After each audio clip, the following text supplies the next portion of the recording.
是我吗？是我吗？我出现了吗？有我吗？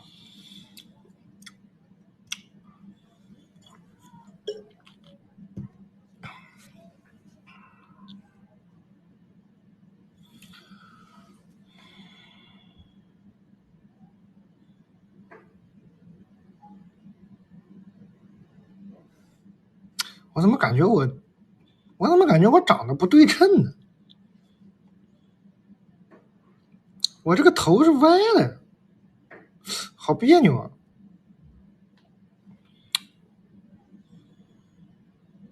这怎么这时间长不直播，这看自己怎么这么别扭呢？哎，太难看了，这丑就算了，怎么现在还不对称？对称也不这个要求不高吧？怎么长得都那个野的呢？我是，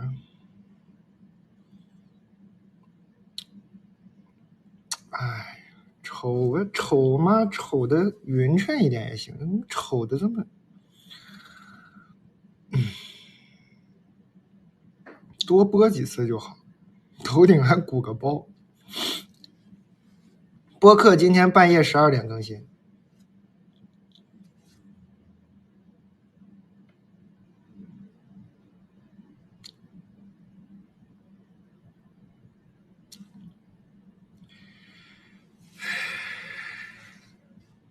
大家好，好久不见。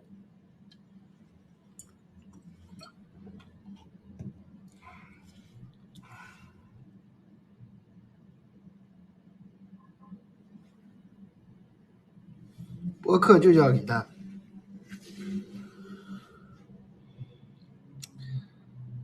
12点的那个播客是我采访复兴公园 ins 的老板，也是朋友，我俩聊一天，聊聊这个开夜店是怎么回事。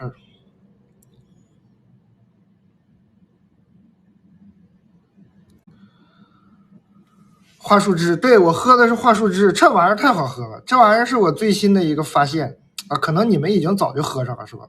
我最近才发现这个东西，这太适合我了，这玩意儿。它甜不滋儿的吧，它又没糖，它就它就是树汁儿，原汁儿，白桦树原汁儿。哎，甜甜的，挺好喝。这啥味儿？微甜。上架了吗？应该上架了吧？我也不知道，我看看啊。我的同事们应该帮我上架了吧？特别厉害，这玩意儿太神奇了，我研究好几天了。你看啊，它的能量呢叫0，它有一个配料表特别有意思，它有一个这个成分表啊，我给你念念它这成分表，把我逗死了。能量0，蛋白质0，脂肪0，碳水化合物0.7克，钠0，这营养成分你写它干啥？都是0，啥没有，喝了一个空虚，但是是甜的，我也不知道为啥，这怎么回事？太神奇了。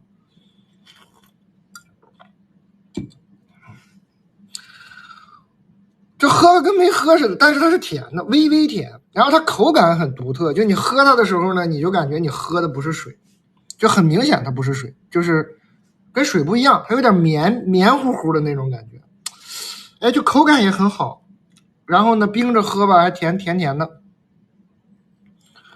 微微甜，我很喜欢这个东西。这是我在一个朋友家喝的，我这个接下来不，我也了解这个直播这个卖东西呢，好像是有一些，比如说啥，不能说它的功效啥的，是吧？我接下来说的是我自己的和我朋友的体感啊，朋友们那个小红书的老板们，我没有说他也不是说他承诺过有什么功效，是我们的感受。我就去我一个酒鬼朋友家喝到这个东西。他说你喝这个，他说你以后喝大酒的时候你喝一下这个。我说这能行吗？然后啊，我也不知道是心理作用还是，我怀疑就是心理作用，我也不能说它真的有啥功效，我觉得就是我的心理作用吧。它确实在你喝完酒第二天想死的时候来一口这个，哎，不不想死了，就是这种感觉，就特别好，特别适合喝酒宿醉的那种。就你第二天起来说，这能行吗？死了吧，我要死了呀，我裂开了呀。一喝这个就不裂了，又合上了，这真的很神奇，我就不知道为什么有这么神奇的东西，早也没发现，早发现早喝了，太喜欢了。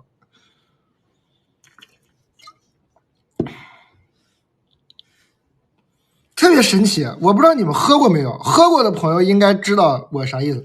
然后你看啊，它这个商品现在弹起来了，我的同事说让同事真香了，对精神病有用吗？不是，兄弟们姐妹们，让我好好的介绍一会儿好吗？求求了，求求了，这什么？不要抖了呀，不要抖了。就是你看让同事真香是啥呢？我就是那天喝完了，在那个我的酒鬼朋友家，我一喝，我就觉得这个确实怎么那么舒服呢？又好喝，又让人一下复活了的感觉。我就跟我同事说，咱们这个小卖部应该卖这个，这个太好了，这是一个好神奇的东西。我同事让他们喝，我同事说别上这个了，我没喝出甜味啊，你咱哪有微甜，别卖这个了。他们就不让我卖，所以就一直。那我可能我就觉得我是不是被洗脑了？我是不是被我朋友洗脑了？可能他真的不是甜的，我有幻觉。好了，忽然有一天，我那个朋友，我那个同事，他是喝多了，还是吃特多肉，还是怎么？他说他有点上火，他喝了一口我这个，很激动，在微信群里说那个老板，咱们卖这个吧，太甜了，真的感觉有复活的感觉。它可能就是你平时喝感受不明显，就是你这什么嗓子有点不舒服啊，可能嘴角起泡啊，就是感觉人火烧火燎的，喝多了的时候一喝就是那种就是什么东西，这是什么呀？怎么会这么救命的感觉？为什么？我很喜欢玻璃瓶子，对，玻璃瓶子。它这玩意儿就弄得挺贵的吧，应该价格也不便宜，它就弄得挺高端的。你看这是玻璃瓶，弄得挺高端，可能很多人是送礼用啊，可能送父母啥的，我不太了解啊，我只是觉得这确实太好喝了，太好喝了。哦，我同事跟我说，他是那天吃了一整罐的这个超干牛肉干以后嘴疼，他这玩意儿吃他有点硬，吃起来停不下来，他可能吃完了嘴有点疼，然后一喝觉得贼甜贼舒服，他给我发来了。夏天来了喝雷司令，对，我们今天有个雷司令，但这个我没冰啊，还是冰了我也不能喝，我现在那个直播。雷司令就是甜葡萄酒，夏天确实很适合雷司令。其实我不知道，我是一个一年四季喝啥都喝冰的东西的人，所以就我也不知道。我觉得不是说非得夏天啊，那你夏天可能你们如果说夏天才喝冰饮，那这玩意儿冰着喝确实是，而且它这个是个半甜，就没有那么甜。雷司令有的时候会过甜啊，有的时候你点一个雷司令，我记得有的时候是那种绿瓶的雷司令，贼甜，喝不下去。它这个是个半甜，这个就挺好，没有那么甜，然后但是又是雷司令那个味儿，就是雷司令啥味儿呢？就比较甜美的那种水果味儿吧，很好喝，很好喝，很好喝。它关键是它这个关键是有点离谱，它还要送东西。他是买2瓶送还是买1瓶送？我也不太了解了，是买1瓶好像就送个这个。我变没了，厉不厉害？魔术，你看啊，给你变魔术，送你们一个魔术毯，挺大的，它是个大的啊，可以展开的。就是大家买这个葡萄酒呢，就会送一个魔毯，给大家变个魔术，大变活人。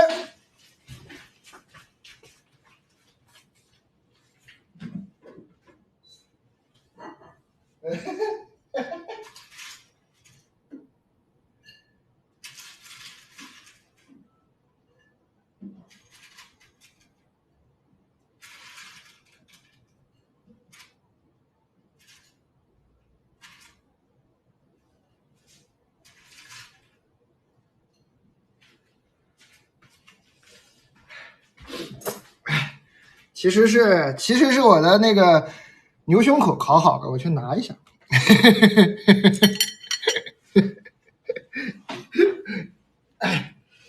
所以买那个葡萄酒送一个这个大变活人啊！哎，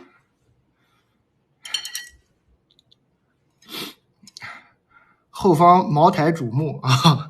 对，茅台不卖，这个茅台到哪儿你都能买到。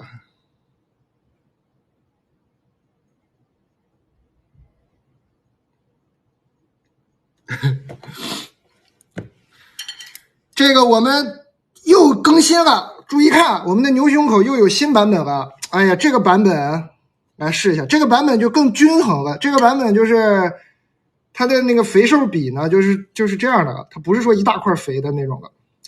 这是那个哈尼牧场呢，我们又给更新了一下，又研发了一下，哎，一个更新版本，我们来鉴定一下，品鉴一下这个新版的怎么样？找一块肥油，我喜欢吃肥油。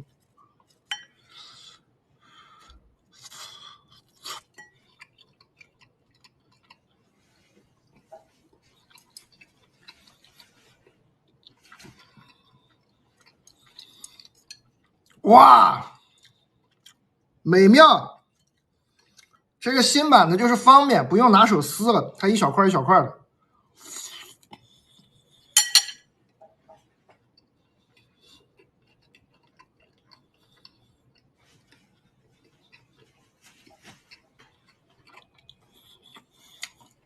呼伦贝尔的，呼伦贝尔纯草饲牛。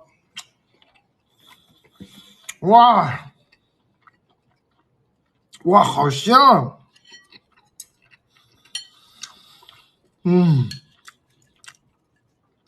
阿蒙有点东西，给他发个微信夸他一下。哈尼牧场老板，我朋友，他这个新研究的版本我很喜欢。兄弟，这个新版的这个牛胸口又成功了呀，又让你给干成了，好好吃啊！这个以后就稳定这个版本吧，这太好吃了。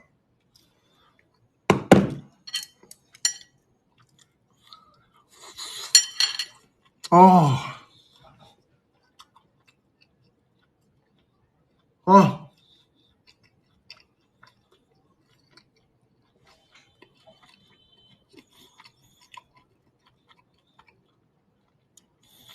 怎么会这么好吃啊？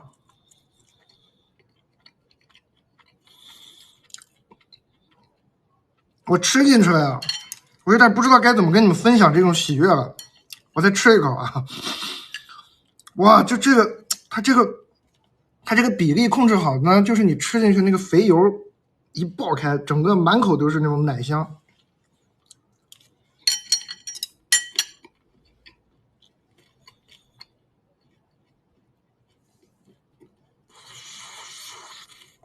哦，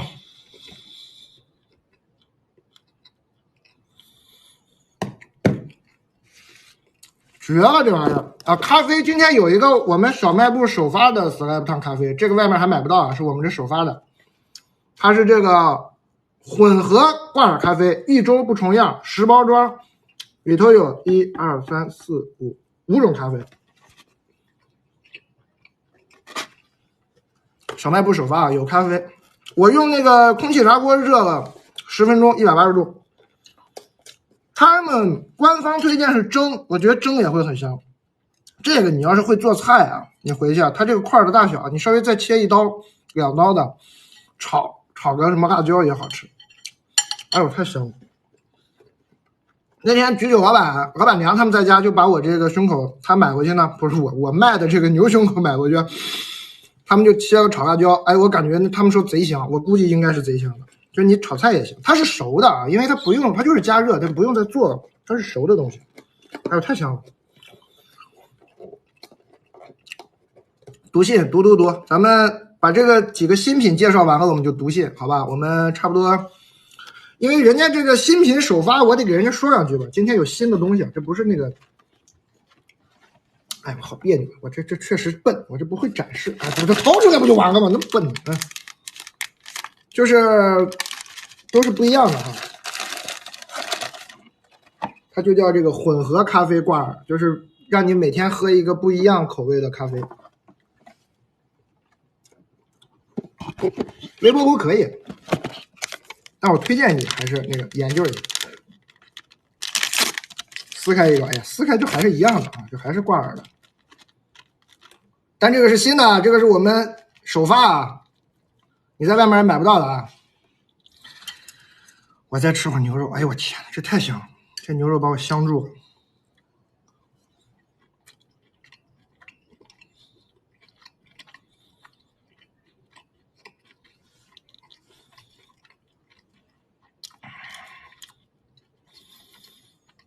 啊，朋友们，买这个牛胸口去，这个牛胸口，我觉得现在是最好版本，就是我们之前试了那么多次，虽然之前的也很好吃，但之前有各种比如不方便要用手撕啊或者什么，它现在这个块大小就一口一个，这个版本就是非常友好，也不是很难咬啊，我一直没觉得它有多难咬。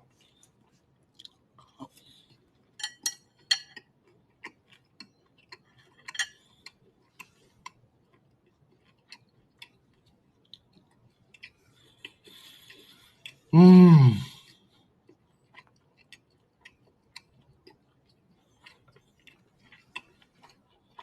嗯，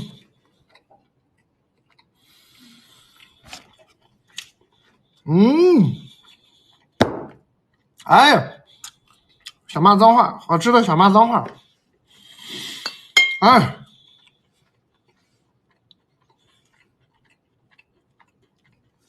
没有筋啊，就是那个胸口，你涮火锅那个牛胸口油，很香的奶香味那个牛胸口，配点它的切下点肉，再喝一口这个甜甜美美白花汁，太幸福了。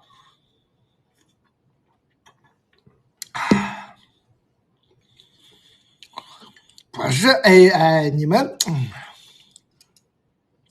这 AI 这么不值钱吗？这不挺高科技、挺前沿的？这开发个 AI，这模仿我干啥呀？瞧瞧这肥油，就是这个胸口油，啥也不说了，朋友们。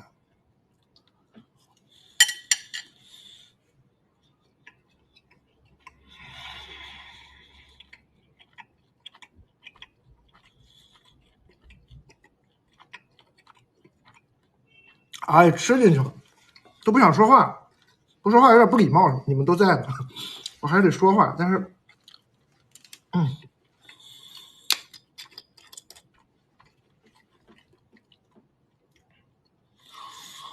哇，太香了，就是嚼完咽下去，满嘴都是那个牛油香。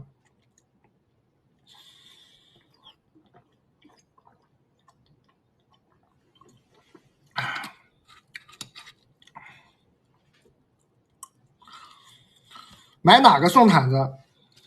雷司令，你不是为了毯子买酒吧？这个酒是好喝的，咱们不是说别搞我好吧？你不是说为了赠品说勉强买杯酒吧？这酒好喝的，而且这个好像2瓶更便宜，一瓶是我不好意思啊，我们这个不是专业的直播带货，我们就小卖部。我印象中一瓶是100出头，2瓶呢还是100多，那肯定是2瓶合算，对吧？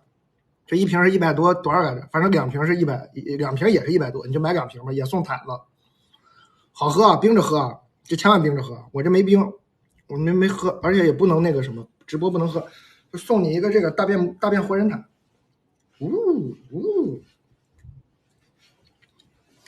啊，2瓶179啊，对，对，谢谢，全自动小卖部，谢谢大家，感谢亲爱的顾客朋友帮我说机智，2瓶179，便宜，这酒能用来泡澡吗？你如果你就这么咱就是有钱是吧？说咱就啊，那我也拦不住你是吧？但不推荐啊，别这么浪费。这牛油太香了。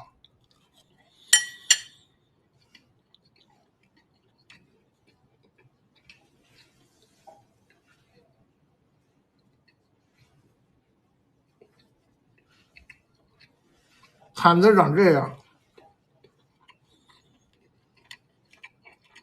不腻啊，我觉得胸口不腻，贼香。太香了。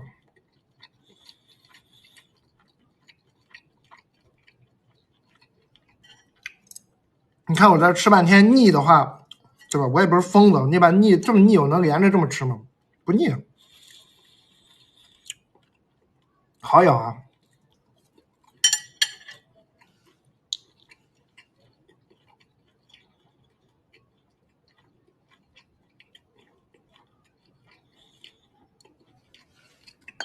微甜，我觉得贼好喝，就是配这种大酒大肉的时候配个这个，特别舒服。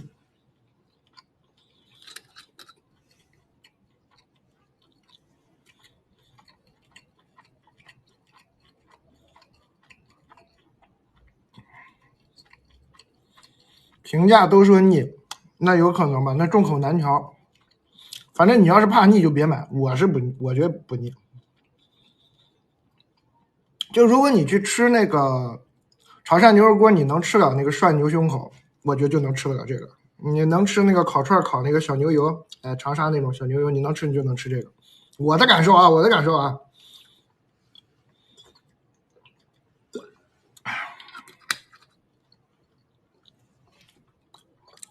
喝的白桦汁，这玩意儿贼神奇，老神奇了，这玩意儿，推荐你试试。我也是刚知道不久，我是在一个酒鬼朋友家知道的。酒鬼好友跟我说，你这经常喝酒，你喝个这个，你感受一下，就是第二天就是那种宿醉醒来要死的时候，一喝，活了。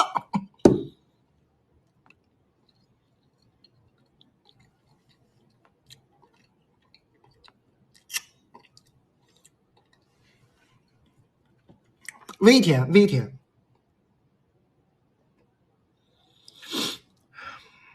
准备发券啊，发券了，朋友们，我们每个半小时还是发券的哈。现在是20:30，发个券。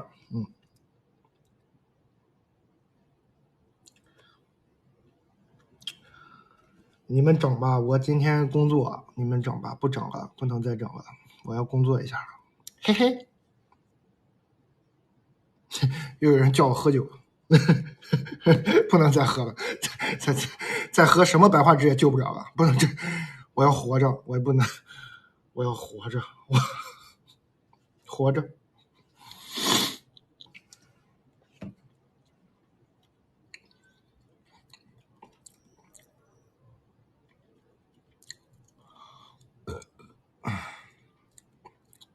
白桦林也救不了你，对呀，生命只有一次呀，我们还是要爱惜生命呀。白桦汁再好，也不能说你这往死里喝，他也没招啊。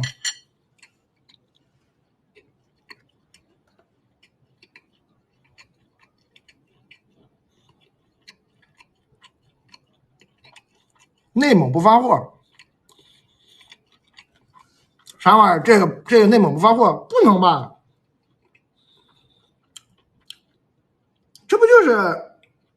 这不吉林的吗？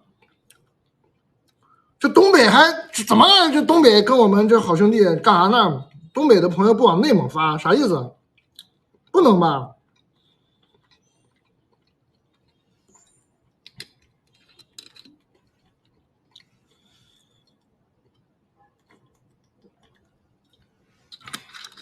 咱们不是挨着吗，兄弟？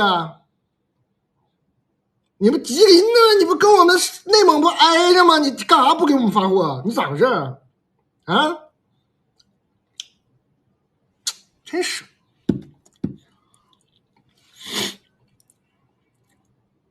我批评他们啊！我批评他们。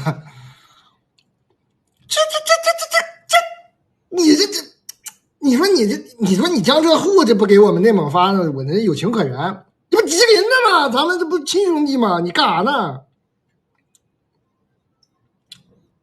哎，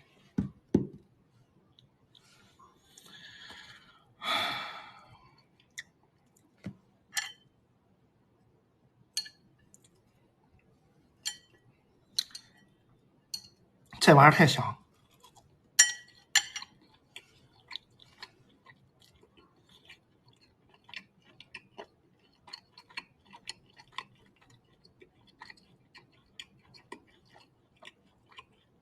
我吃着牛胸口，贼香，贼香。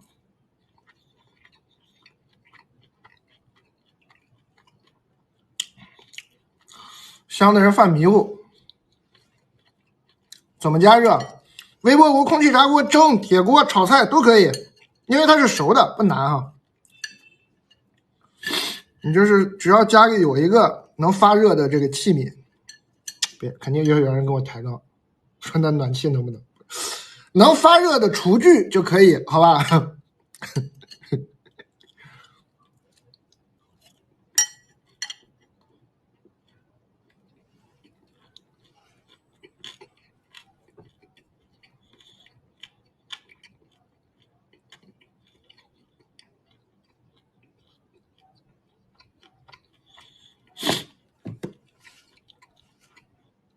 你看，吹风机可以加热吗？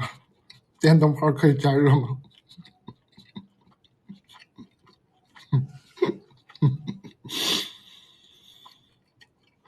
我这个有啊，这个今天也在那个购物车里，这个衣服也有。今天就是有几个新东西给大家介绍一下。我觉得这挂耳咖啡挺好的，这是新的，它是5种口味，1周不重样。你看人家这个卖咖啡的多有良心，对你有一个美好的祝福。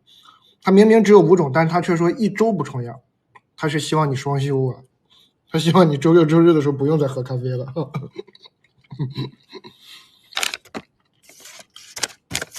10包啊，1周不重样，5种口味，1周5天。你看这有自己的小心思在的，我们这 Slap Town， 而且是我们小卖部首发，这个外面它还没卖。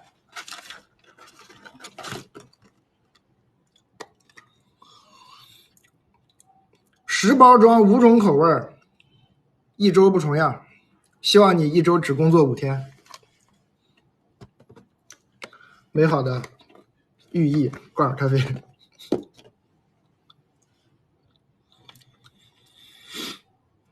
可惜这成套裤子没女码，哎呀，这我不清楚。对，它这是成套的，它还有一个那个短裤。上1休1，行。你啥工作？上1休1，啥工作啊？可以开始读信了。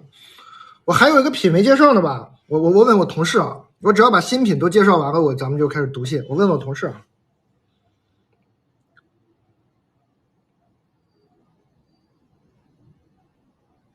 华舒之商家已经回复了，说批评他收到了，说是这样的，是顺丰干的啊。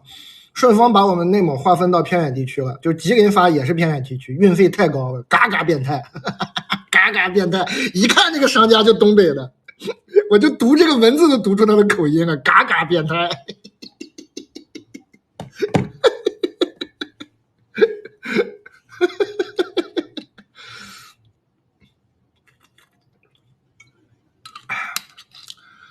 老好喝了，如果像我一样啊，控制不住老爱喝酒，我这个是我自己说的，不是说人家这个厂家说承诺了什么功效啥的，没有啊。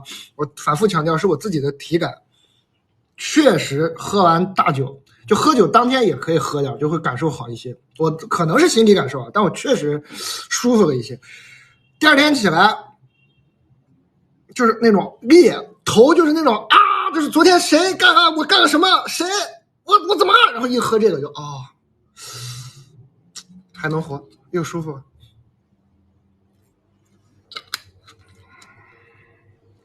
兑什么酒好喝？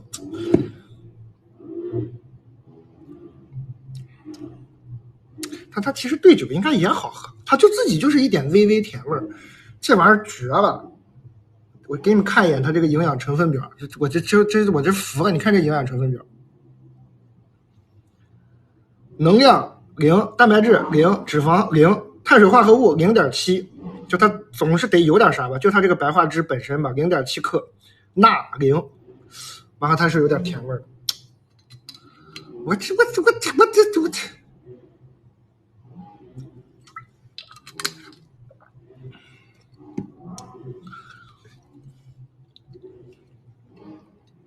看不清，对不上焦，哎呀，不好意思，我确实是有点不专业。看看对上了吗？这回，哎，是不是这样？是吧？人家是这样是吧？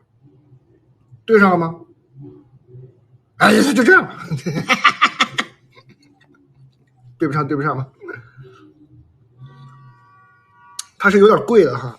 哎，我真是我喝了一次就爱上了。然后这个是我要求我同事，我去我们酒鬼朋友家喝酒，我要求同事说联系一下这个厂家，想卖一下。我觉得这我就分享一下，我觉得太好喝了，我觉得大家都应该试试。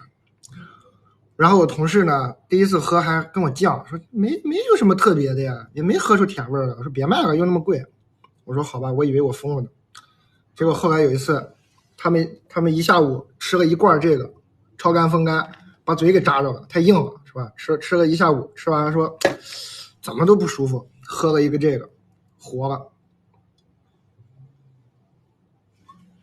它喝进去跟水的口感也不一样，它就有点绵密的那种感觉。蛋总，我成绩马上出来了，能助我上岸吗？行，助你上岸。我说话这么管用吗？我现在只管这种事儿，我能管？说这上岸这事儿我能管？我要是说话管用，我祝你们所有人都是吧，顺顺利利、健健康康的，一帆风顺，马到功成。有用吗？我这小嘴儿，有用吗？我自己这日子过得稀里糊涂的，我这还保佑你们。我是个泥菩萨呀，朋友们。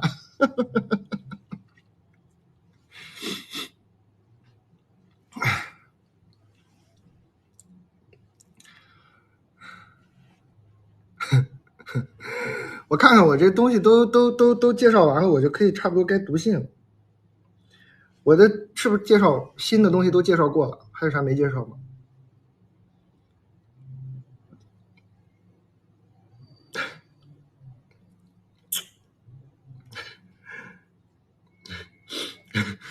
我今天绝对不会出去的。我今天已经承诺了，我要直播，我已经在播了，我绝对不会出去的。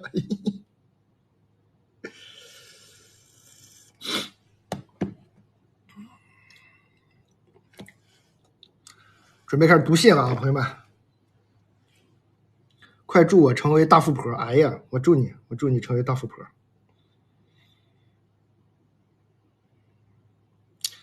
哎，听个吉祥话还不容易。昨晚被白蚁袭击了，袭了一下。昨天晚上上海闹白蚁了。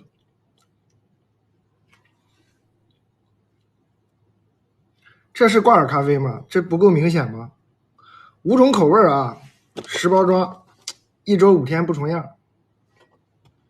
开始读信啊，咱们先来个长的。调整一下心情啊，我们马上这个开始。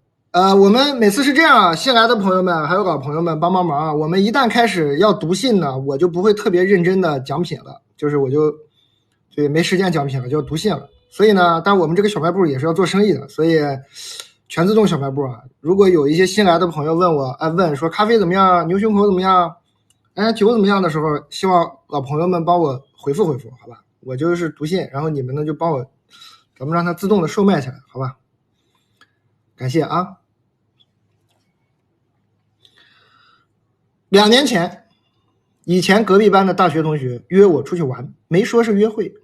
但因为之前啊，我跟男生单独出去，被周围人说是在给对方希望，所以拒绝了他的邀请。之后呢，他就再也没找过我。然后啊，我感到很愧疚，因为他帮了我不少忙。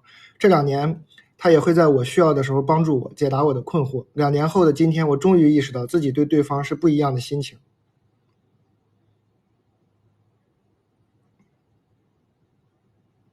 无法分辨这到底是不是喜欢。不知道是不是因为太愧疚的原因，我觉得是啊，可能也是怕他还在生气。过往的人生中不是没跟人闹掰过，但是不知道为什么到他这里我就变得无法接受了。但总觉得我应该尝试把他约出来嘛。感谢回答，蛋总，你的每本书我都看过，最喜欢后场，希望以后还能读到蛋总的文字，也希望小卖部生意兴隆。赶紧去，现在就去，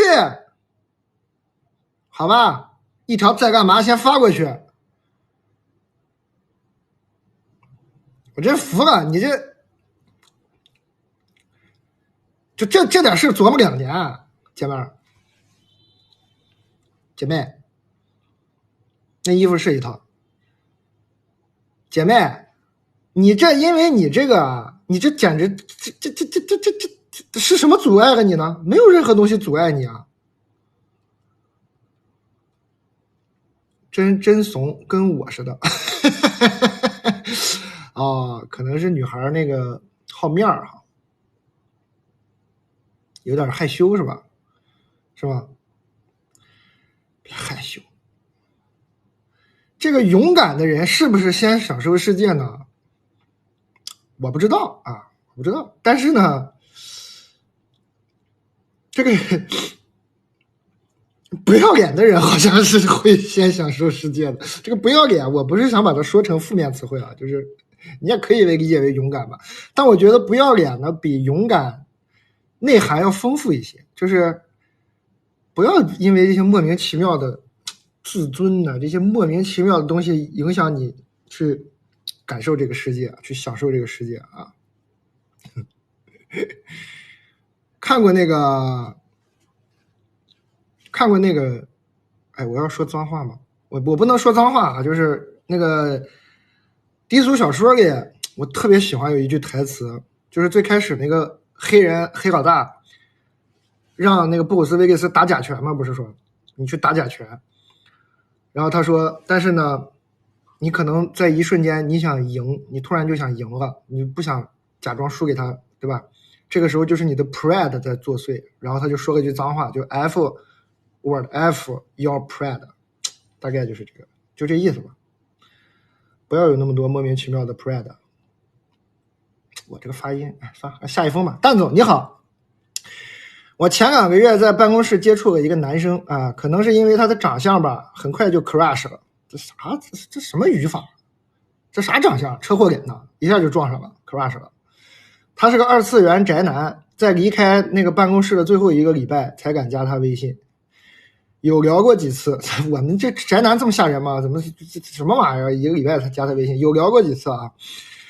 我也很明显的表达过自己的好感，但他还是没有主动找过我。哎呀，后面呢换个办公室，见不到面了。冷静下来啊，想想我其实就是看上他的脸了，在还不太了解他的情况下，我就上头了。那半个月因为他的出现，整个人的状态变得很积极。我原本是个独立又冷漠的打工人，但那段时间变得可爱乐观积极向上，工作认真负责，而且半个月瘦了10斤。哎呦我天哪，现在想想还是很怀念那个时候的自己，很怀念上头的感觉，但身边很难再遇到合眼缘的人了，我该怎么办？我在这个城市没什么朋友，生活中也比较宅，除了追星没有什么其他娱乐，很难有那种上头的感觉。哇，这男的这么厉害吗？你就仅仅是因为看了看他，整个人就变得可爱乐观积极向上，还瘦了10斤，工作还认真负责。哇，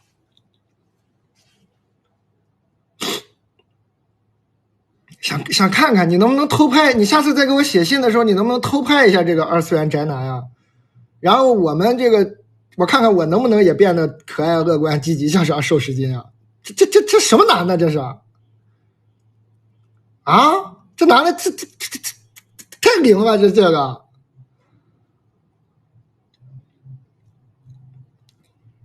是不是？这男的好神呐、好灵验呀、这真的不是2次元宅男自己写的吗？别这样。对呀，这怎么会这样呢？哎呀，半个月瘦了10斤，确实是有点诱人了。我看看啊，不好意思啊，你这个描述让我一下给走神了。我看你最后的问题是啥啊？我在这个城市没什么朋友，生活中比较很难哦，身边很难再遇到合眼缘的人了，我该怎么办？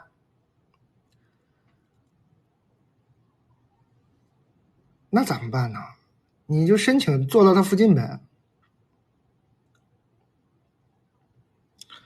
这哥们儿只是说你俩不在一个办公室，但还是在一个公司呗。你再换办公室，你还是往他身边凑呗。再不在一起就不在一起吧。那不在一起，你也继续保持一个好心情，能瘦10斤不是很好吗？啊？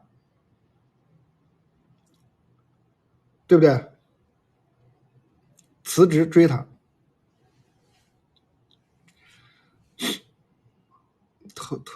辞职追他。他不是，这个姑娘说了，这姑娘说呢，明确的表达过好感，但是这个男孩呢没有主动的找过她。对啊，没有主动找过你也不算拒绝吧？我觉得你还可以再试试，冲啊！这我觉得就为了冲这个瘦时间啊，就是咱别的也不说，我觉得你这恋爱谈得成谈不成，完全已经不重要了，是不是，姐妹？就是这恋爱最后谈不成又能怎么样呢？这冲啊！再瘦他时间，管他呢！你这里外不吃亏啊！没谈成说，哎，又瘦时间，不完事儿吗？这爱情哪有瘦重要啊？这是不是？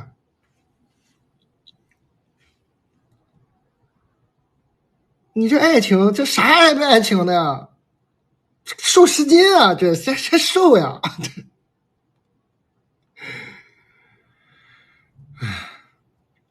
是吧？拿西红柿，哎呀，对，我们这番茄今天还没展示过。哎呀，这个新来的朋友可能不知道我什么身份啊，我小番茄专家啊。但是我这批番茄我要的有点太生了，我故意说要生的，这给我这有点，你看它一点红色没有。我吃一个吧，我看看它是这个色的会怎么样。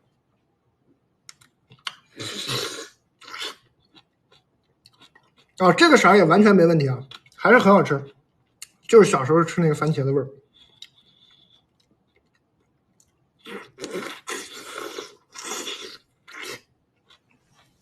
不，但我要的是比较生啊，你可以跟他，你下单的时候可以要求他给你熟一点，我爱吃生一点的，我吃的是完全没问题，贼香。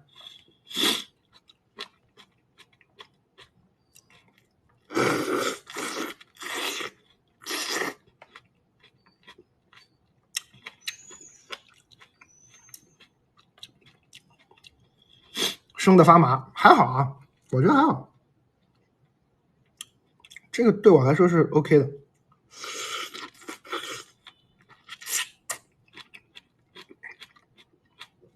不会中毒啊，这个我开玩笑，我不是什么番茄专家，我就是爱吃番茄。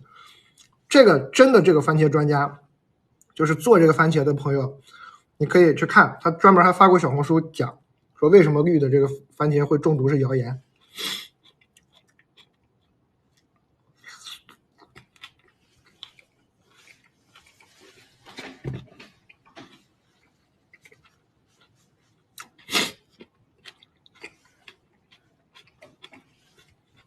我在读信，我是读信中途吃个番茄。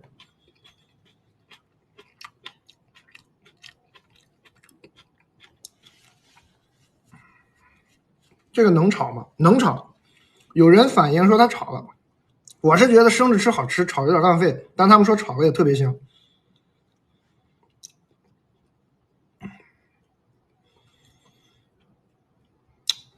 接着读信啊，番茄，这个番茄，朋友们，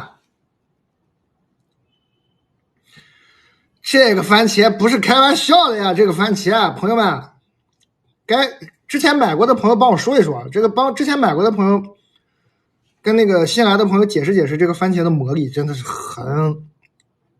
很好吃。我已经说累了，因为我每次都在说这个番茄真的是绝了。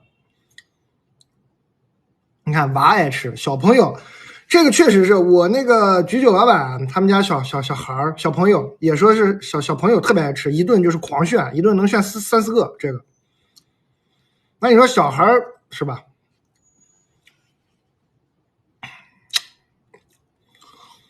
下单了不好吃打你，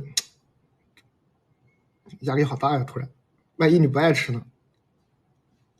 别打我呀，好吃。不好吃你骂我两句，别这都打我呢还。我念一个啊，新的信。你好，我是一个特别需要情绪价值的人啊。之前呢，高中、大学毕业1-2年也都是很少有的空窗期特别长的时候呢，最长只有高3那年高考。这啥意思？这怎么突然空窗期？哦，他需要的情绪价值是那种爱情是吧？是这意思是吧？是吧？哎呀，最长只有高3那年高考，最近呢刚分手不久，又辞职备考，感觉不知道如何给自己提供情绪价值，你能不能聊一聊啊？这个是一个简短的问题，他后来看我可能没回复，他给我来了一个超级长的一个情况说明。今天我来讲一个很长的，但也不算是爱情的故事，就是我在准备去美国留学艺术研究生，但是刚分手几个月吧，就刷那个 dating app， 刚好呢匹配到一个在美国上了美高美本美博的弟弟，没错，他还比我小2岁，然后就聊，起初他还在美国的时候啊，我的上午是他的晚上，所以有几次我都是找他聊，然后聊几个小时，感觉都很顺畅。到最近呢，他回国2个月休假都很顺畅，还约了见面。哎呀，但是问题就是几乎每次聊都隔4、5天，基本上都是我找他聊，而且他是学计算机的，平时的生活也都是很有计划、很理性。他是 ISTJ， 我是 ESFP， 可想而知有多么不一样。什么可想而知有多不，整的我好像是这个专家似的。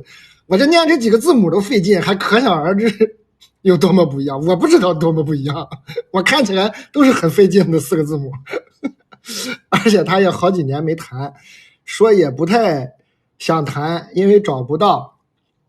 但是呢，我就是馋他的脸，加上可能都会在美国待很久，所以我觉得想发展。问题就是他每次都不找我，他现在刚回中国，可能会有很多事情要做。距离我上次找他已经快5天了，我不知道该不该继续主动找他，也不知道他只是觉得跟我是日常生活的小情调还是什么，很迷惑，希望聪明的大家帮我出招。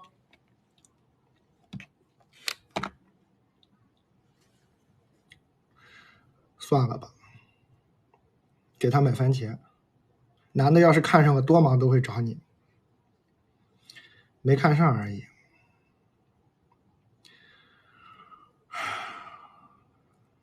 拉倒吧。看看牛肉脆片，哎哦，这怎么突然有一个这样的需求？好吃啊，这玩意儿，老演员了，经典，好吃的很。下一个更好，不然给他买个牛肉干。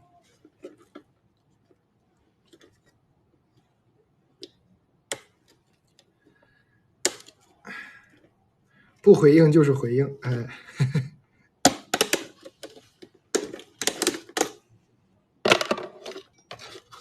还不如石金哥，呸！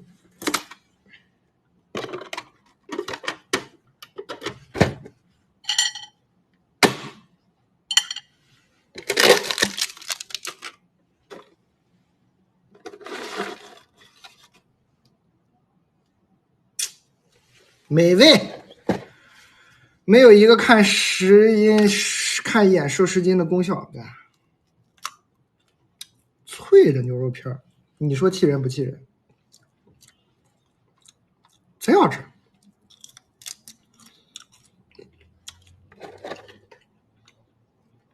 我吃的这是孜然味的，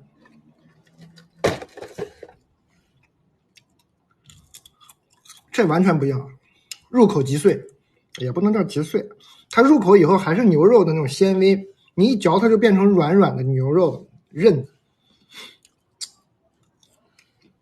它本身是脆的，贼好吃。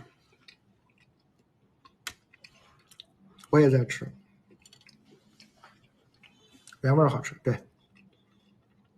吃多了嘎吱窝会有孜然味吗？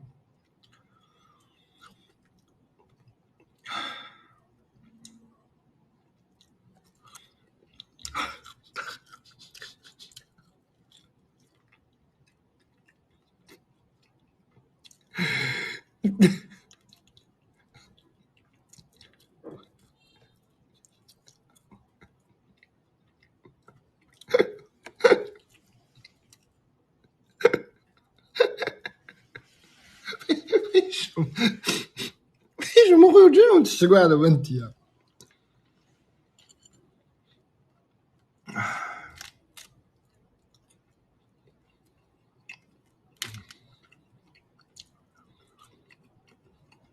博主，你是做什么工作的？我就开小卖部的，我只是在网上开小卖部，这就是我的主业。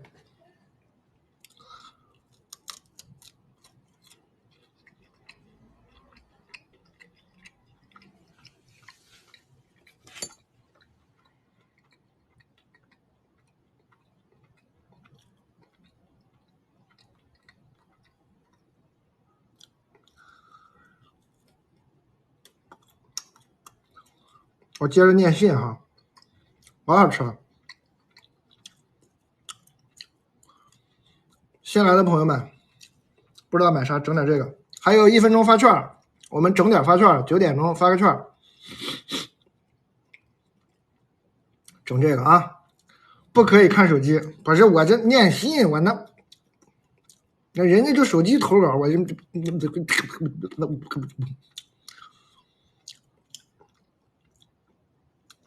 我被一个我非常爱但不爱我的男生分手后，你这第一句话信息就让人很困扰。我被一个我非常爱但不爱我的男生分手后，那你们还是在一起了呀？那他就不爱你，一直不爱你，还跟你在一起。我发现自己无法重新开始新的生活，做任何事都提不起兴致，遇到可能有发展机会的人也提不起兴致，聊天的意愿都没有了。我朋友也不多，有些内向。这种状况持续1年多了，我觉得可能有点抑郁状态吧，我应该怎么办？好了，经典问题，走不出来，又一个走不出来的朋友。哎，走不出来怎么办？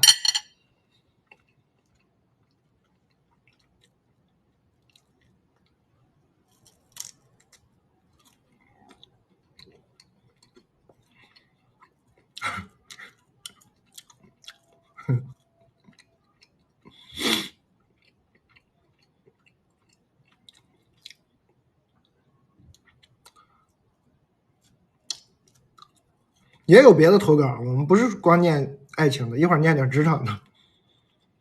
吃点番茄就好了，没遇到更好的。对，走不出来这个问题是这样的，翻篇就是有下一个了就出来了，就是赶紧抓紧啊，抓紧。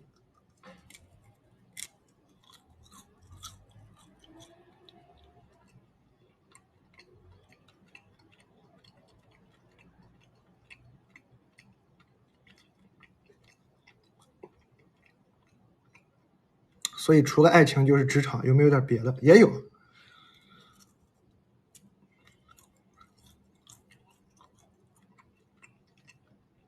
券呢？来发券了吧？该发吧？发了吗？券？该发券了吧？给大家把券发一下，同事们。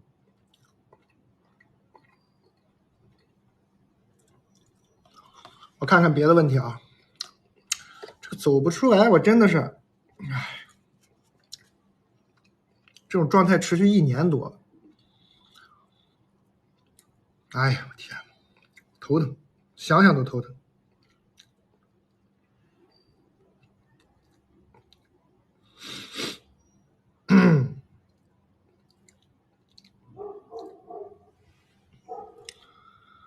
没想到手也太快了，是。穿豁达鞋。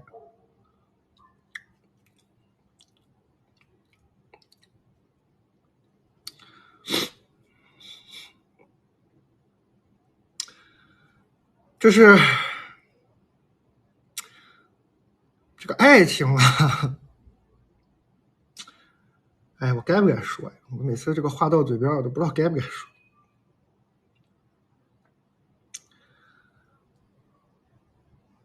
哎，就是他不应该在你的生命中占太大的比重。我该不该说？就是你是人生中最重要的事，不应该是爱情。我这么说行不行？就很多朋友可能就觉得爱情就是人生中最重要的事，这个不改啊，一辈子啊都有点难。这个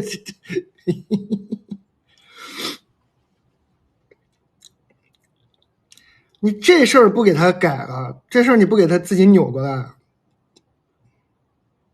很难，很麻烦的。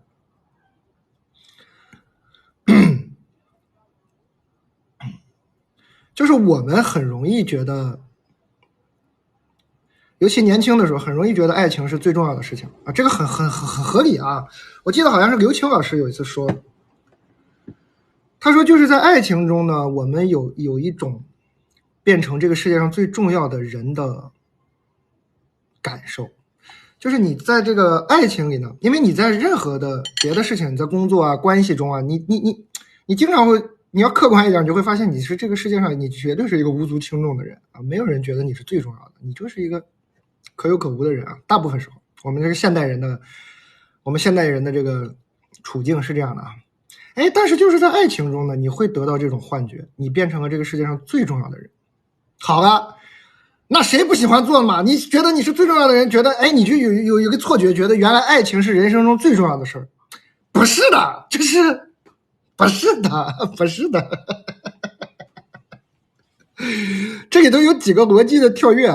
就是第一呢，你变成了最重要的这个人是个假象啊，这是一个，但不是说爱情不美好啊。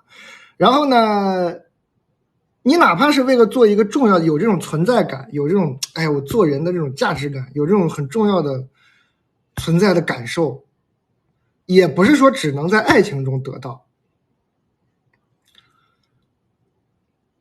你如果是一个篮球队里得分最多的人啊，传球最好的人，你也是会有那种很强的价值感、存在感。你是一个工作中环节里缺不了你的人，你也会有这种存在感、价值感。你爬山的时候，你是你们这个小小登山队里啊最懂那个棍儿的人，你也会有这种感觉。你明白我啥意思了吗？就是我说明白了吗？我的问题，我又说并没说明白。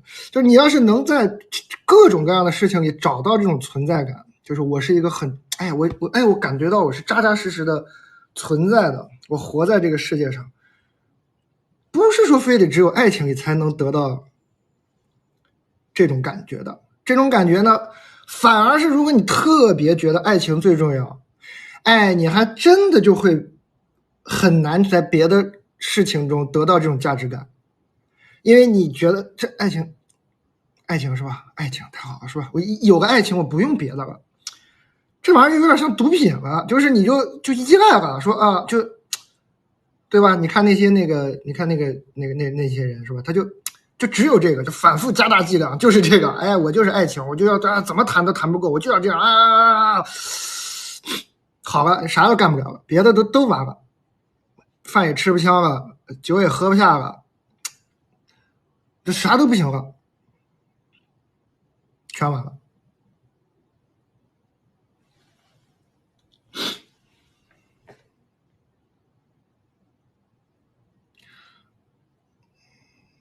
ins 乐园的票友嘛 ，ins 他们在忙周年庆，他们在帮我做那个口令，不知道有没有，一会儿可能就有。然后呢，你只要有了更重要的事之后呢，反而你这个爱情呢，也就会比较健康，它还也还是非常相当之甜蜜。我很喜欢的一个作家 C.S. 路易斯有本书写这个4种爱，他大概就说了一个这样的，就是我如果把你呀，比如说这个是一个爱的对象，或者说友情也一样的，就是我如果把你当成了人生中最重要的事情呢，我们的这个关系处理不好，我跟你也处理不好，然后我们两个都会很疲惫，我也得不到这个东西。但我如果有一个更重要的东西，我再回头来觉得我可以用一个轻松的姿态走进这段关系，无论是爱情还是友情，它就变得很可得，就是很健康。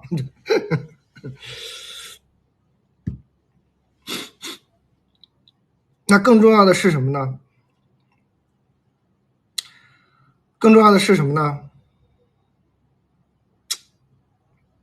太多了，世界和平。我希望大家都开心，是吧？你有这种发心吗？这说出来可能会被人嘲笑，但是我确实有这种发心，我就是希望大家都开心。那你要是一直琢磨着这种事儿的话，你就那很多鸡毛蒜皮的事就不是个事儿，就是他有时候都不是个自我实现，是吧？很多人一聊这个就聊到那个马斯洛，是吧？那个小金字塔，是吧？那个什么满足了这一层一层一层一层，最后说自我实现。我其实对这个东西呢不是很认可，我不认为那个自我实现是人的最终极的东西，或者说人的终极只有这一种，人的终极是可以有很多种的，不是说自我实现。这说远了，我只是说这个不用把那个爱情当做最重要的，大家就能轻松一些。哎，吃点牛肉干吧，还是吃点牛脆脆吧，说这干啥？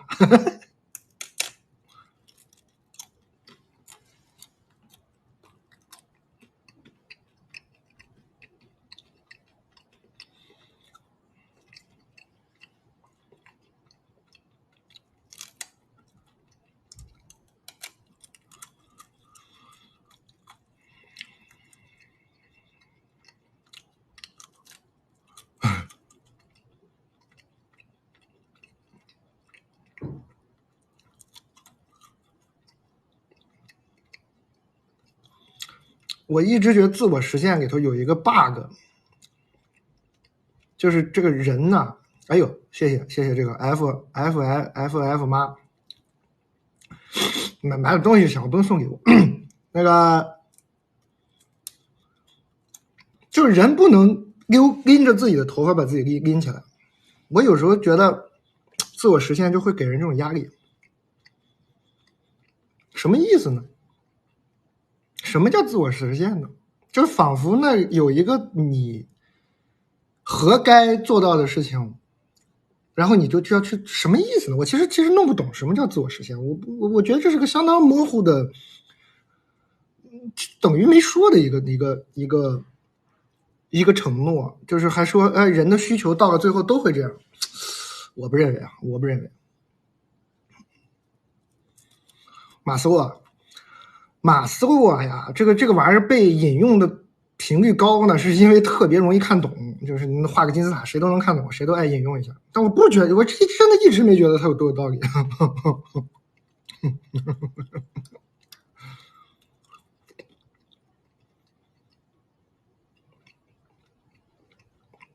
比如说自我实现，我不是抬杠，比如说咱们就举个例子哈。什么是最高要求？那我觉得成就别人比自我实现更高啊。你要问我的话，我就觉得我让一个我让一个人过得更好了，我让一个人实现了他的梦想，我就特别爽啊！我觉得那个贼过瘾啊！我这只是举个例子，还有更多啊。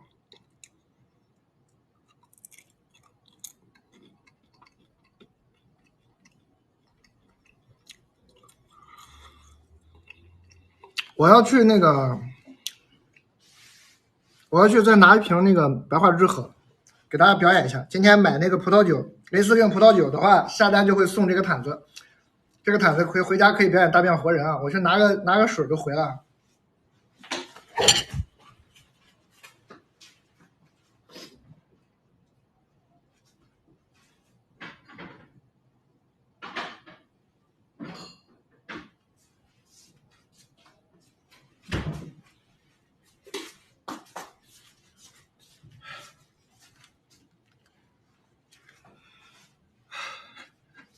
拙劣，拙劣，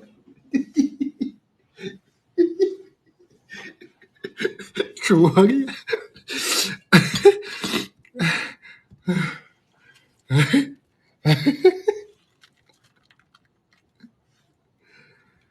带牛肉上来，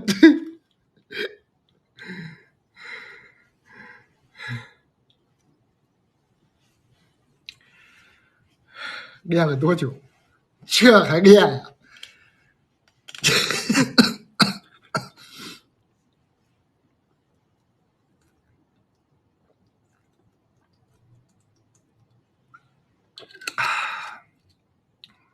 为了这个魔术下单了。你也是有品位的人啊！我真是，我这服了你了，你是在羞辱我吗？为了这个魔术下单了。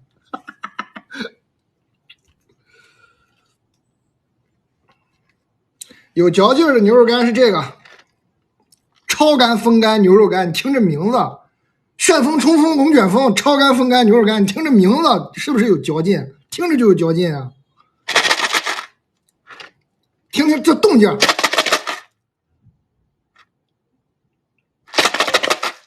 嘎啦嘎啦的。这个有顾客买回去反映说像吃的像嚼树棍啊，你注意安全啊，牙口不好就别买了。我是觉得贼好吃，这玩意儿吃起来停不下来。嚼不动买这个啊，这个你只要牙口，你只要有牙应该就没啥问题。深受小朋友喜爱，我身边朋友我这个给他们送过去都反映家给孩子吃起来没完。我小朋友都能咬是吧？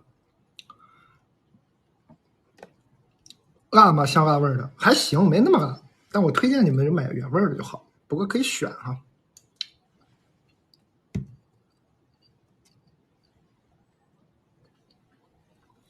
我再喝口水，咱们接着读信啊！我哎，我就刚刚这话题怎么走的这么远呢？我怎么了？我变成了一个唠叨的人吗？我是不是人到中年以后开始喜欢教育别人了？我开始喜欢教育别人了吗？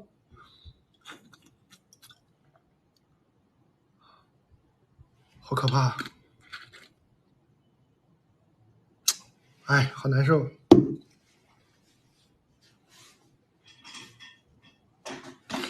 你一直挺唠叨的，谢谢，我谢谢你。哎，我一直挺唠叨的，我从小就做中年人是吧？我老中年人了，真会安慰人。丹丹晚上好，咱们念个不是爱情的啊。有个问题一直呢特别的困扰我，我的脸盲特别严重，见过一次的人啊。有顾客在弹幕说为了毯子买个水，不买酒送毯子，快去退！买水的那个如果是为了毯子买了水你就退了啊，你买这个才送毯子。哎呀，愁人呐，兄弟姐妹们，买这个送毯子。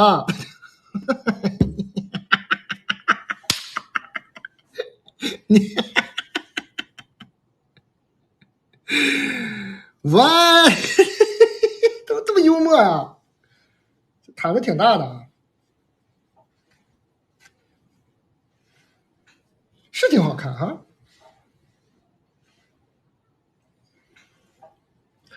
买酒送毯子啊，推荐买2瓶。这个酒买2瓶就170多，一瓶是100多，你就买2瓶呗，冰着喝。雷司令，半干就是半甜，没那么甜，但还是甜的，就雷司令嘛，它就是偏甜口的，果香味的，冰着喝啊，买2瓶，就送那个毯子。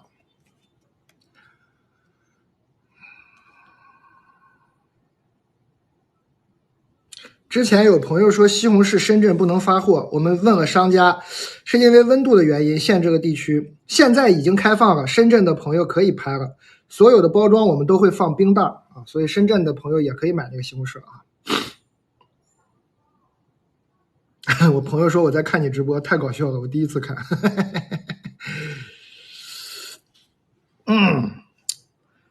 脸盲啊，见过一次的人，第2次碰面对我来说还像是没见过的陌生人一样，所以也不会主动跟别人打招呼，有时候也怕认错人。别人认出我啊，跟我交流就会觉得我不够热情，这样总会让人误会，觉得自己挺高冷，不好相处，但自己其实也挺不好意思。尤其是类似这种，哎呀，只是会经常碰面，没什么太多交集的浅层关系，自己也不太会打哈哈那样维系，又不想太尴尬，这情况怎么办呢？另外，番茄特别好吃，等下单了其他的再来反馈。谢谢。哎，这个问题还挺常见的，我其实也有点脸盲，大家有这种脸盲的吧？我这个就更尴尬，呀，朋友们，你等我擤个鼻涕，我给你详细展开说说。我这怎么有点鼻子有点堵？擤鼻涕就背着点人吧，不给你们表演。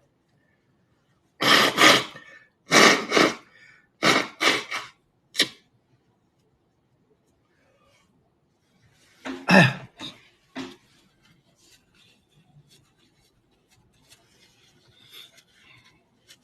太见外了。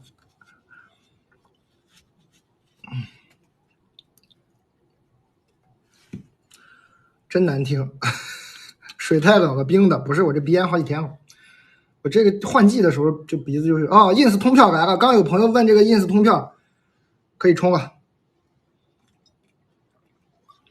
周末的未来90天都能用。我跟你说说我脸盲有多难受，多尴尬。因为这个确实咱也不是说炫耀，我没那个意思，不是说怎么名人怎么回事，但确实认识我的人比较多。好吧，完了呢，我又瞎热情，人过来跟我聊我就聊，咔咔合影，我还又好喝个酒。好了，就在这个 ins 啊，就这个 ins 五花马，我经常在 ins 五花马喝酒的时候，过来个哥们儿或者姐们儿说：“哎，张总，哎，上次说那个事儿啊，我听到这句话的时候，我头已经弄就嗡的一声。”就他已经开始说上次说那个事儿进展了，我就已经我就，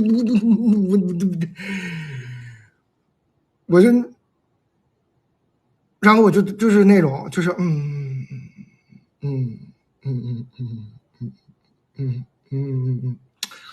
好在是什么呢？咱们确实是咱这个脑子呢，确实还是够用。我经常通过一些细节推断，我能给他找补回来，我就还能。也不是想起来了，就给推测出来了。然后这个人是谁呢？我也能推测出来。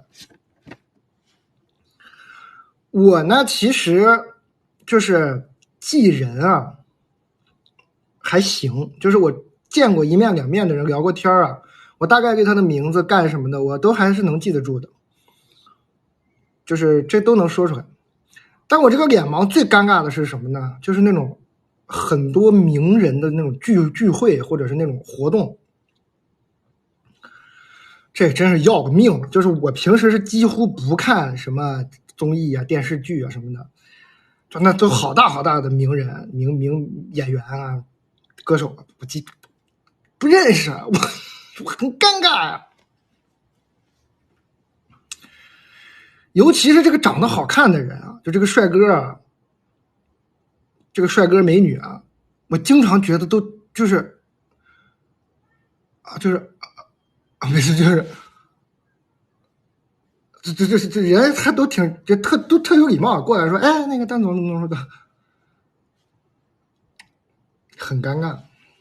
而且这我改不了，就是这个帅哥美女，我是最可怕的就是帅哥美女，我看到这个帅哥美女，我头都晕，我就是永远记不住，我永远分不清他们谁是谁。我真的是，我很尴尬。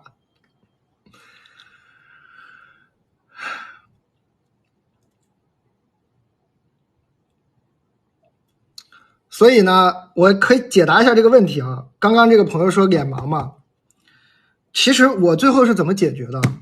我就是说出来了，我就公开的说出来。我就是人家跟我聊天，我就会说，太对不起了，朋友，我觉得你长得太美了，你确实太好看了。然后我呢，就可能是有点这个自卑心理作祟啊，我就你就总是走不到我的记忆里。我每次看到你们这种美丽的人，我就记不住。原谅我，我们这个丑陋的人可能心胸太狭窄了，我就记不住您的名字。我每次都这样说，然后那个对面的人都特高兴，就这个就化解了，就没啥事啊。好吧，以后呢，你也这样，你以后只要这个碰到了脸盲的，你也不用维系打哈哈什么的，你看着谁都是笑脸就行了。你就是看着谁的微笑，你只要觉得有点印象，哎，笑点点头。人家要跟你聊天，你也不要假装说还记得他、认识他，不用。一见到他，第一句话就说太对不起了，哎，我就是看您确实是，哎，真好看，但我真是不记得你叫什么。你是真是帅还美都行啊，你是真好看，我是真不记得你叫啥。我啊确实长得就不行，长得不行的我好像是有一种心理疾病，就是长得好看的人啊，我无论见多少回，我都不能把它记到这个心里，就跟这个创伤一样，就这个痛苦，我就忘了。对不起啊，对不起。他不会生气的，他还觉得你这人挺有意思，是吧？就这么解决就行了，脸盲是可以解决的啊，没问题。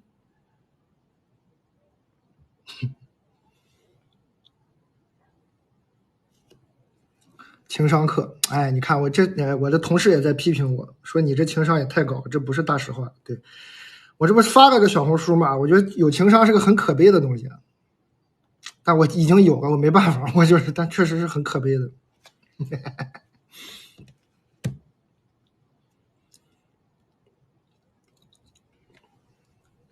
咱们还有9点半发券哈，发券。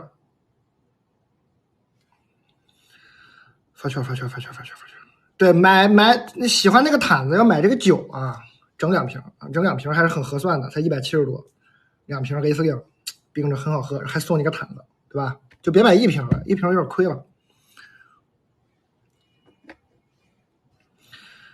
然后呢，毯子啥样？哎呀，我天，我老忘了有人是新进来的。毯子长这样。当然，我刚那是个招数啊。其实如果就是没有招数呢，就直说就行了。就是不好意思，兄弟，我这个脸盲症，我有脸盲症，我真记不住人脸，对不起，我不知道您叫什么，抱歉啊，就完事儿了。其实直接这么说实话没问题。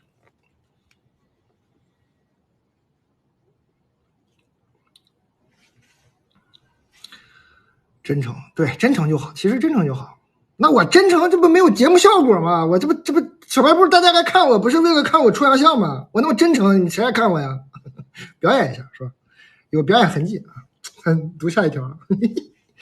蛋总你好，有个问题困扰我有段时间了。我和一个女孩啊，很多年的好友，无话不谈，高频沟通。但是自从她去年恋爱结婚呢，2次无意间提起她跟男朋友会互看手机，包括微信上的聊天内容，我真的对此有强烈的被冒犯感。别说你了，我就读到这儿我都难受，我都痛苦。同时理智又告诉自己应该尊重他们夫妻的相处方式，不应该发表评论，所以一直没提过。可是我也无法忽视这份被冒犯的感觉，所以现在和他沟通几乎都是浮于表面了。涉及深度沟通或者略私密的话题再也张不了口，感觉快要失去这个好朋友了。是我敏感想太多了吗？你没有想太多，是这样，就是因为他俩互看手机，那其实你跟他的聊天是你们的隐私嘛，就等于说你有一些心里话你是交付给了这个朋友，这个朋友呢，哎，背着你把你这个心里话等于是泄露给了他的男朋友，是吧？你是难受这个，你有2个解决方式啊。第一，就失去这个朋友，很简单啊。第二，跟他们俩成为朋友，对吧？你不是觉得这个隐私让这个男的这个不相干的人看了不舒服吗？你也跟他成为朋友呀，你们拉个群，你们仨聊啊。我不是开玩笑啊，我觉得这是可以解决的啊，真的。你们仨人弄个群，大大方方聊，这别还什么就互相看，你这看什么看？群里聊啊。不喜欢看吗？那么爱看别人聊天，这看现场看，不要看截屏，就坐着看，老老实实啊。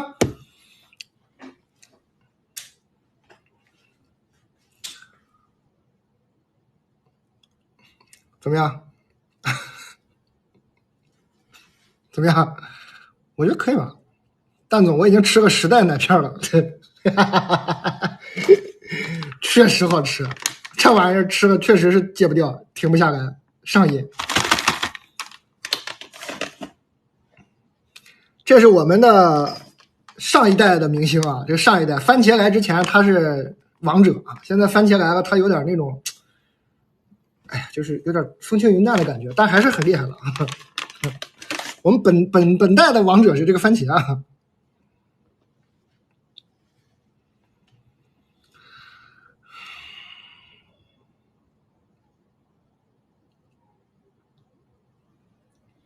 今天毯子变王者了，确实很奇怪啊！这是个赠品呢，这个赠品怎么这么受欢迎？这说明人家做葡萄酒这家是挺有点东西啊。就知道你们会喜欢这个。这是赠的啊，买那个雷司令葡萄酒170两瓶，不是准确170多两瓶，送你块这个毯子。牛肉干内蒙发货嘛，这不是啪啪打我脸吗？他霍温贝尔他就在内蒙，他再不给内蒙发货，那他怎么发出来呢？他去哪也得经过内蒙呀，他就在内蒙，他肯定内蒙发货呀。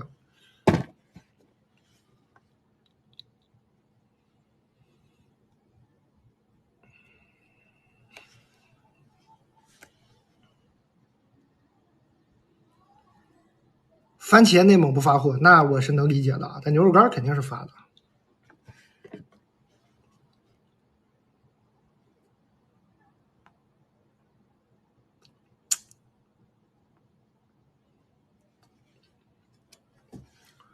哎呀，刚又说哪儿了？怎么又说到这？我刚说啥来着？哦，说他那个3个人聊天，对，群聊嘛，没问题。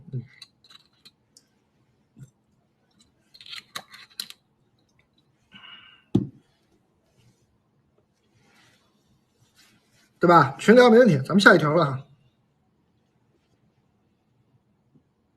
读信，我一直在读信。李诞你好，我是一名汉语言文学专业大一学生，女生，上大学以来沉迷减肥，越来越觉得每一天都没有意义。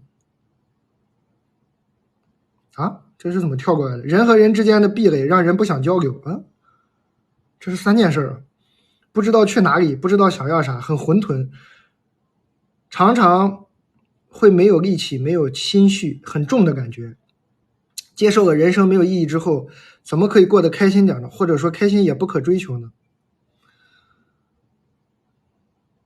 姐妹儿，咱们这个首先这个逻辑啊，我不是汉语言文学的，我觉得你首先你得你得学一学基础逻辑先。咱没有评价人那个榨制人的意思，但是学点逻辑呢，肯定是我就从你这短短的一段话里读出来，你这个逻辑是乱的，就是这个为你好啊，咱不是那个我没有攻击你的意思啊，你别那个不高兴。哎，发券吧，大家先去抢券啊。你这个思绪这么乱呢，你其实有逻辑之后呢，人就容易想事儿，你爱思考对吧？我看你是个爱思考的嘛，是吧？不知道要啥，不知道怎么玩意儿，你爱思考，但是没逻辑呢，这就完了。就是一个人如果特别爱思考，但是没有逻辑呢，你就是会把自己想进去，你想不出来呀，你想不通呀，你怎么有逻辑？读书啊，很简单。哎，我不知道今天我们有那个《事实》那本书吗？同事们，先推荐一本这个《事实》这本书。非常的好读，也不像那个很多逻辑书是特别枯燥的，就教你那种，哎，尤其教那个形式逻辑，教你那个霍与非，教什么，哎呀，什么几段论，教那些符号，那确实有点难。咱们读一个可读性很强的，就是这本。你读完这个，你的逻辑会直接就是能上一个档次啊，就上档次了。这本书我是差不多读它，我应该也得有个7、8年前了。我当时读完，我就感觉自己哇，就是哇，我的逻辑也不是说多好啊，但我觉得这个书真的对我帮助太大了，就是真的特别好。这个我想有逻辑的话，你可以读这个书哈。当然，有逻辑的书其实是很多的，我个人先推荐这本吧，先读一个事实，真的很好。而且它能让你，咱们从小就听一句话叫实事求是，是吧？中国人都听过。我觉得实事求是是宇宙级的真理。但你小时候的这个口号的时候，你老听的时候，你就不知道什么叫实事求是。我就读完这本书，我就知道什么叫实事求是了。而且我觉得我相对的变成了一个实事求是的人。我觉得我的人生就真的好走了很多，然后脑子想事儿也真的也不容易往歪处想了。就这个是事实，这个书真的是，他讲了10个人容易犯的，人在思考的时候容易犯的错误。你说它是逻辑错误也好，还是事实错误也好，啊，就是对这个世界的很多判断全都是错的。我读这个书的时候，他这个书前面就有几道考题，你做那题你就知道了。你也是容易犯这些错。然后他还常年去这个作者已经故去很久了，去世很久了。他生前呢一直去讲座，比如去什么博鳌论坛啊，那种经济论坛，给那种世界的那种高官政要、大商人去讲课的时候，他就做那套题。他说，就那些人的答对的程度并不比普通人高，他们也都是错的。所以说，有时候你的逻辑错误、事实错误是跟你的这个学历还没关系，你就是没逻辑。然后呢，就是人的心就天然的容易犯一些错。哎，这书在我手边吗？我天，我这书哪去？反正这书贼好，你就是我先推荐给这个这个小姑娘啊，这个大一的这个学汉语言文学的，你先别的先不说了，你先把逻辑理顺了，咱们才能再讨论人生什么有没有意义呀，怎么过得开心呐，这些开心可不可以追求？咱最基本的就是你这个脑子里面啊，它能走路的时候，咱们再思考往哪儿走。你这里头都不能走路，原地打圈的时候，咱先把路理清楚啊，好吧？就是我推荐这本书，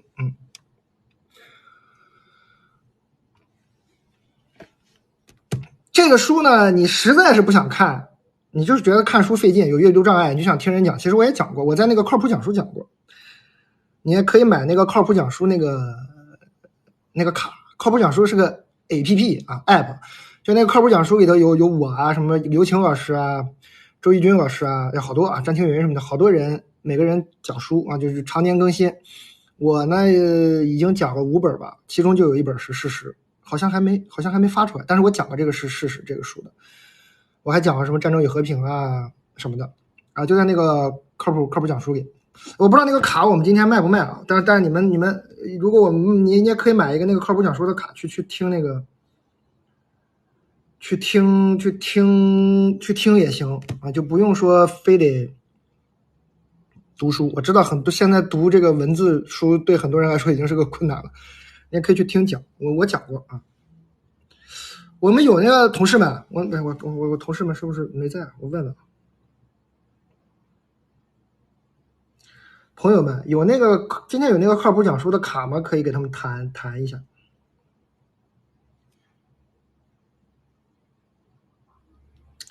我就接着往下读信了哈。哎，怎么没有那个靠谱讲书的卡吗？哦，之前的过期了啊，不好意思啊，一会儿那个补上了给大家谈一下。那靠谱讲书还可以。我还是学生，在面对那种认识但是不熟的人的时候呢，他说个什么，我就想要立刻给出回答。哎呀，往往这种不放松的状态下给出的答案呢，要不就是打不到点上，要不就是回答不了他的问题。哪怕我知道，最后总结的问题就是面对这种人，怎么才能放松下来呢？怎么才能放松下来？你有没有那种情况？就回答问题还不是，就吵架是那个。有时候吵架，白天吵完架，晚上回家自己一拍大腿。我当时怎么没想着骂他这句话呢？我骂出这一句来，他不得让他难受死，对吧？是有这种情况哈。你如果是一直有这种情况呢，我推荐你只是回答不上他问题啊，你就过后给他发微信。你说白天的时候呢，你问我那个问题，我当时是有点紧张，一回答没回答太好，我回家深思熟虑了一下，我现在可以给出一个这样的回答。你这样搞呢，其实对方是会很高兴的，对方觉得我天哪，我就是随口问个问题，你也太重视我了。而且我认为这样呢，你也是对你来说也是个好习惯。如果你还是个学生的话，这不就是养成思考习惯了吗？就是你对一个问题你会愿意深思熟虑，而且写下来是比说出来更加的成熟啊，就是对你的思考是有好处的。所以我就推荐你就写下来，你就回去说，我又想了一下，问题应该是这样的，好吧，这不是个问题啊。你这么干几次之后，你就放松下来了，因为你不是想放松下来了吗？你这么干了几次，你发现，哎呀，原来我回去以后，哎呀，我能写出那么好的答案，那我当时答的好不好还重要吗？就不重要了，你就放松下来，好吧？蛋总，本人女，养的宠物也是女，身边呢有人不管对我还是对我的宠物，都会发表你早晚会生孩子，可以让你家宠物生一窝这种话。本人对于生育是顺其自然的态度，可是身边这个言论让我很不适，但又不想撕破脸，陷入了内耗很久了。这还内耗？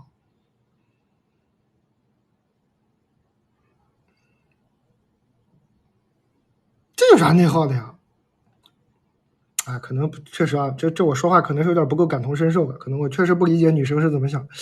但我要是你，我就会直接跟她说，这你早晚会生孩子，你就直接跟她说我有可能会生，但是你这么说给我下这种判断有点不太礼貌。没啥问题吧？没啥问题吧？说我生不生呢？咱也不是说要跟他吵架是吧？可能他也没恶意，但这是说话是挺讨人嫌的。你早晚会生孩子，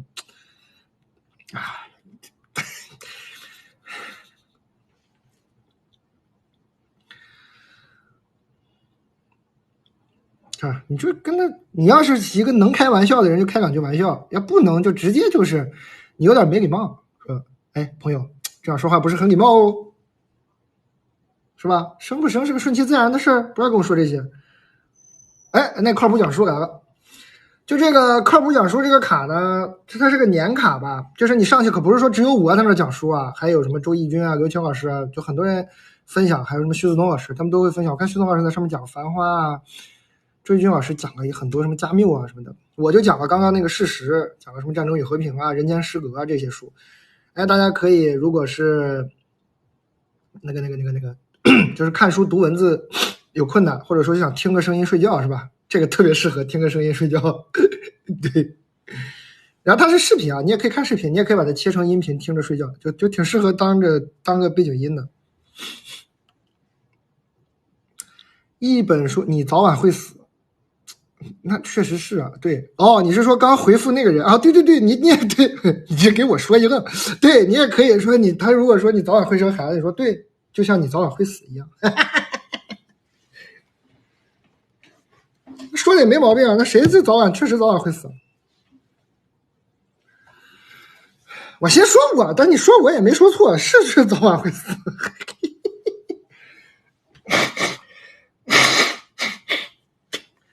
我这么刚擤鼻涕擤出一个那个电影开头20世纪福克斯那个动静，噔噔噔噔噔噔噔噔，就那个我刚又给自己逗笑了，嘿嘿。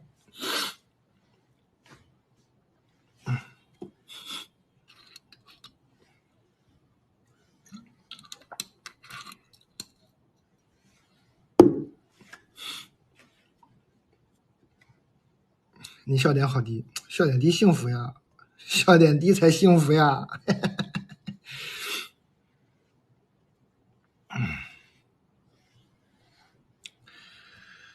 耳朵上是挂耳咖啡啊，我们这个挂耳咖啡是这个5种口味10包一盒，5种口味，1周不重样啊，还包含了一个美好的祝福。只有5种口味，为什么说1周不重样呢？希望你1周只有5天需要喝咖啡啊，那2天好好睡觉。首发，全网首发，感谢 Slab Town 我的好朋友做的挂耳咖啡。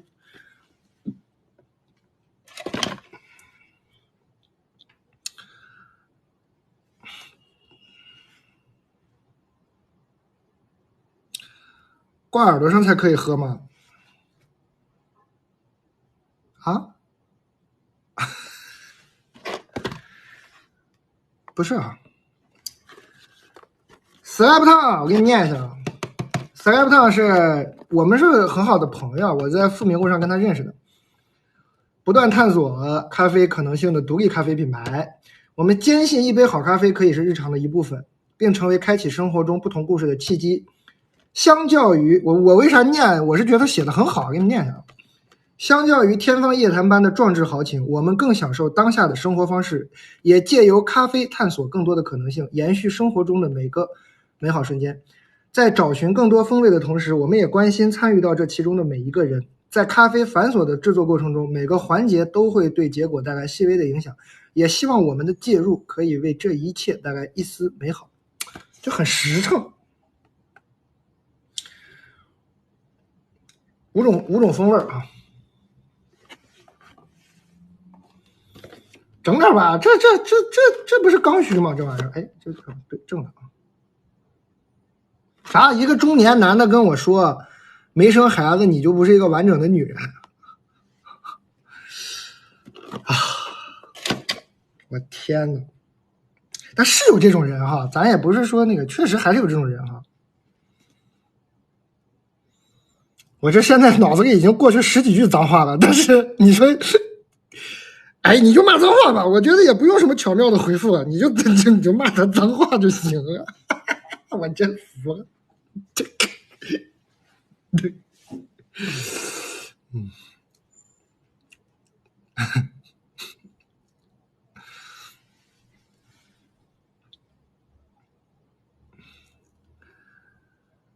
哎，我真是这，哎，就骂脏话吧，是吧？咱们那个还不用教什么有巧妙的回复，没有巧妙的回复，就是这。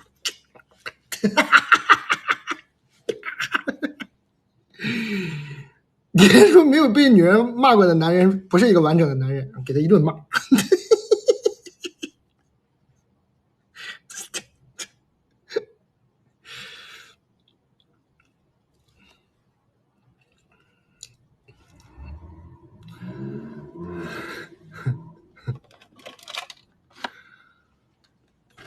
朋友们啊，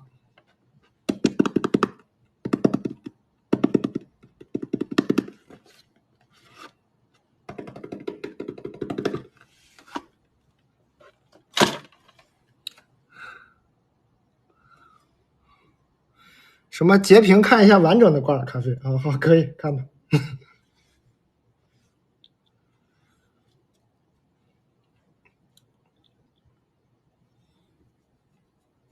我们也有咖啡豆，斯莱特这咖啡豆呢，你可以要求商家磨成粉给你发过去，好吧？你要是自己喜欢搞，它就是豆子，然后你让他给你弄成粉也可以。你不喜欢这挂耳，你也可以整这个，都有哈。这咖啡品牌出杯子吗？也出，但它这个杯子卖不卖？我还有一个它的杯子，好像是个赠品，还不知道。这个你可以要求他给你磨成粉啊。刚刚我看有朋友说想喝那个粉的，这个你可以要求它是粉的哈。它自己是豆子啊，豆子，哎呀，是反正哎，你这个没有很复杂啊，这个不是这个东西挺简单的呀，这个弱智操作啊，我都能操作，就是弱智操作啊，这个就这么一挂就一弄就能喝。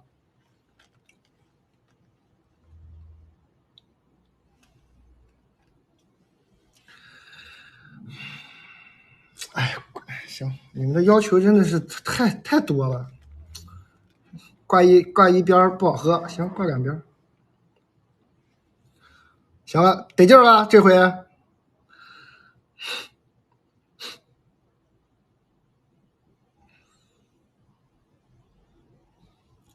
这回得劲儿了吧？还有什么要求？强迫症就少出来看直播吧。强迫症这还爱看直播，你这不找难受吗？这行吗？这回是不是两边还不一边高，有点难受？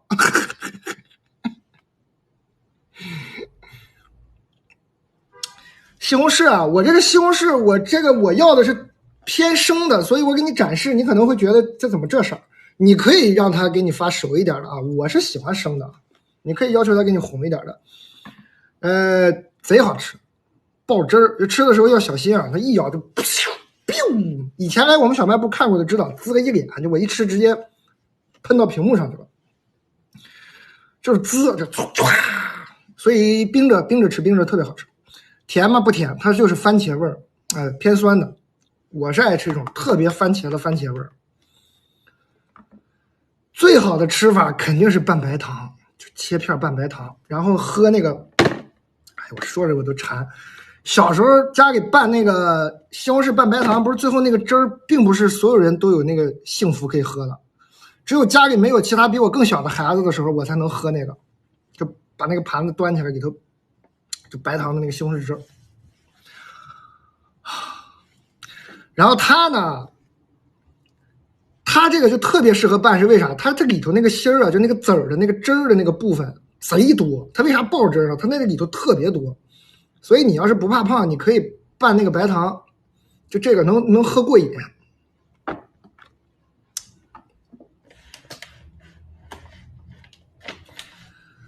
小时候是吧？那个谁都爱喝那个汁儿，那你家里这谁哪不开眼又来一个比我小的，不得让给人家吗？这孔融让梨、李诞让汁儿，这不都是小学课本上都有的吗？我要让汁儿，我从小让汁儿，哎，特别可怜，经常喝不上。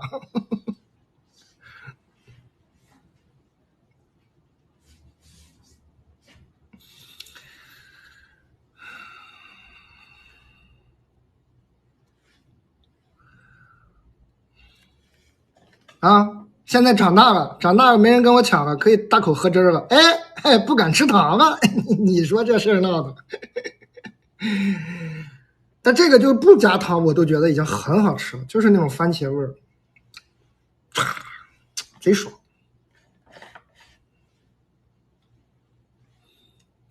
我就买你耳朵上那2个，我这撕开了能卖给你吗？我们这个卖的时候是有包装的啊，是这样的啊，撕开了才是这样的哈，人家做的很卫生的，很好的，我是为了展示。啊，这个是新品啊，5种口味，1周不重样。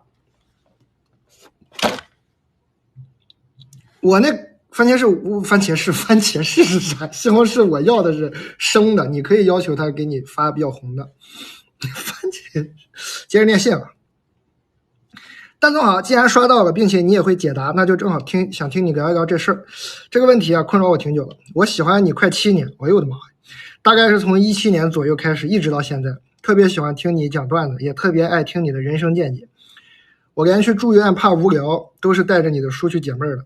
很多时候呢，听你说话反而是解压和放松的一种方式。我的问题也是又简单又老套，职场 PUA 怎么避免，怎么反抗？哎呦天！我到现在单位也工作了10多年了，说不上喜欢，但权衡利弊之后，发现辞职好像也不能好到哪儿去啊。这工作对我而言就是一份工作，现在问题就是聊领导特别 PUA， 因为领导 PUA 导致工作氛围贼压抑，显得压力特大，感觉每天都喘不过气儿。我现在我现在在单位为了不被 PUA 已经彻底闭嘴了，但是还是会被拎出来当什么？当鸡？没错，就是杀鸡儆猴的鸡。你不说话都杀你啊！这种情况要怎么避免和自我安慰啊？反正他们开除我是不一定能开除的，就是自己干的会不开心。主要这个工作社保公积金都交的蛮多的，哎呀，就是那个就是那个段子照进现实了。加上现在我辞职的话，好多工作也不可能说进了，只能是自己创业。自己创业的话有点慌哦。对，我的问题就是怎么才能在这种不跑路的情况下和自己的工作和平相处？希望蛋总解答。蛋总能读到的话，我精神状态会好很多，即便不辞职，也能在大饼堆里稍微自在一点。好，那我读完了，应该对你已经有一点帮助了，好吧？但我估计你刚刚这句话，这个信息很关键，就是说他们开除我是不一定能开除的，意思就是不会开除呗。我听你这意思，你这工作是不能被开除的，是不是？那你不就能翱翔了吗？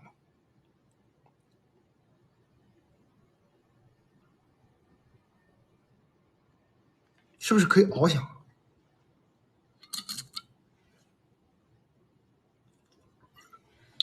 对吧？我读出来了，我感觉他是那种不能被开除的那种单位。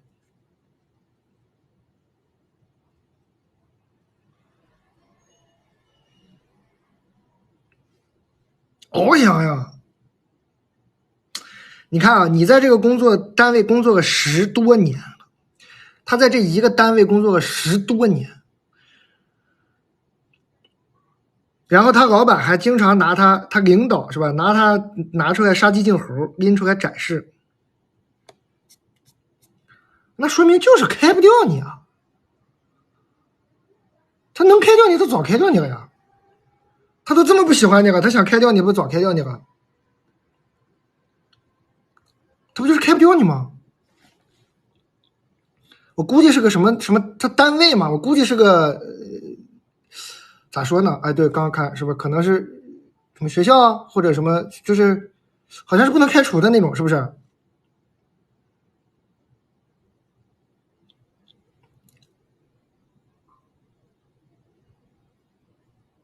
对吧？你这都十几年了，我是你啊，朋友啊，我不是那种，我可不是一个劝人追求梦想的人啊，我是个相当现实的人，我可真是劝你别辞职。我觉得你犹豫成这样啊，你都自己说了自己辞职了，只能去创业，然后你又说了创业的话会有点慌，你就不是那个性格的人，你就别去。创业可不是正常人能干的，那就是心里有点变态，就是那种极度自信的人才能创业。你这都犹豫成这样了，你应该是很不适合创业的，我觉得。所以我可真不鼓励你辞职啊，我鼓励你翱翔。他不是不能开你吗？他都十几年不开你，就翱翔啊，发疯啊，发疯啊，飞起来啊！懂我意思吗？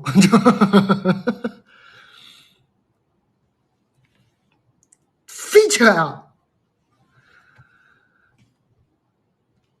他批评你，你就笑，你就说完了吗？你就突然说完了吗？您说完了吗？就这种类似这样的无端大笑，突然坐那就不解释啊，不解释，然后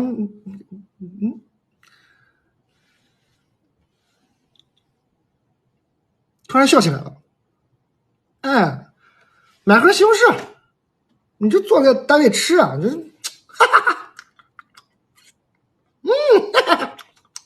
说这个鸡蛋真好吃，你就咔咔的又拿起一个西红柿说，这个面包不错，没有人敢惹疯子，我跟你说。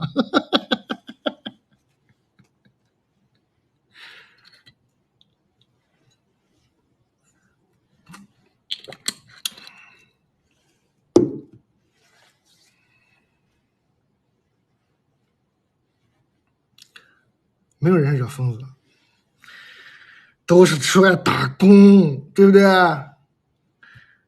你肯定是10多年，他看你好欺负。这些欺负人的人特别坏，这些欺负人的人呢，主要能力不是欺负人，这些欺负人的人主要能力是筛选谁可以被欺负。他还是会欺负人的，但他是会筛选的，他可不是说可着你，他谁都能欺负，或者说他就想欺负你，不是，是因为你可以被欺负，他才欺负你。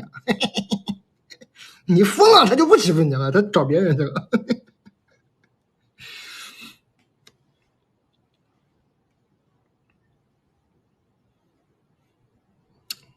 这欺负人的人呢，最主要的能力是在人群中快速识别谁是可以被欺负的人。他可不是说谁他都能欺负，这欺负的人呢，其实可脆弱了，可软弱了。他们，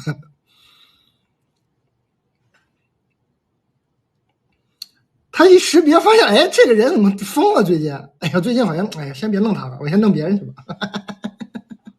他要考虑成本的。这就跟我们小时候上学。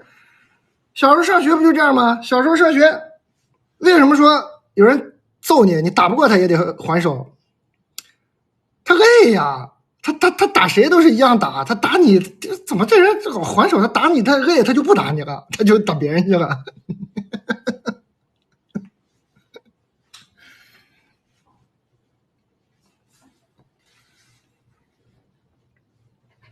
对不对？我说发疯是一种夸张的说法，但是你明白我这意思，就不要变成一个可以被欺负的人，你要展示出来你不可以被欺负，他就不弄你了。还有2分钟发券啊，朋友们，买个西红柿去发疯？对呀，发疯的方式有很多，我刚说的比较夸张，那你也可以很平静啊。你可以发那种很严肃的朋友圈啊什么的，他都能看见的呀。你说我有个朋友啊，我有个朋友在一个单位上班10几年了，他们领导啊经常拿他杀鸡儆猴，我批评他。后来我这个朋友有一天突然带了把刀去上班，类似吧，你可以发点这些。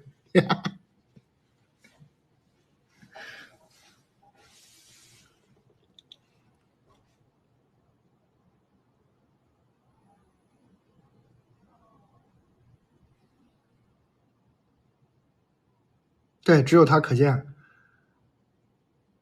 对啊，你就只有他可见啊，有啥问题啊？我不觉得这是有问题的。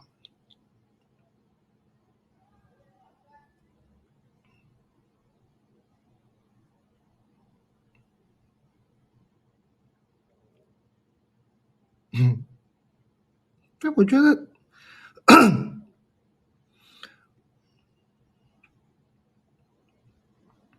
哎呦我天哪，来个爱情的吧，这沉重一会儿，咱们轻松一会儿。你好，蛋老板，事情是这样的，我刚结束了一段26岁开始的初恋加异地加姐弟 buff 叠满的恋情，我们谈了10个月。你26岁开始，我寻思你现在46了呢，你这不这10个月你不最多27吗？你不就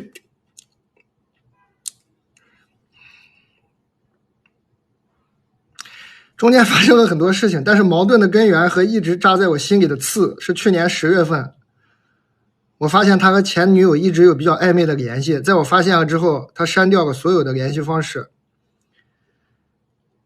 也做了很多挽回感情的行为，甚至有些偏激的让我不要离开他，但是我心底一直是介意的，从而在相处中变得敏感，容易发生矛盾。中间试图和他分开，但是真的很喜欢他，精神上很依赖他。这次分手的原因是我们发生了肢体冲突，双方的父母也都不太赞成我们继续下去了。前几天他告诉我他累了，觉得我们不适合再在一起，现在选择听父母的话结束这段关系，我却根本习惯不了没有他的生活，控制不住自己的情绪，放弃原则的去挽留他。人到底怎样能不被习惯和依赖左右呢？唉，快跑啊！而且人家都让你跑了，你还不跑，快跑呀！听妈妈的话呀，他都听妈妈的话了，你怎么不听呀？跑呀！走不出来啊！快跑！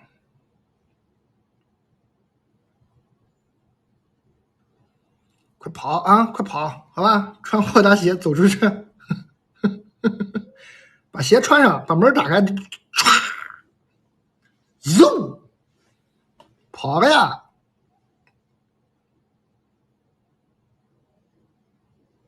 啊，还不跑？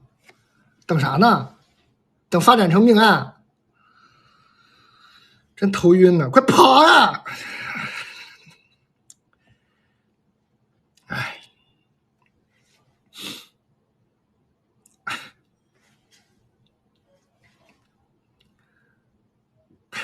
真是无语。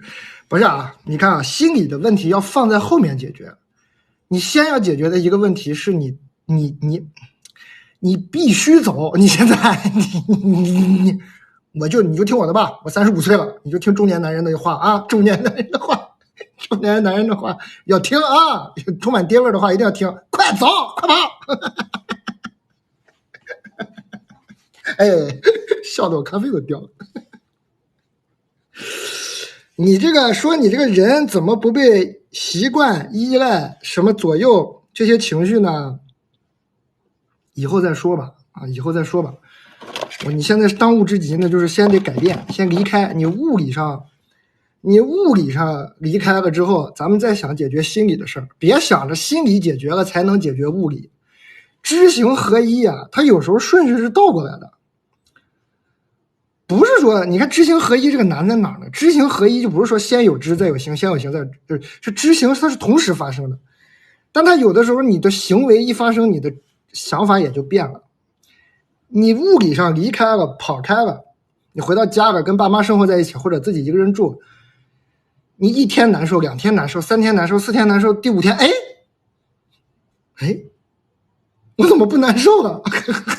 哎呀，这挂咖啡质量不行，这挂不住呢。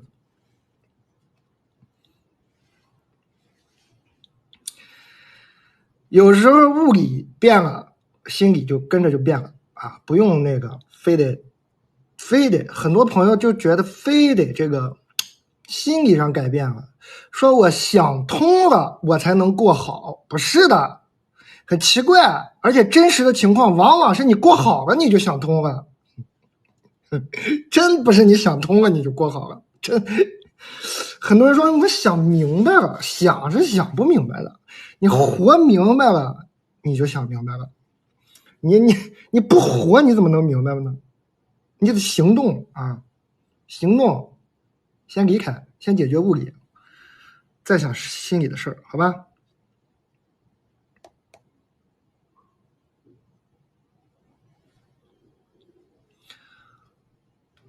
好不好？这位姐妹，跟爸妈好好的买点花树汁喝，非常好喝。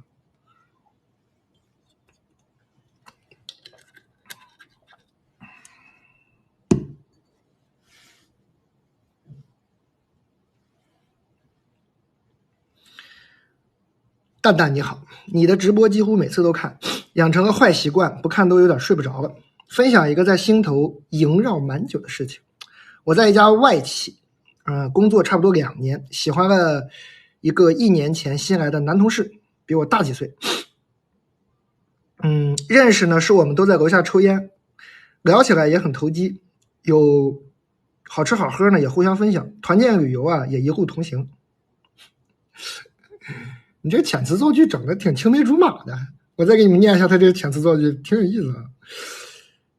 有好吃好喝呢也互相分享，团建旅游啊也一路同行。这整挺可爱。甚至单独出去吃个火锅，喝个小酒，聊了1-2个月。我以为他和我一样互有好感。有次聊天他说在和相亲对象吃饭，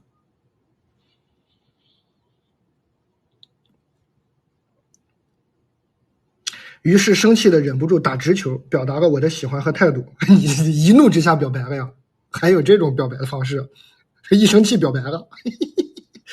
不接受不清不楚的暧昧，或者把我当备选。这时候他说他一直把我当朋友妹妹对待。妹妹，经典语录又来了，经典台词。妹妹，这个妹妹哥哥弟弟的，我这一看到这种词我就头晕，我就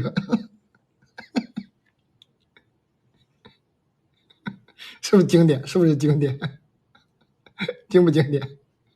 说什么哥哥妹妹弟弟的姐姐，哎呦我的妈呀，这个妹妹是最过分的。当时很难过，但是觉得退一步还能是朋友，毕竟还得做同事。结果令我没想到的是，他竟然跟办公室的单身女同事都聊过。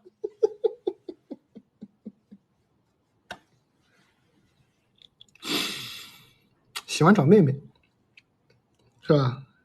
从小独生子，缺少这种兄弟姐妹的温暖，你体谅一下。有的人是这样的，喜欢在外面找妹妹，说家里没生啊，没有妹妹，就只能出来找。不仅如此，其中一位 W 女士呢，才和另外男同事搞完婚外恋，人尽皆知那种，也一直在找他聊天。哎呀，你这公司可以啊，你们这公司。每次碰到呢，都和他笑得灿烂，包括肢体接触。我和他讲过这位 W 女士的事迹后，他当时表示很难想象，但后来就开始吃 W 女士给他做的爱心便当了。他办公室被问起说是自己做的。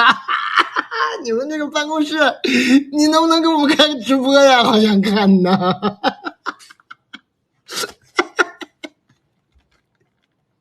你们这公司好热闹呀！目前他俩现在呢，已经是秘密进行办公室恋情了。抽烟呢，我俩也不会再碰到了。烟也戒了，跟他抽就不跟你抽了。哎，由于我和她关系好，人尽皆知 ，W 女士呢就跟我变得很不对付，我也欣赏不来 W 女士这人。对这个男同事啊，我极其下头，也对自己感到失望，感到自己很愚蠢。但以我的性格来说，并不认为表达喜欢被拒绝是羞耻，只是感觉品味有点被侮辱了。哎，其实知道这男的配不上我这么真诚的喜欢，但想起来还是要 emo 一下，并且时不时还要忍受 W 女士的不痛快，烦，烦。哎，哎呀呀呀，这不这单边挂吧，这双边挂不成了。哎，这其实是个挺悲伤的故事，但是事情荒诞到一定程度呢，除了笑，咱也没有什么更好的办法。姐妹，我给你的建议就是这个，就如果事情荒唐到了一定的地步，就笑吧，就像我这样，那还能怎么办呢？难道哭吗？No No No， 休想让我难受，笑起来。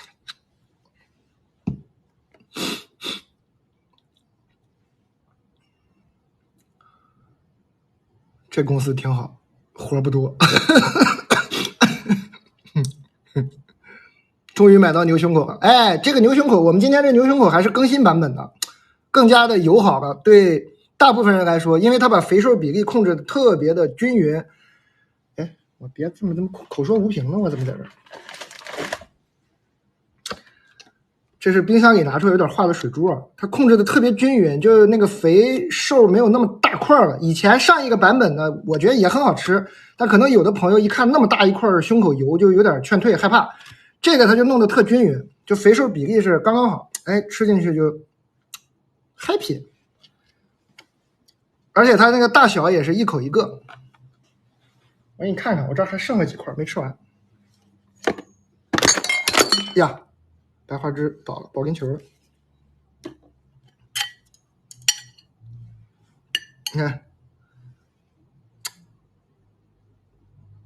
贼好吃，贼好吃，贼好吃。这个比上一个版本就更油好了。上一个版本你可能觉得那么一大块油还是有点负担的，这个它油都控制的相当好，而且都是胸口油，贼香。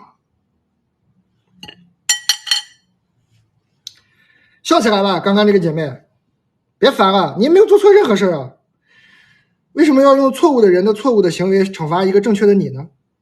姐妹，烦的不该是你啊，不要烦啊，笑起来，多抽2根烟，你不是爱抽烟吗？喝点酒，抽点烟，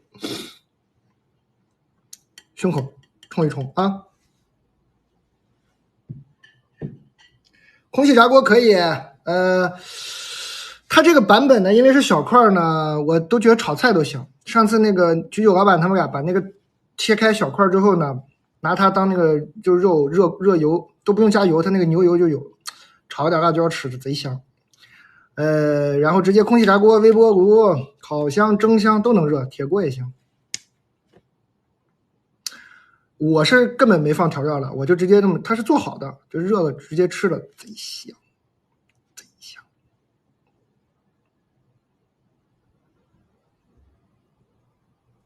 贼香，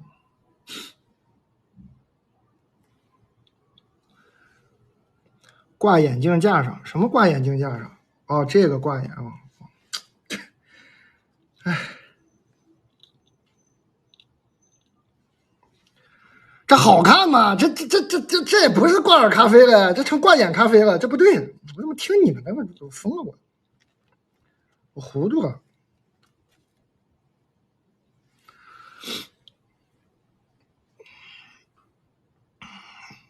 不硬了，不硬，很好吃。听我讲述那个 APP 叫靠谱讲书，可以谈一下，同事们帮给他们谈一下那靠谱讲书。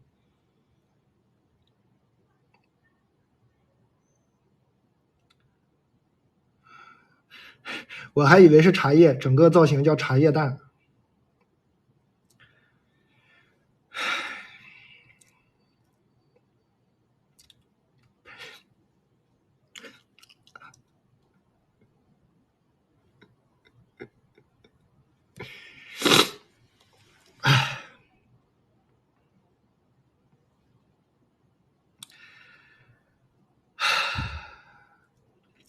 咖啡啊，咖啡蛋啊，咖啡，5种口味，1周5天不重样啊，10包装。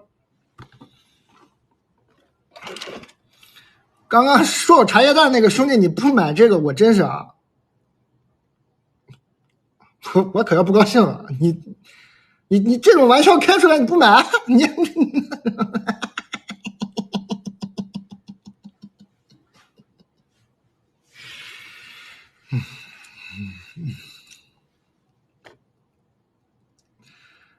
刚说茶叶蛋那个兄弟，你回来买咖啡了，别人买不买随便，你必须得买啊。别人可以不买啊，你不得不买吧？你太过分了你！哎呦天 ，Top Player 顶级玩家给我发来一个小飞人啊，谢谢啊！整这么浪漫吗 ？Top Player， 哎呦妈呀，这啥玩意儿？看个出戏啊！这礼物太浮夸了，这怎么有剧情了？感觉这礼物给我刷了个剧情，刚才。播客今天12点就更新了啊！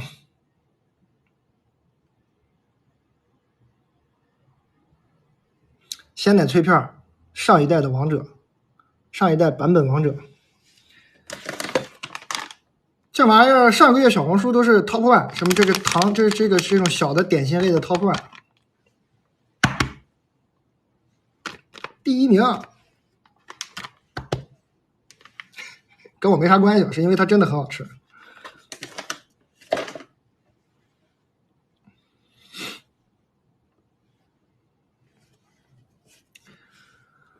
版本王者，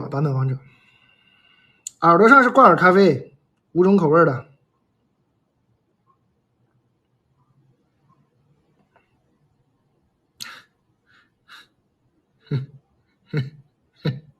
王老师，你这个头像是不是有点诈骗的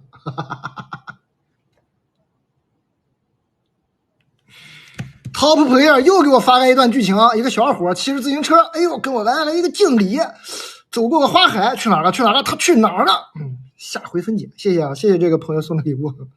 哦，来了，他回来了，他刚刚从自行车那边过啊，还是刚刚那个路线。哦，又演了一遍，行，好，谢谢。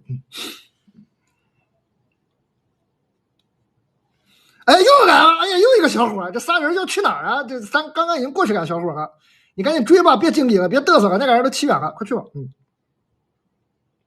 哎，又来了第4个小伙啊，组成了那个，又想说山西那4个人，又组成了晋城人小分队，4个骑自行车小伙。哎呀，5个小伙了，这一个车队冉冉诞生。谢谢，别刷了，感谢啊，朋友。我们小卖部呢，你送礼物这个我很感谢，但是没必要啊！你这个搞得我很压力很大。哎呀，6个小伙了，你这个买点，我们这没有一个东西看得上吗？你买点啥不好？买点牛肉干，买点奶片，买点水啥的，非得这么非得这么直白的，就给你钱，就非得这样吗？咱们交换不好吗？哎呀，干哈呀？这越说越来劲了呢，咋还上头了？你不会以为我在激励你吧？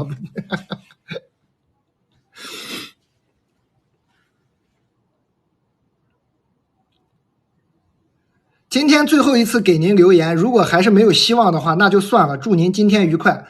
有一个叫 Jack 的朋友，我的同事们把这个 Jack 给我留的言翻出来，他可能是发个那个写信给我们小卖部普通店员了，给我翻出来吧，他整的这么伤感。翻翻他说啥了？这个叫 Jack 的朋友说最后一次给我留言，别呀。咱们这买卖不成仁义在，交情在，怎么还最后一次留言？哎呀，自行车变成小花车了，这冰淇淋啊，这玩意儿吃一口，这不得糖尿病犯了？谢谢啊。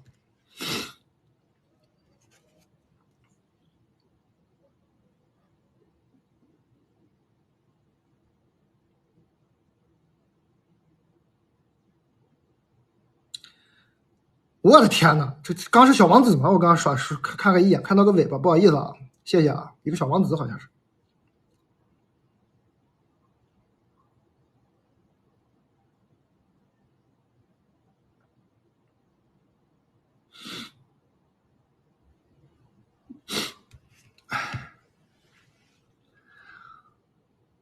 哎，就是小王子啊，这不小王子吗？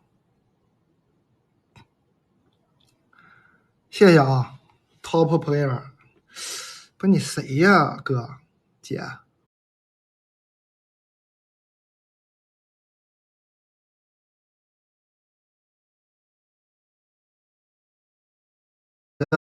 主页你怎么是个哈佛的呢？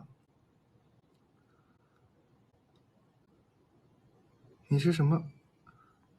哦，这应该是朋友，这应该是我好朋友。我感觉我认识他，哈哈，我感觉我认识你。那啥也别说了，朋友们，把复兴公园的那个 ins 的门票弹起来，快！老板来了，啥也不要再说了，朋友们，让我隆重给你们介绍上海现在最好玩的去处啊 ！ins 复兴公园新乐园，大儿童的乐园，好吧？昨天呢，我昨天晚上去看，他们还装修好了，装了那个特别漂亮的那个新的大门口，特别好看。刚刚刷礼物这个，我如果没有猜错呢，就是这个 ins 复兴公园的神秘的一个老板啊。今天晚上12点，我的播客更新呢，就是我跟那个他们其中一个老板，其中他们老板比较多，其中一个老板的聊天对话，就是聊一聊开夜店做酒吧的生意是什么样的。这个好玩啊！我们这个票是怎么回事呢？我们这个票是它里头的除了 KZ 那一家之外，其他的所有夜店7家吧，所有的夜店酒吧你都可以进，而且每家店送你1杯酒，而且你就觉得这7杯酒还喝不够，最后到 Playground 的那家去还送你畅饮，就是你喝好为止啊。去买了这个票的朋友呢，给你们一个建议啊，玩的话千万别12点再去，你就要排队了。你早点去，你可以早点去，在楼下一家叫五花马的很神秘的酒吧吃口东西，喝点酒 ，pro drink 一下。然后11点的时候进去，把这7家店的手环啊都换了，就这个票你先都换了，都换成手环之后，你后面再进去玩就不用排队了，因为他周5周6的时候人贼多。我们卖的这个通票就是周5周6，他人不多时候也不好玩，就周5周6那就太好玩是吧？但人太多你就去，但是你早点去，把手环都集齐之后，哎，你说这一晚上你就窜这些店，你走到哪家你都随便进啊，踢门就进，然后每家店还送你1杯酒，这个是非常非常合适的。对，吃个牛杂也行啊，不用非得吃五花马，你吃底下好几家餐厅都挺好吃的，那个底下也有一串酒吧，那个就不用门票了，那就是喝点酒吃点东西的。然后2楼也有吃饭的地儿，2楼有那个各种料理，好像还新开了火锅，反正那里吃饭的地儿也挺多。不，这个票可不管你吃饭啊，这个票就是管你进夜店的门票。哎，就这7家夜店，你就凭这手环就能进，好吧？怎么样，老板满意了吗？老板，我老板还监工呢，老板可以不可以？可以，你可以走了，老板。哎呀，满意了，给发个骑自行车说满意了。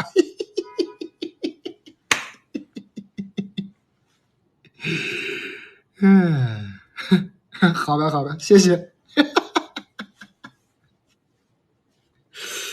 太好笑了，我这个哥们儿。行了，OK 了，明白了，不用送了。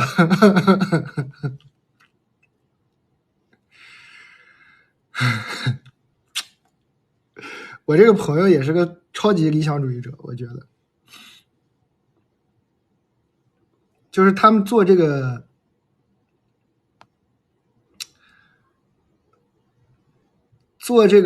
啥呢？做这个夜店啊，他自己你看他这个 ID 就起的挺好 ，Top Player， 他确实是个 Top Player， 顶级玩家。这哥们儿真的是顶级玩家，我就别说他名字了，他可能也不愿意。他就是那是真顶级玩家，就是这个世界上你能想到的好玩的东西他都玩过了，我感觉啊差不多吧。什么哪个国家的什么音乐节、什么夜店、什么全去过了。然后之后呢，他就觉得上海的还不够顶，然后他就开了这个复兴公园 ins， 那确实是很顶。现在是航空母舰啊，现在确实是航空母舰。我觉得在全球范围内也是比较能打的一个夜店，哪有这么干的呀，是吧？这个一个楼里7、8家，咔咔造，还不贵，这是最气人的。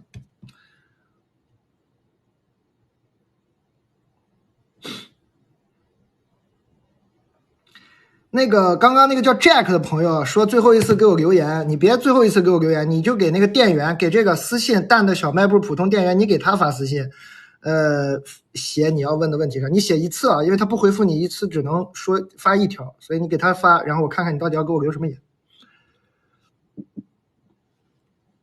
我这个朋友开的这个，绝对是顶级玩家，他绝对体验是给你拉满的。这个门票有啥？这个门票，就酒吧嘛，蹦迪、听歌、玩、喝酒，就是7、8家，7家吧。它里头就是 KZ， 我们这个通票不包含 KZ， 因为 KZ 是坐着的那种 live house。它这个呢，你都溜进去带手环，你就不用开卡，你就溜进去，你就站着喝也行。当然也有座啊，不是说你就不能坐，但是 KZ 是一桌一桌的，它不能是那种散着那种。有清吧吗？有，1楼全是。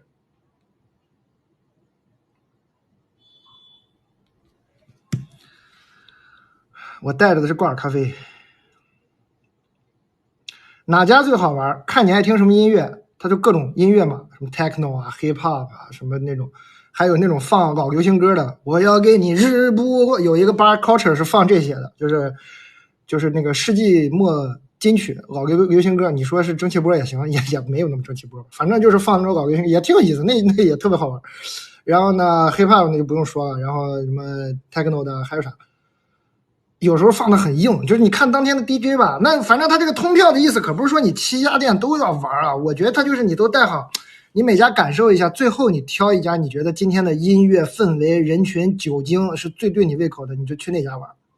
有好喝的咖啡推荐吗？我这耳朵上我这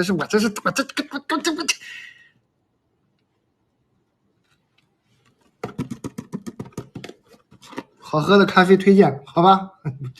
我头晕了我。有没有老年迪斯科？还真有，因为它在复兴公园里边，你去那玩呢是特别好玩的。我真的推荐大家，你要是外地朋友来上海玩，或者上海还没去过的，你那个体验太妙了。因为就是它复兴公园里边啊是有老人家的，你差不多这个点没了，从晚饭之后一直到9点吧，一直都有那个大爷大妈在那跳广场舞。哎，然后呢，中间那个步道上的公园里有人在散步，有人在跑步，有人就在长椅上聊天谈恋爱，是吧？然后你往前走，走到这个 ins 这栋楼里头，全是年轻人在嗨，在吃饭，里头都在蹦。我觉得这复兴公园那个感觉是特别美好的，就感觉人类已经实现了那种和谐，就是怎么这么和谐，怎么都这么开心，所有人都这么开心，就是老人家也很开心，小孩也很开心，就是所有人都有的干。就是在复兴公园会感受到很幸福，我就推荐大家没去过去一下。它是一个24小时都有人开心的地方，就是你蹦迪，有的人蹦到早上嘛，这也很正常，蹦到早上，蹦到5点钟，好了散了，出来的时候第一波晨练的朋友进来了，就是特别有意思，24小时都有人在里面开心的一个地方。就是好，你蹦迪喝的晕乎乎，天蒙蒙亮，你要回家睡觉，然后大门口一个大爷是吧，这么坐着扩胸运动就进来了。特别好玩，我就特喜欢复兴公园，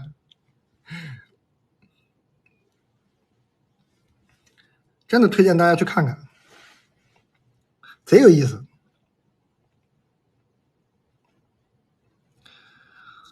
这个就你就去体验一下，看一下是吧？这是很值得的。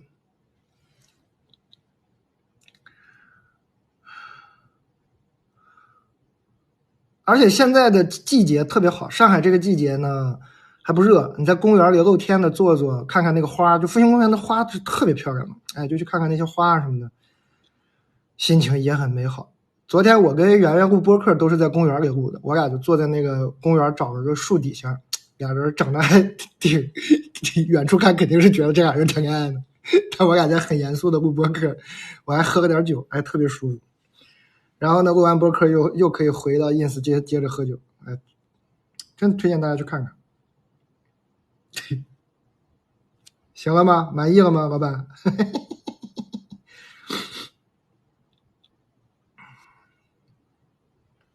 老板给我发来微信了，说可以了，夸了好久了，夸的真好。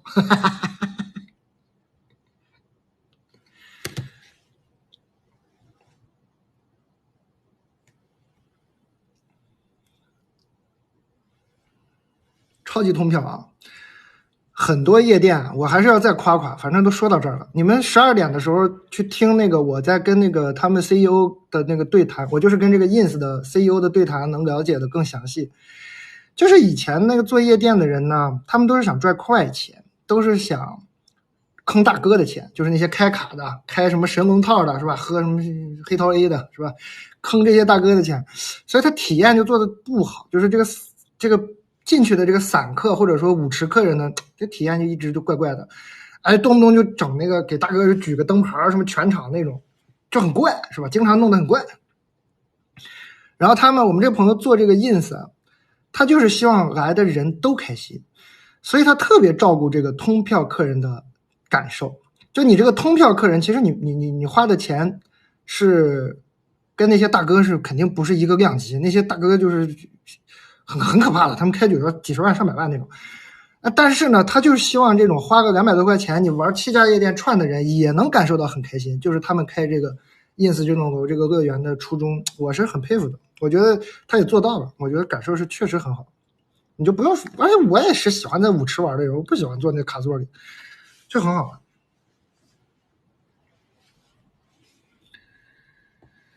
好吧，哦，10点30是不是发券了？刚刚发券我都忘了。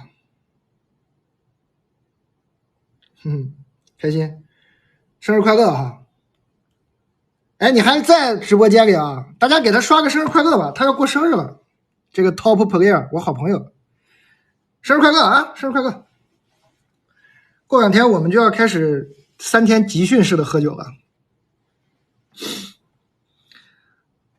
我这老哥，他常年他是个神人，他经常在那个，哎，我不能说他太多隐私啊。他在国外又读书又那个就很忙。他现在他终于回来，他每年回上海来过生日。他每年过生日就是集训式的喝酒，就是你那3天谁也别想好喝，就是我们今年应该就在 ins 连过3天生日吧，给他。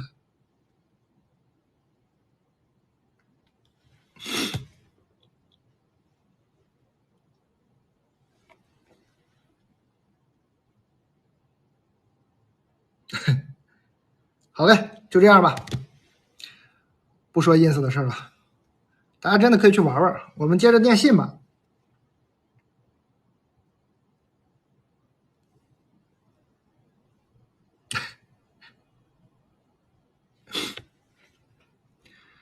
真的是集训式的喝酒。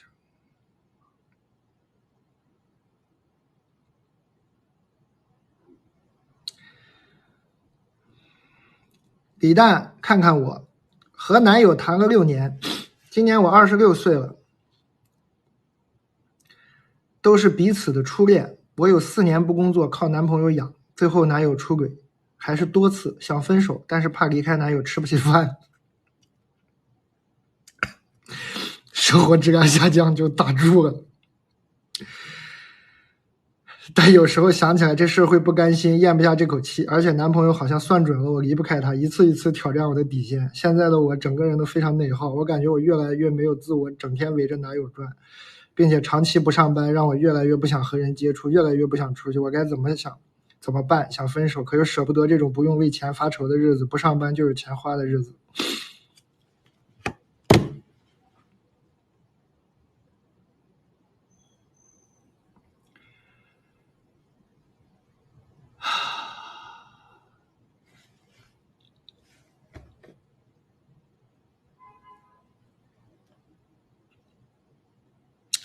我先擤个鼻涕，我不擤个鼻涕我都懒得说你，我先擤个鼻涕。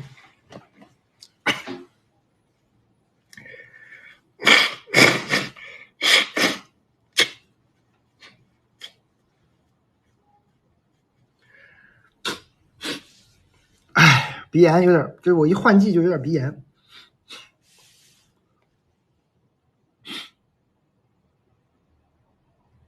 这也是一种上班，这也是一种上班，这也是一种上，也许这就是你的工作。要不然还是咽一咽这口气。这种劝不好不听的，我也没打算劝他。我觉得我配吗？我给人啥建议啊？别给人建议了。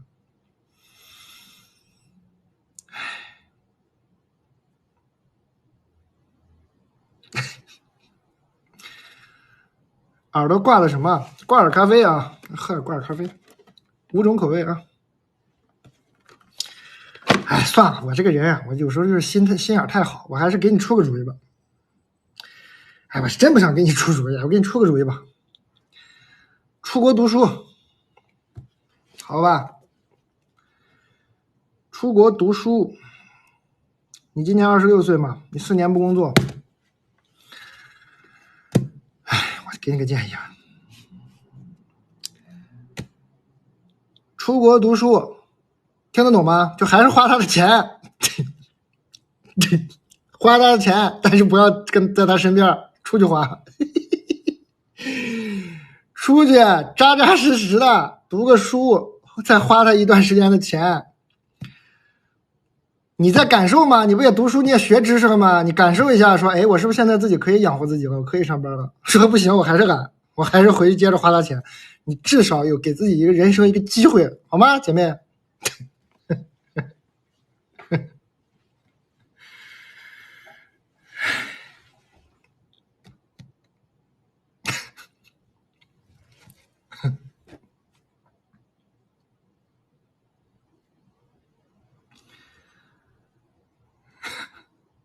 怎么样？是不是一个很好的主意？买点咖啡支持一下吧。好喝的啊，也不用是，要5种口味啊，1周不重样。为什么这么清醒？咖啡选的好呀，咖啡选的好，脑子才好呀。衣服多久发货？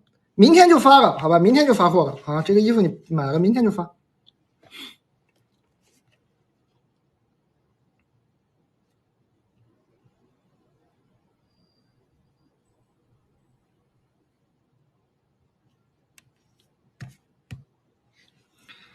怎么一下就盘活了？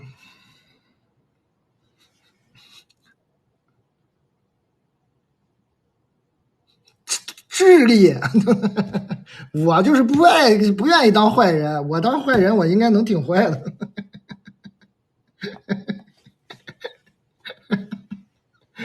我是一个狡猾的好人，非常狡猾。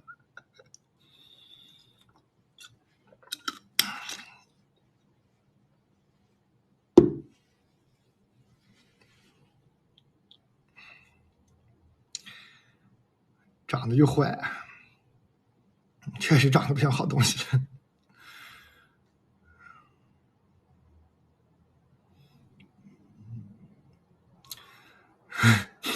狡猾会摔跤。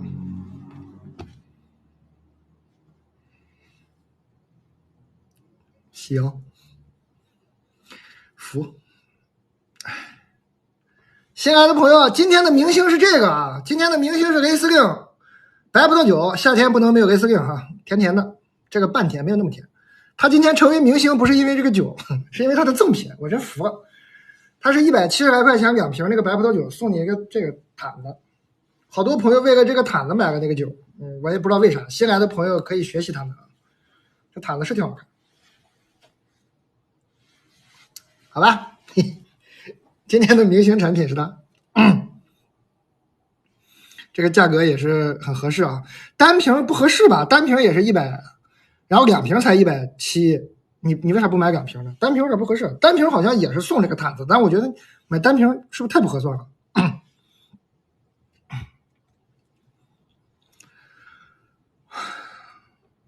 你天天喝酒，脑子怎么还这么好？那不得不说啊，也不能说是跟他有关系啊，没。但这个确实，这个白桦汁这玩意儿确实，我喝完酒以后喝它会感觉特别舒服。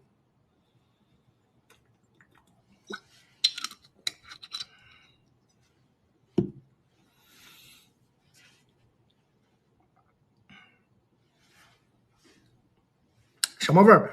一股自然的甜味儿，它的成分特别，再给你念一遍啊，这个我真是太喜欢这玩意儿了。能量零，蛋白质零，脂肪零，钠零，碳水化合物0.7，它就是桦树汁的原汁，所以它有0.7的就这个碳水化合物，就它这个汁儿自己带的，就是微甜，微甜。你平时喝呢还不觉得有多甜，它就是在你宿醉第二天起来那第一口冰冰的这一口下去，就怎么甘甜？就什么叫甘甜？就觉得哇，复活了。或者吃很油的时候一喝，甘甜。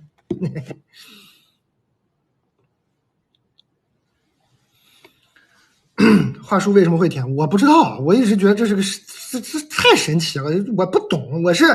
我是在那个我一个酒鬼朋友家喝酒，他说你喝这个，他说你好喝酒，你试试这个。我说什么玩意儿？你看哈，它这个瓶子，它这个瓶型，它这个名字是不是像一个智商税产品？就我一看就有一种浓浓的那个智商税产品的感觉，说白桦树原汁还给我用这么好的玻璃瓶，想骗我钱啊？想骗有钱人钱是不是啊？卖这么贵是不是割有钱人韭菜的？我一喝服了，割就割吧，好喝。真的好喝，真的好喝。他就算是他骗我，我也心甘情愿了，真的好喝。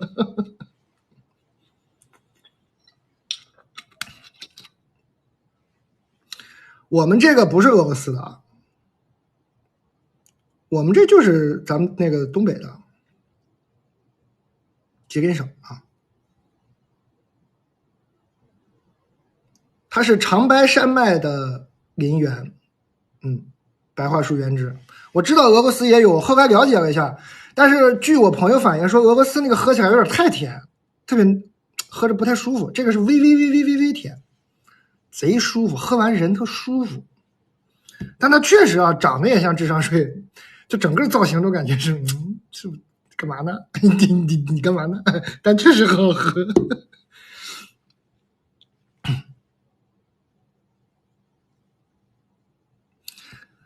但是你那个不是啊，这个买水不送毯子，刚就有朋友弄错了，说哎，你不是买水送毯子？不是啊，送毯子的是这个雷司令。耳朵上是挂耳咖啡，5种口味的挂耳咖啡。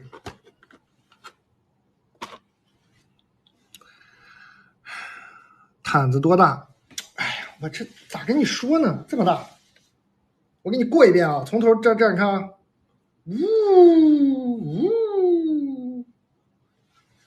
挺大。讲一下 ins 乐园，刚讲半天了，给我朋友都讲不好意思了，说怎么老说他，不说他了，刚讲半天了。反正在上海的，来上海的，我真的是推荐，这是一个人生非常值得去一下的。你就算不爱喝酒，你就是不喝酒啊，你是个滴酒不沾的人，你也不爱夜店，但是真的值得进去看一眼。这怎么世界上会有这样的地方？这么和谐，怎么会这么和谐的地方？这么快乐？为什么所有人都在快乐？读信，接着读信。刚刚有朋友问我，就讲一讲。感谢大家哈。刚刚那个信不是不是给那个小朋友，刚那个不想花钱小朋友给了他一个不是给那个不想挣钱小朋友给他指了一条人生的明路嘛。咱们讲下一个吧。我32岁了，女生，有一份收入还可以的工作，有房有车，生活基本没有压力。除此之外，我还有将近7年的相亲经历。以前觉得跟谁有段感情都不是难事，经过这么多年，发现自己根本就没有爱人的能力。跟相亲的对象聊一段时间，就会开始挑剔对方各种问题，总感觉对方不如我意，很彷徨，但又不想将就。尝试过心理干预，但没有很好的效果。想听听你的想法，谢谢。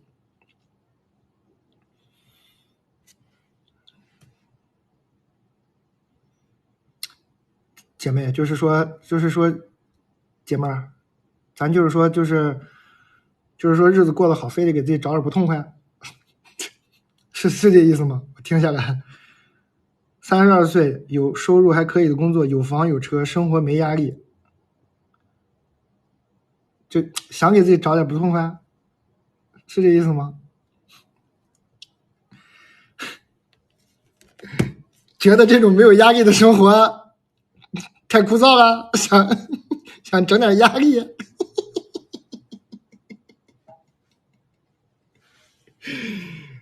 你这样不好吗？我怎么觉得你这样很好啊？还是渴望感情是吧？没有爱人的能力，没有就没有呗。你看，你也尝试过心理干预，但我感觉啊，别念了，严重伤害到了我。这个破婚就非结不可吗？对呀。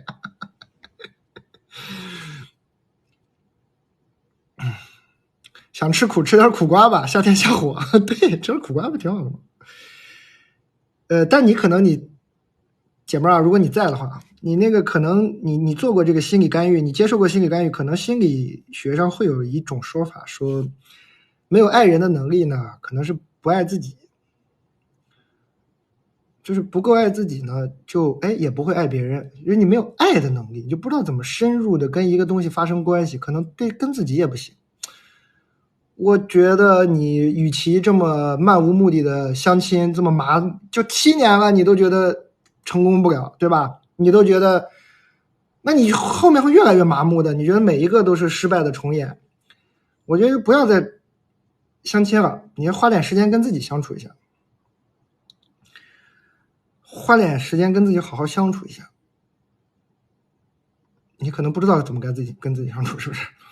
很简单啊，去大自然里，去大自然里没有别人的时候，只有你跟大自然的时候，就是跟自己相处，跟自己相处一下啊，在大自然里住个7、8天，住个10来天，住一下，听一听内心的声音啊，就是摸着自己的胸口，感受我到底是个什么样的人，我到底被爱过吗？我爱过我自己吗？我日子过得也不错，我32岁，有房有车，生活没有压力，我为什么觉得枯燥，还需要心理干预呢？啊，大山，你能告诉我吗？也不一定，但你试试。你在山里这么待一段时间呢，可能就好了。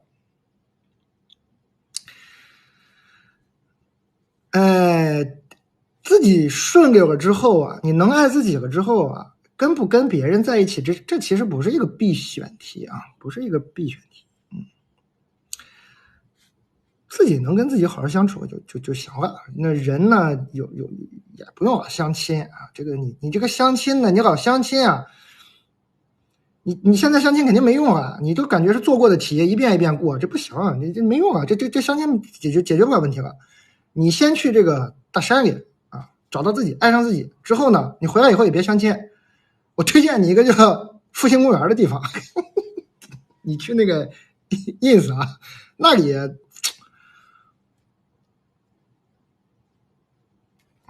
不多说了，你自己去感受吧。我昨儿跟3个小伙，哎呀，这小伙就帅的我头皮发麻的那种。我朋友的儿子，我朋友呢就是这孩子儿子呢，俩儿子都是美国上学那种，带一同学仨小伙，17、18岁啊，他们那未成年人不让进是吧？就是现在是反正就18、19岁吧，应该是坐在那儿，肌肉小伙这么粗大胳膊，穿一个吊带啊，也不能叫吊带，男生不能叫吊带，背心小黑背心哥仨，帅的我呀！我在那个五花马门口喝酒，过来，这仨小孩不是他国外回来嘛？他爹就是让我带着玩，说你看你天天玩，你带着这个小孩去那个复兴公园见识一下。哎，说实话，真不想跟他们玩，就是往那一坐，你就觉得我还活着干嘛？这过来了，说，哎，蛋哥还很有礼貌，没叫我叔叔是吧？蛋哥，那个我说怎么下来了，怎么没上去玩啊？说我们下来先喝点，就是先喝点再上去玩，拿了一瓶那个真露，知道吧？我就服了，我就不知道这些留学生为什么这么爱喝这个破酒，这个真露。啊，咱不攻击人家，不是说那个什么，不是，呸，我说错了，不是说破酒啊。但是我的问题啊，我确实喝完真露第二天头贼疼。我没有说人家酒不好的问题啊，是我不适应，我一喝完真露，我第二天头贼疼裂开。所有留学生朋友都爱喝这个，不知道，可能人家年轻确实不会吧。你要瓶真露过来，说我们先喝点。我说兄弟们，你们这个一拧开，我觉得你们就身份就完全暴露了。留学生年轻，拿瓶真露，穿个背心儿，大肌肉，仨小伙在那儿跟我聊了一会儿，说你年轻的时候怎么玩。还有一个对俩小孩是咱们中国人，是那个留学生，还有一个小孩是那个 ABC， 就长得是中国人，但是已经就汉语都说不利索。我跟他英语讲了半天，我还跟人家English了，我就喝点酒，我也是爱说点英语。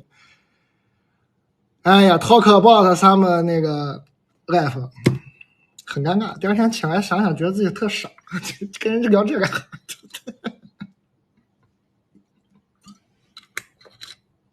我在家喝点白话汁不好吗？我坐那跟他们，我请他们喝了个沃德嘎。我说真露啊，你们能行，我真喝不下去。我说咱们那个喝点伏特加还行，拿瓶伏特加给这小伙们咔咔咔就倒上，是吧？那个我要了一个这么大的杯子，玻璃杯里头放一冰块，我说倒上慢慢喝。仨小孩拿起来，干了，看我，喝。没事啊，表面云淡风轻。我的天，他们一走我就开始头晕了。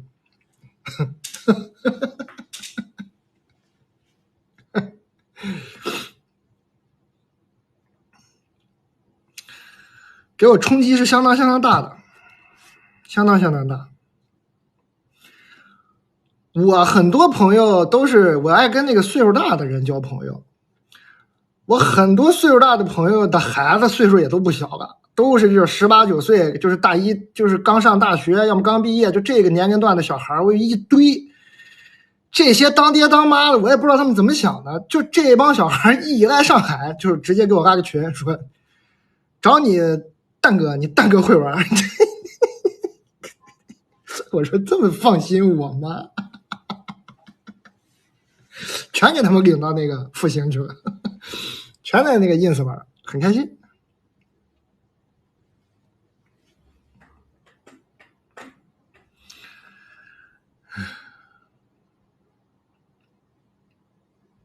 哦，哎，我看到刚刚那个相亲的姐妹过来了，姐妹说我要是不着急，以后也要跟朋友的小孩玩了，哈哈哈哈哈。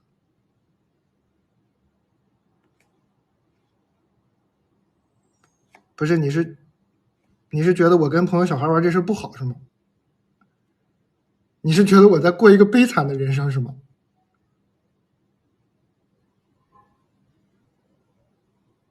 不是，你这个语气，你这个说法，意思就是说你要不好好相亲，将来就会过上像李诞一样悲惨的人生，是这个意思吧？我翻译过来是这个意思，是不是？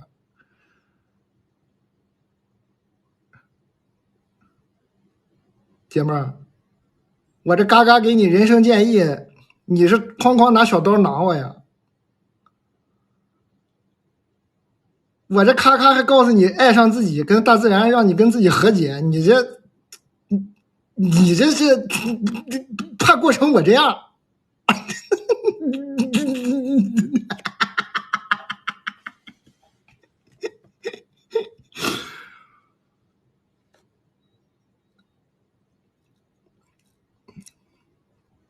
我敏感吧？我又敏感吧？我的真心啊，哎，我一片真心，我一天，我又高敏感了，我的错，又是我错了，我的敏感了，独居敏感男，给还有起外号，独居敏感男，同事们，明天把我这个小红书 ID 改了，李诞（括号独居敏感版）。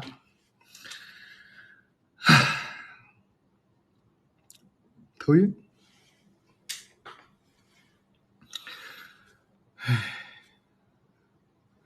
龄独居敏感男。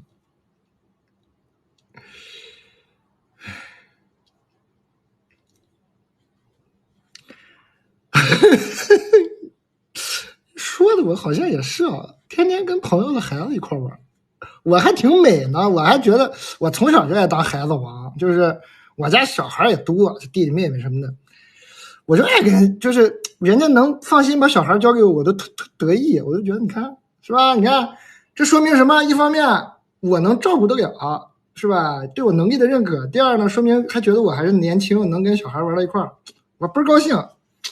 让你一整挺悲惨，哎。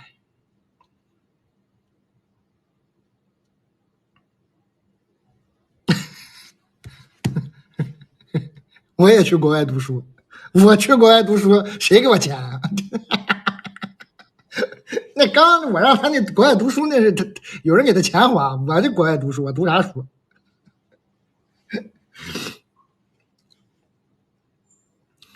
哎，你比较闲，又戳我，又拿小刀拿我，又戳我的痛处，比较闲，我是比较闲呀，是我想闲吗？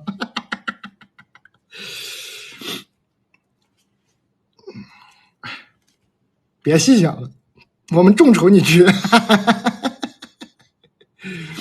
闲一点不好吗？是，我也喜欢闲着。我其实是一个，我是一个喜欢自己能掌握，不是掌握吧，我是一个喜欢随波逐流的人，我的生活节奏蛮好。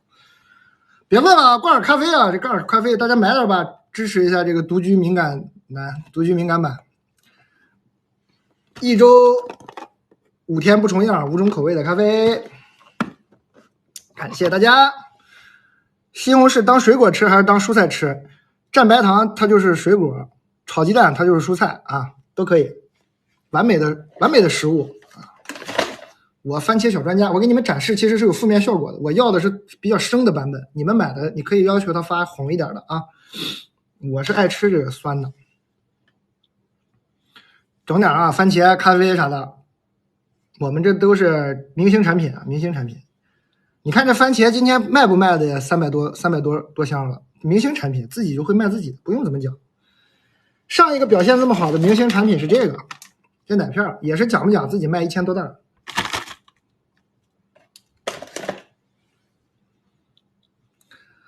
好喝啊！咖啡差点说成番茄好喝，胡言乱语了开始。哎呦，这个酒今天卖的这么好，哎呦没注意，哎呦这个酒看来大家是真喜欢这个挂毯呢。哎，这个酒居然卖这么好，这个酒也是好喝的，咱别真的是为了挂坛买它，为了他本人买它也是可以的。这个酒是好喝的，就是没有那么甜的雷司令，它稍微处理了一下。就是雷司令一般的偏甜，它没有那么甜，冰着喝还是很好喝的。就是雷司令那个，雷司令是个什么葡萄酒呢？我就这么说吧，就是你走到一家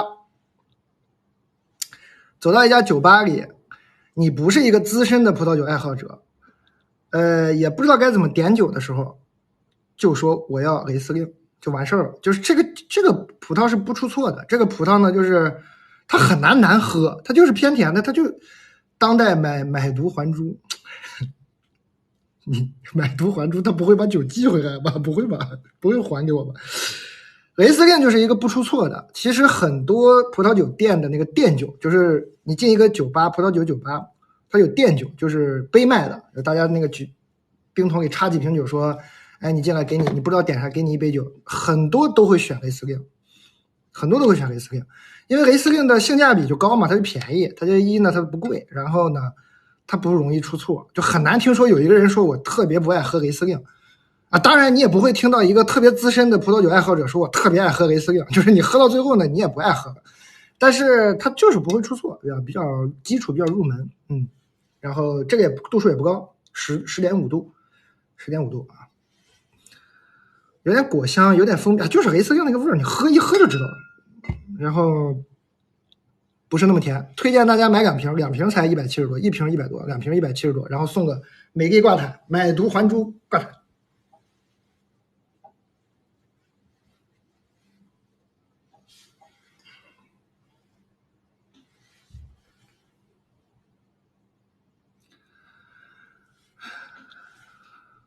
今天这个酒卖的快比番茄好了，我很震惊啊！可以，你们总能给我新的惊喜。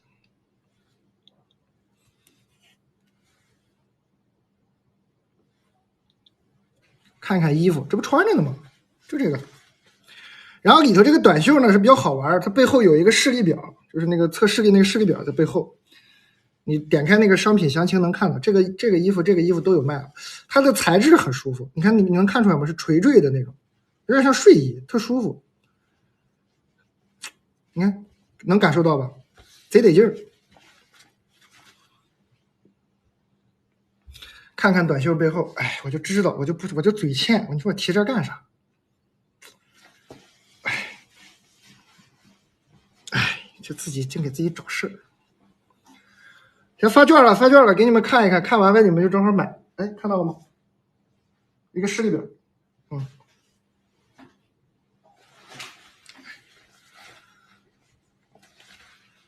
完全不看评论，我看评论了呀。刚进来就消费2瓶酒，这不正常吗？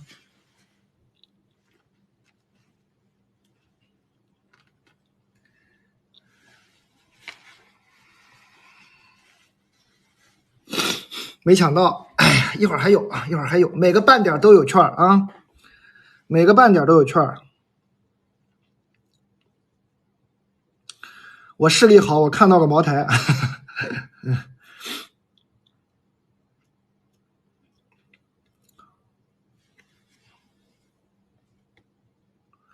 酒推荐哪个？哎呀，就是各种场合推荐不同的酒吧。但是今天呢，我就是你要说就是想尝尝葡萄酒便宜，那这真是便宜，这2瓶170多，这真是便宜。我也不知道为啥，还送个挂毯，那个毯子也挺好，我也不知道为啥这么便宜，就给这样。他们可能是618做活动有补贴。就是他不是618吗？现在他618有一些这种商家，他可能有点那个那叫什么赔本赚吆喝那个意思，就是对吧？他很多人618的时候做这种促销嘛，我具体我也不知道，反正我觉得这价格是2瓶170多，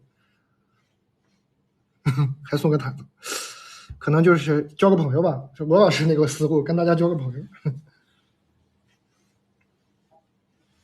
哎，这个毯子啊。挂耳咖啡在哪里有实体店？富民路，你搜这个 Slaptown 就有，还有 K11，上海的 K11，上海的富民路都有啊。你实体店就是也挺好，但是贵呗，你这买回家自己泡多便宜呢。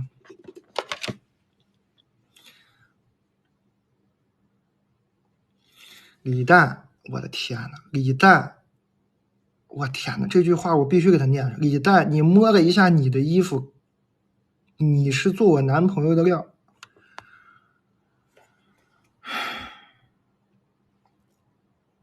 出来如果想说这种特别土味的这种东西呢，你把它理顺了再说，好吧？你这理太这土是土，但是不顺呢，这句话不顺溜啊。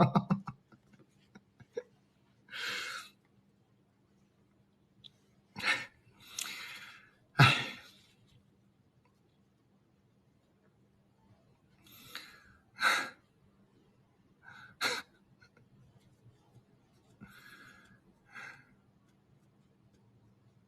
你耳环什么牌子？我耳环是这个 Slaptown 的啊，咖啡味的耳环特别好，哎，就特别提神醒脑，挂在耳朵上。然后呢，戴个一泡还能喝，很有意思啊。还有5种口味，每周5天，你每天都能喝不同的10包装啊。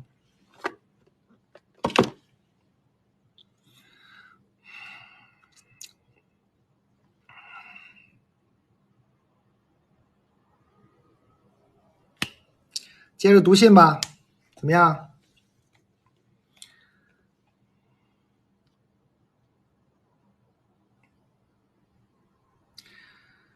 哎，我刚刚还巴巴的给那个相亲姑娘提建议呢，哐哐戳我2刀，我其实还没缓过来，我的心里在哭，我表面上云淡风轻，其实我的心已经碎了。不光是一种对自己现在人生状态的反思，也是一种真心错付的那种伤感。我以为在小卖部跟大家都是朋友，没想到大家拿我当反面教材。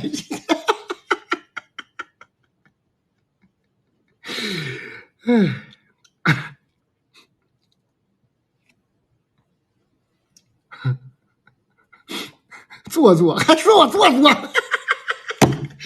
擤个鼻涕，擤个鼻涕开始读信啊！说我就说，我还说我做作。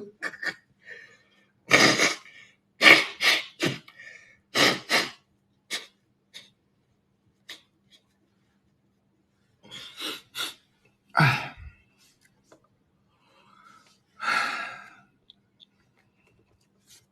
戏多，戏多。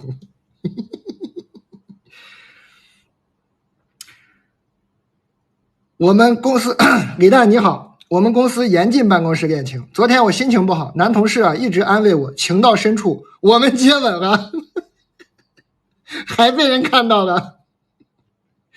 我害怕事情泄露，一直哭个不停。男同事心疼不已，说如果事情传出去，那就光明正大在一起，大不了他辞职。可我男朋友就是公司中层，这事绝不能传出去，我现在该怎么办？被人看见了吗？不是，谁看见的？确定目击证人，贿赂呀！你这个番茄应该已经不够使了，番茄光番茄不行，你得从我们小卖部买一个 package 了，番茄先整上啊，这是基础的。你也不能送太贵的，送太贵的呢，他也害怕，你先送点番茄，先送番茄，赶紧先贿赂证人，变成那些没有用的呀。番茄、牛胸口啊，是吧？肉买点，你别买太贵的，你这会儿直接给他太贵的，人家也不敢接受，说你这干啥呀？而且你男朋友还公司中层，这说不清楚，就是送礼，买件衣服测测视力。对，买这个有视力表的这个短袖，这后面有视力表啊。你走，你看看他能看见不？他可能没看见，可能他视力不好。你俩在那正是吧？咩咩咩咩的，你俩正那个是吧？我们小时候管那个叫啃羊头。我们小时候那某人说话也损。我哥小时候有一回在胡同里，我还特小，我印象特别深。我还是个小孩呢，我哥骑个自行车驮着我，说：“哎，你看那边那嘎人在那啃羊头呢。”我说：“什么叫啃羊头？”我说：“这大晚上的在胡同里啃什么羊头？”我一看啊，人在那接吻，说话太难听了。好，这题外话啊，就是你俩正在那接吻呢，是吧？你紧张吗？你看飘过去一个人影，你就以为是看，不一定看见。你先买一件我们这衣服，测测视力，没看见，你这啥都好说了。当然，我估计看到的概率还是比较大的。那就是得送礼了啊，送礼啊，就是买点这个牛脆脆，也比较独特，他都没见过。我们这小卖部有一些是吧，市面上不太容易见到的商品，买点牛脆脆，买番茄，好好做一下。这个建议不错。有一个人建议说，你就跟那个人说，刚刚我们没有接吻，我们两个在啃羊头。好，行。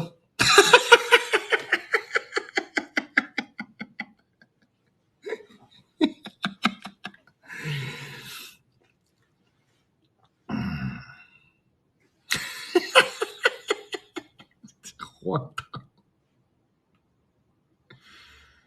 啊？什么？这个男同事和男朋友好像不是一个人。我的同事突然给我发来了他的阅读理解，我再读一遍。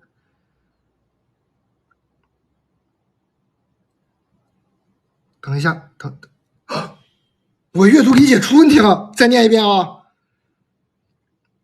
昨天我心情不好，男同事一直安慰我，情到深处我们接吻了，害怕被人看到，我害怕事情泄露，一直哭个不停。男同事心疼不已，说事情传出去就正大光明在一起，大不了他辞职。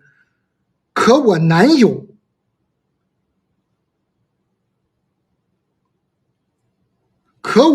友就是公司中层，这事绝不能传出去，我现在该怎么办？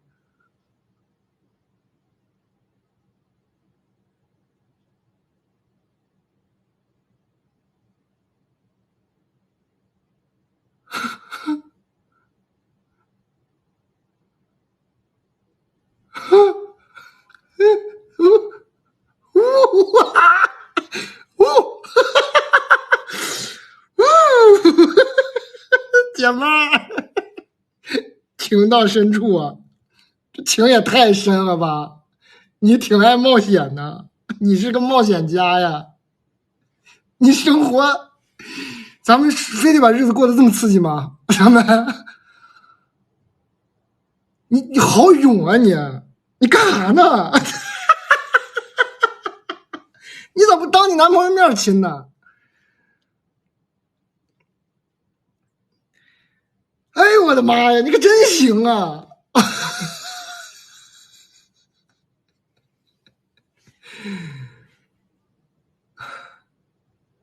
没听到，我再给你们念一遍啊！有刚来的朋友没听到，这故事我念一遍，你们听第一遍，你看你们能听出来不？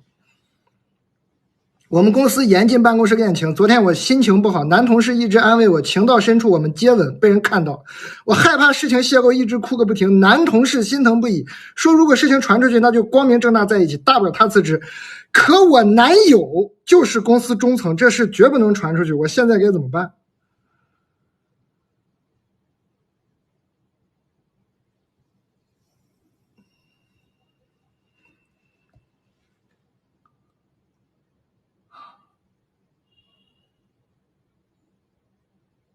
李诞真传统。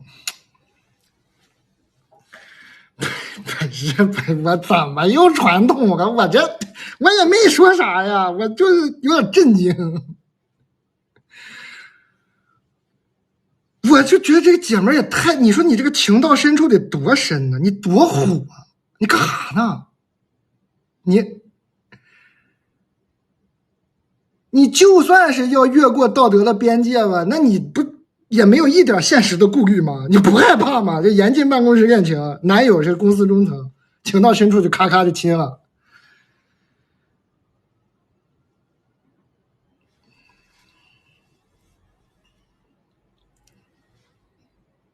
不会说这个不让办公室恋情这个规则就是你男朋友定的吧？不对，不是不让办公室恋情，不对呀，你男友就是你们公司的呀，是公司中层，你俩已经办公室恋情了呀，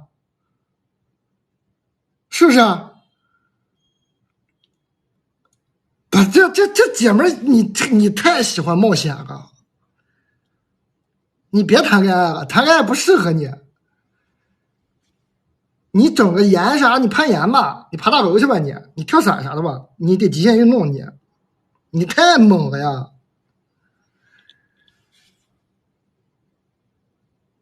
是吧？是不是冒险家？首先不让办公室恋情，她跟公司中层她男朋友咔咔办公室恋情，偷偷摸摸的哈，不让办公室恋情嘛，肯定是偷偷摸摸的。好，完了心情不好，来了一男同事安慰她，安慰着俩人，哎，又一个办公室恋情，还让人看着了。完了说现在这事绝不能传出去，我现在该怎么办？我能知道你怎么办？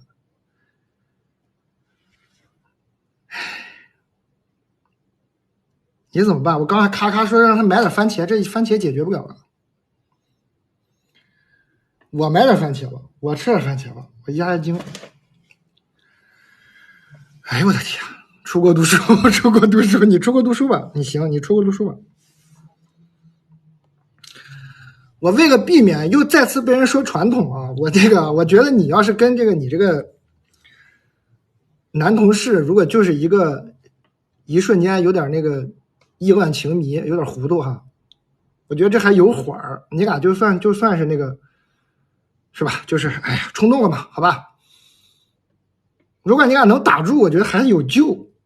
你俩就别整了，你俩别整了，就有救。你就好好的说，还行。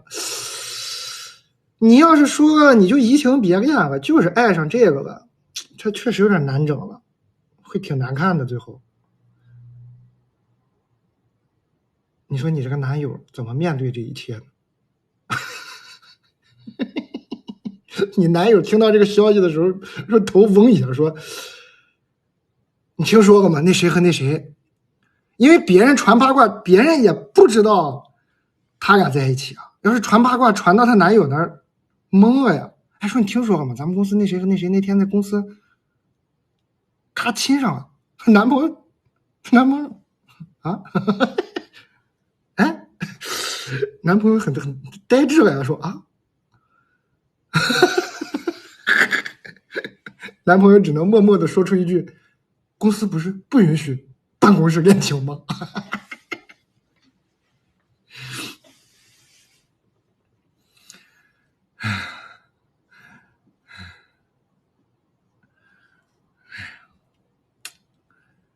头晕，头晕！新来的朋友们，4000多人了，允许我讲故事讲半天了，趁乱卖波东西啊！今天的明星产品是这个酒啊，2瓶雷司令，170多，非常的合算。完了呢，还送你一个美丽的挂毯。这个4000多朋友，我趁机卖波东西，大家原谅我啊，好吧？咱们也从这个刚刚让人震惊的故事中缓一缓，卖会儿东西缓一缓，好吧？送一个美丽挂毯，2瓶雷司令，非常甜美的雷司令。今天呢，因为这个挂毯卖出去好多酒，买椟还珠啊，但是这个酒也是好喝的，170多块钱2瓶，推荐大家就买2瓶，买1瓶不合算。然后送一个这个毯子，好吧？今天还有一个明星产品呢，是老明星。哎，我那老明星哪去了？我那老明星是这个，这番茄啊。这番茄呢，你不要看我这个这么绿，我是特意要生的，你可以要它让它发红一点的，熟一点的，很好吃。这个番茄在我们小卖部已经是当了一阵子明星了啊，卖的很好。你还可以，就是第一次来的朋友，这4000多可能有新来的朋友，新来的朋友不知道，这是我们第一代明星产品啊，奶片。这个是曾经上个月小红书这个类目，就这个糖果还是点心这个类目里的 top one 第1名。小卖部，小卖部也有全网第1名的东西啊，而且全小红书平台啊，这第一的东西，大家可以看着挑啊。买番茄送给中层，让它更绿一些。他这个题我已经解不了了。他如果只是说地下恋情曝光呢，那贿赂一下目击证人还是可以的。但他现在涉及到了一个，他不是跟他正牌男友的地下恋情，他是地下出轨恋情曝光了，这我就不知道该咋给建议了。地下室恋情，对，说错了。白花汁好喝啊，这个是我个人发现的一个，其实好像已经卖很久了，但是是我刚刚发现。我就是去一个我的酒鬼朋友家，他就说你也老喝酒，你喝完酒试试这个。确实，我说我自己的感受啊，不是人家承诺的功效。我就是宿醉之后喝这个，确实很舒服，有很大的缓解，它就是甜甜的，让人感觉有复活的感觉。完了呢，它确实卖的也不便宜，包装又是这样的，让人有一种智商税产品吧的感觉。我只能说你慎重啊，它不便宜。就我只能说我自己确实喝着很舒服，它那个微微的甜我特别喜欢，微微甜，口感是绵的，它不像水，你一喝就知道它不是水，它是白桦树的原汁，就是白桦树的桦树汁，它没有水啊，它不是水，你一喝就知道它不是水，是那种说不清楚，反正它喝起来是绵密的那种感觉，很有意思，这玩意儿喝着冰着喝贼好喝。在办公室是怎么有接吻的欲望的？他们这个刚刚这封信短短的这道题里头有太多 bug 了。我刚也想问这个。首先你在办公室难受，一个男同事安慰你，我就觉得这个场面就很怪，对吧？你说你在办公室很难受，然后不是，这办公室是个能走心的地方吗？他别男同事了，就女同事你俩搁那哭哭啼啼走心也很难吧？完了之后俩人走心走到还情到深处，还走咔，这办公环境是不是有点太好了？这啥办公室啊？那一般办公室那大白炽灯一开，一排一排的电脑，那你还有心情还接吻还走心还哭？他这办公室肯定是办公环境相当好那种办公室。俩人可能找个一个什么休息区、小花园那种。哎，有酒有故事还送毯子，对，这是我们小卖部就是特点啊。对，酒故事啊，毯子，2瓶酒170来块钱一块毯子，我真是佩服这个酒。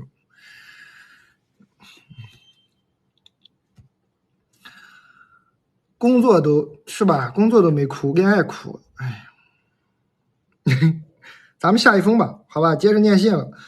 现在人有点多啊，4000多位朋友呢，肯定是有新来的。有新来的呢，感谢大家，欢迎光临。我们小卖部是这样的啊，新来的朋友呢，你有对任何产品的好奇想了解，我不一定能看见，因为我要念信，但你发在评论区呢，我们热心的老顾客会解答你的。比如说你问哪款牛肉干不硬，哪款牛肉干比较脆啊，你要选哪款牛肉干什么风味，哎，什么酒烈一点，什么酒酸，什么酒好喝，哪个什么番茄生不生，甜不甜，咸不咸，酸不酸，你就问啊，底下会有人回答你的。欢迎啊，我们再有10分钟发券，10分钟发个券，我接着念信了。推荐大家今天可以买点那个牛胸口啊，那个牛胸口这个比例，这个版本肥瘦搭配，我觉得是完美的配比。就是牛胸口，胸口高，胸口油那一块脆脆的那个油，配着旁边的瘦肉，一层肥一层瘦，贼香，奶香味儿。这个配比终于达到完美了。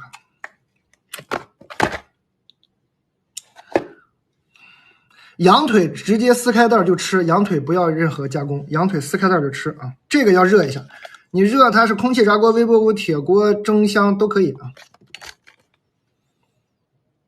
欢迎大家啊！欢迎大家光临。咖啡好喝，5种口味的挂耳咖啡，有嚼劲的牛肉干是这个，超干、风干牛肉干，旋风、冲锋、龙卷风，你就听这名字干不干吧，你嚼去吧。哎呀，挂耳咖啡掉了。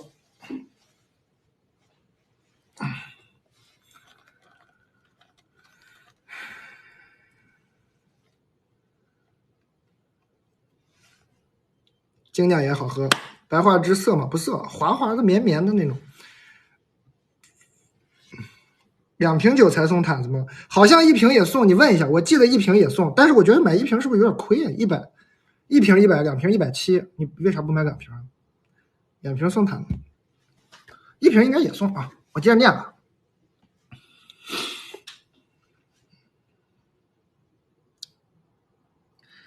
蛋蛋非常喜欢你的书和你的表演。3年前，我和某摇滚乐手谈恋爱，当时轰轰烈烈，后来因为现实原因分手了。分手以后很痛，但是也走出来了。我以为这件事过去了，但是之后总是被搞摇滚的男生吸引。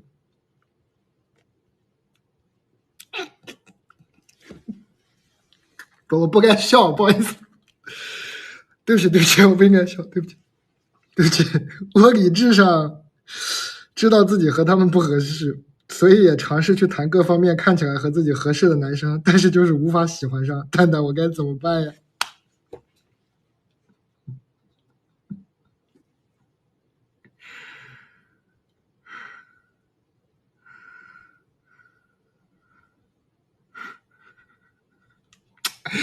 哎，呸！不要刷我朋友的名字呀！干什么？不要这样！不要这样！不要这样！别！这可不好！别！你们别这样！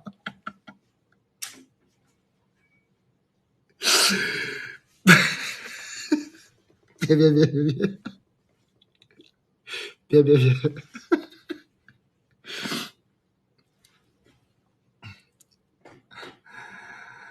唉。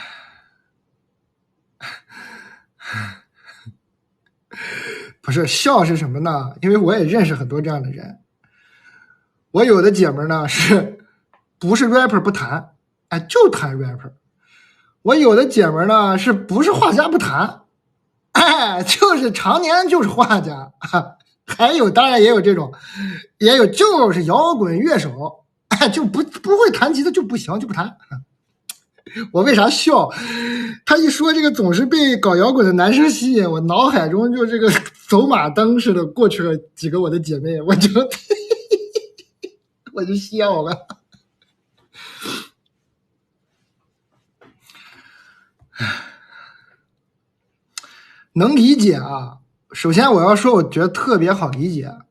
你别说你了，我都喜欢摇滚乐手。我觉得我小时候也是被迷的不行不行的，我现在也一样。我经常看到这个搞摇滚的朋友，还是觉得怎么那么帅啊？明明长得不帅，但是为什么那么帅？我还是会觉得，我也会被这种东西吸引，这很正常，这很正常。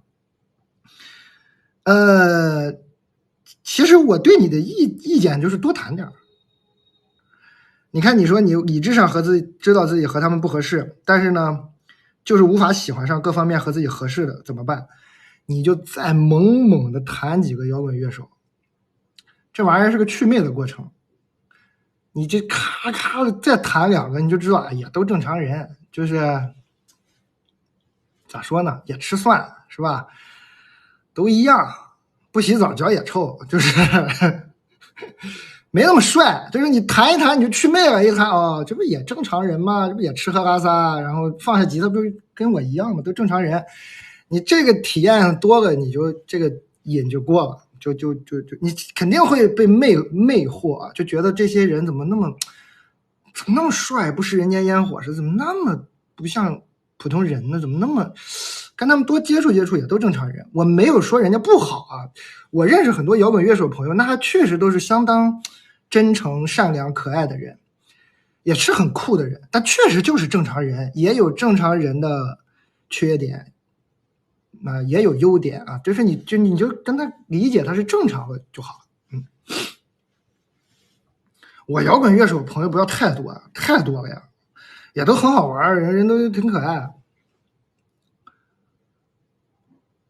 就跟他们多接触接触，人是很好玩的。但是你也不会像就那种说，哎呀，爱的不行的，就说啊，这人怎么那么……你慢慢的这个迷惑就去掉了。还有4分钟发券啊，欢迎大家啊！拥有是祛魅的高效途径，对，说的太好了，拥有了就祛魅了。你都谈过了，你再谈呢，再谈两个就不会一直哎呀上头晕。看着摇滚乐手，这人怎么一拿吉他，我感觉他在拨动我的心弦，他怎么每一下都弹在我的心口上，是不是有这种感觉？你多谈几个就不会有这种感觉了啊。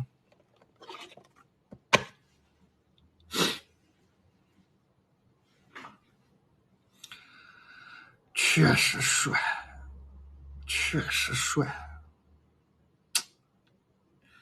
有的我都认识，你说我都认识，他往台上一站，我就觉得，哎呦，这平时不这样呀，兄弟，平时怎么是吧？吃饭喝酒散德性，也没看你比我强哪去，怎么往台上一站，小光一打，吉他一抱，就哎呦，就还是会被帅到，确实帅。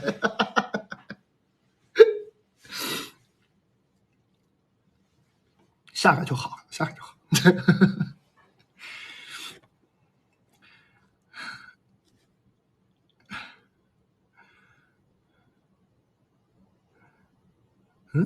咋去北京？北京人，这搞摇滚乐的不很多都在北京吗？菲菲怎么还菲菲？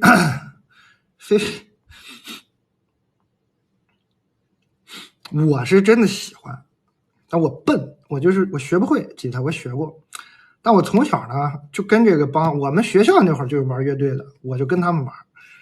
我们学校那帮玩乐队的，有一年呢还在我们旁边，我们那个城市最大的那个礼堂啊办了一场演出。我干嘛呢？我这种人就是鞍前马后，就是欠，你知道吧？就我就比较能张罗事儿。我呢，我也弹不了吉他，我也唱不了歌，但我会办活动呀。就当时这种晚会什么都我来整，我天天假热闹，跟人去排练，看着人家弹琴打鼓什么的，啥也不会，但就高兴，瞎玩高兴。然后呢，办活动、弄票、弄场地，然后弄人过来那个什么来玩什么的，就这样。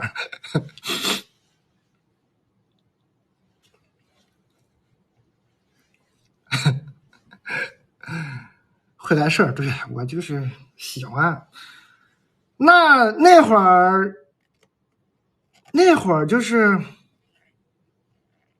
我为什么后来看那个电影啊，杨德昌那个电影有一个孤影街少年杀人事件，孤影街那个电影里有一个重要的情节，就是他们要办一场演唱会，结果他们那个办那场演唱会就各路神仙人马，那个各个学校的混混啊，然后在那里弄，哎，我就特别有感受，就是你学生时代办一场那个呢，确实感觉是人生特别重大的一件事情。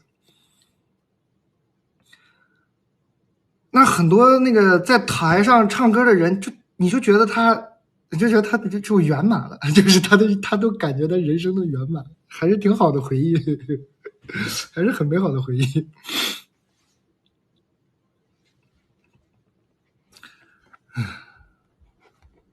有券，来，咱们发个券准备啊，发个券，然后咱们接着读信，好吧？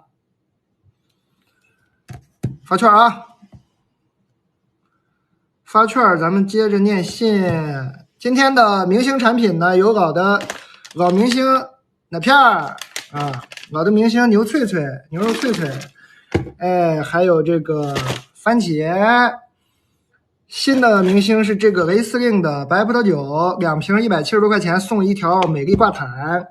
4000多位朋友，新来的朋友抢完券不知道买啥的，可以买这几个明星产品。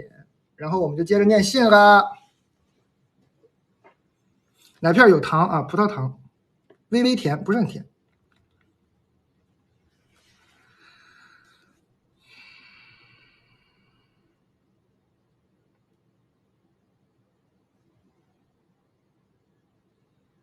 接着念信啊，哇，好长啊！这有一个超级长的，咱们念一个超级长的吧。那我念一个超级长的，大家帮我卖货啊，谢谢大家。客人们给他们推荐。今天其实没有好好讲过牛胸口啊、哈尼牧场啊、呼伦贝尔啊啥的，这些老词儿没说。那个老朋友可以帮我说说，你们就跟这个新来的客人帮我推销，谢谢。我就念信。李诞哥哥，我有一个男生朋友，最开始是我同学的朋友，后来同学因为背刺我，触及底线，我主动断联了。但是和他这个朋友呢，就保持联系到现在，几乎天天聊天。他人特好，幽默聪明，三观和我高度契合，明辨是非。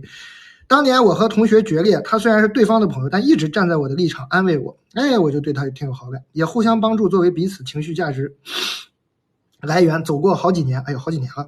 现在呢，在不同城市上大学，只要假期回家都会创造机会见面。我也去过他的城市找他玩，越相处越发现和他在一起的时候，我更喜欢自己了。他的幽默吸引我，我也用自己的高共情能力治愈过他。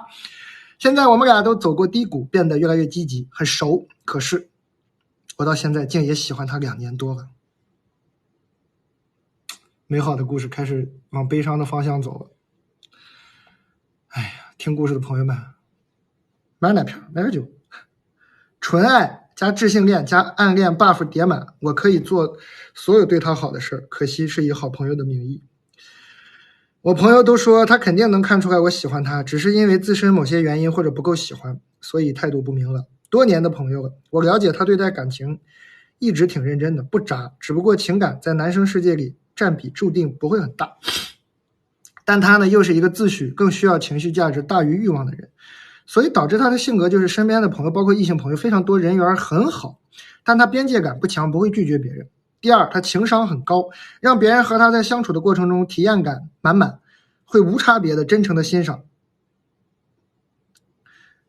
你最近在看《甄嬛传》，大概也能 get， 他就像果郡王那样，见谁都明明救人于水火，但是会让对方浮想联翩。你说他滥情吧，他也不是，毕竟他没歪心思。可你说他仗义呢，我自己想多了吧，他也不像。我俩明明相处有的时候有粉红的泡泡，聊天可爱，还有女生那种表情包，话题还经常走心，聊男女感情，聊家庭，聊日常，一点也不像他和兄弟。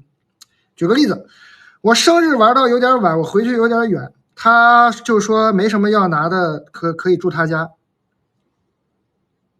他要说你回家没什么要拿的东西，可以住他家，有2间房。当时我喝了点酒，就觉得他很像我爸。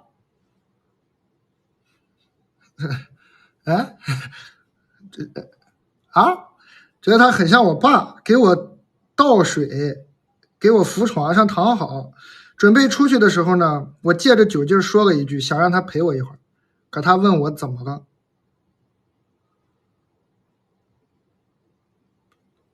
他问你怎么了？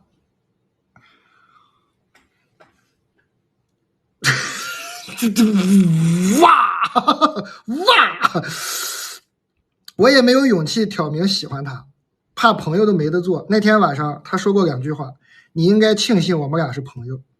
我不知道怎么理解这句话，求解。这个人之前说男人才懂男人，让我不要相信男人，可又说我早晚得谈恋爱，让我好好找个人。他又说了一句话，你别让我犯错误，然后就关门出去了。从此我觉得他很正人君子，就更舍不得他了。但我也觉得氛围都到这儿了，他是真不喜欢我，毕竟他也不是那种傻直男，啥也不懂。我现在想请教一下男生角度，他是怎么想的？他是怎么想的？这不你都说了吗？他是怎么想的？我这为什么要念这么长呀？如果觉得我从长相到性格都在他审美上，那我们障碍在哪里呢？我俩的关系怎么引导呢？当局者迷了呀！我真的是感情挺被动的人，提前谢谢哥哥。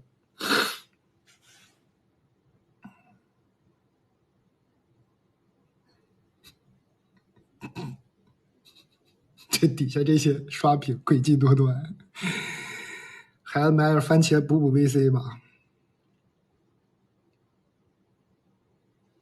备胎。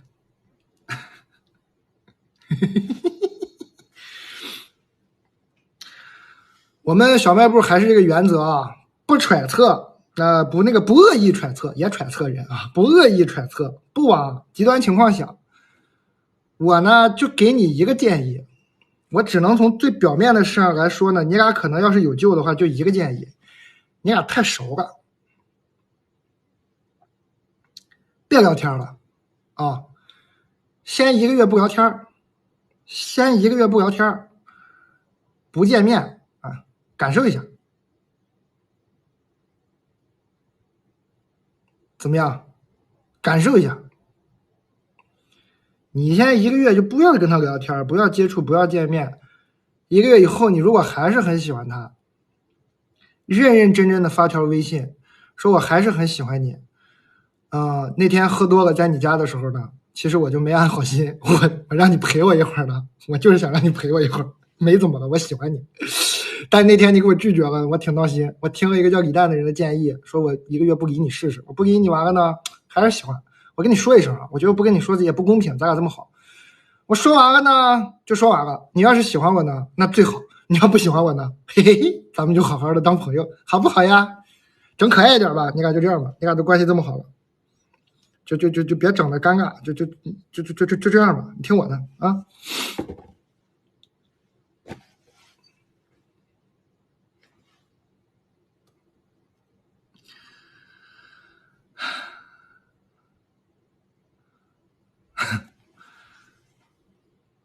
别听李诞的，这个建议很好。不是，朋友们是这样。事实上呢，其实咱们旁观者都看得出来，这就是在不了一起。这男的就是有，你就说不喜欢吧，咱们就说不喜欢吧，对吧？都那样了，都就是不喜欢呗。那但是关键的问题是，这个女生啊，她不这样，她过不去自己这道坎儿。你不让这个女生把自己这道坎儿迈过去呢，她也开始不了新的，她这关系她也不健康。真的，我这么说可不是为了让他俩能在一起啊，我这么说是觉得这个女孩可以，就别老心里膈应着，有这么个事儿，多膈应呀，都爱2年了，还干啥呀？还要干啥？又不在一起，喜欢暗恋的，有瘾呢，你找个星追不好吗？找个那泰国上那帅小伙追一追。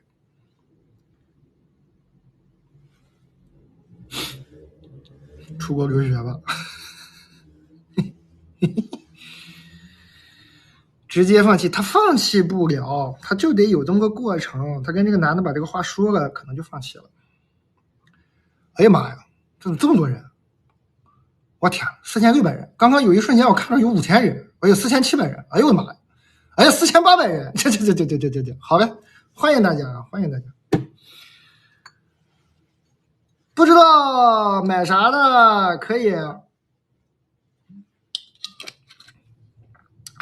问问我们这个评论区的朋友们啊。挂耳咖啡就我这个真正的挂耳咖啡啊，可以买点，5种口味，1周不重样，非常独特的牛脆脆，这是牛肉干啊，脆片薄片，牛的腿肉一般都是整片的切下来，薄薄的切下来，切下来之后风干，风干之后再烤干，所以才有这种工艺，这种效果，贼好吃。这是明星产品啊，已经卖了很多很多。啊，我稍微把这个我们的明星产品介绍一遍，我就接着念信啊，谢谢大家，感谢理解。稍微经营一会儿我的小卖部，贼香啊，脆的它是。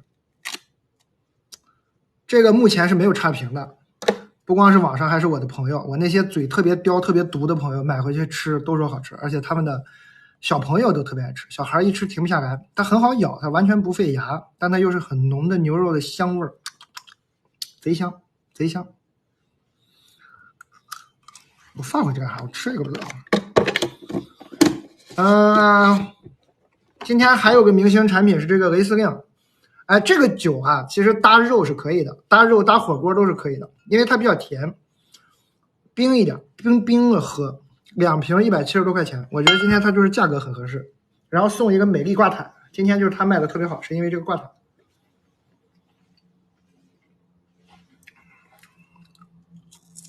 饭前吃还是饭后吃？一天吃几次？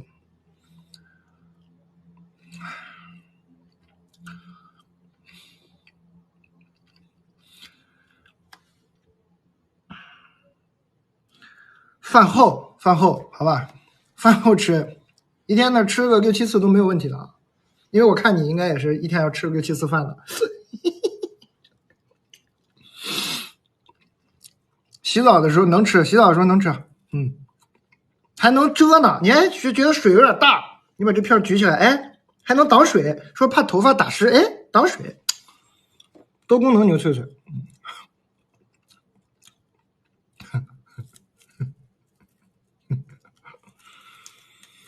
上厕所当然能吃了呀。你着急你没带纸，你还算有点恶心，不说这个。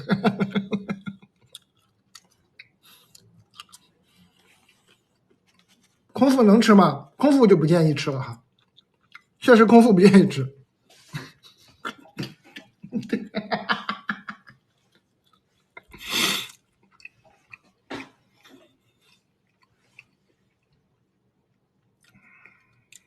好吃啊，明星产品。你看今天也没怎么介绍它，已经卖了540件了。这个，因为我就没怎么讲，就大概率来买，怎么5000人？就大概率来买的朋友呢，很多都是回购。新来的朋友可能不知道，我们这个小卖部啊，更新很慢，一直就这么几个东西，所以也不用怎么讲。然后每次呢，大家都是来听我念信、讲故事，好玩。哎，大家就随便买一买嘛。你看这没怎么介绍，也卖了500多个，这应该是还来回购的。这个吃了有瘾，这个吃的是会一直想吃。番茄是400多箱了啊，也还可以。这个酒今天确实卖的很好。牛胸口是我前半场在卖，我也没咋讲。前半场现在是牛胸口是贼香啊，这个回去自己用任何手段把它加热一下，贼香，离谱。就是你去潮汕火锅店涮的那一块牛油，那就真的是肥而不腻哈，有咬劲儿的。还有长沙的朋友可能知道，湖南朋友就烤串那个牛胸口油，那个小颗粒的，你想那小颗粒都那么香了，它这个是相当大块的，一大块，然后肥瘦配比，它这个我们这个版本调了好几次，现在呢是哈尼牧场那个我那好朋友，我们终于调了，我觉得是最佳状态，肥瘦配比是最好的状态，咬在嘴里就是爆开，一股奶香的牛油香味，贼香。上课可以吃吗？也可以吧。牛胸口在哪里？弹起来了，贼香。霍温贝尔啊，草原在霍温贝尔，我们朋友自己的牧场，然后绝对是草饲的牛肉，牛肉质量本身就很好，它又工艺又复杂，它又风干，它选肉也复杂。牛身上牛胸口是没多少的，牛胸口是很好吃，没多少，所以他每次呢要集齐一批我们才卖。这次他这个新品一共做了900袋，我看今天还挺充足的，没有卖太多，我也没好好卖，我的错啊，应该还有600多。今天这牛脆脆卖的比较好，但这个贼好，这是每次我们就是说做够一批货才卖一下，然后呢，你是蒸也行，炒也行，烤也行，微波也行，都行，把它弄热了就行。我会做饭的朋友还会把它切成小块炒菜，也贼香。其实就是内蒙的朋友知道哈，用风干肉炒过菜，你就不想再用鲜肉炒菜了。这可能只有内蒙的朋友能理解。伤心的时候能吃，能吃，吃这个影响开车吗？你别开车的时候吃，就不影响开车。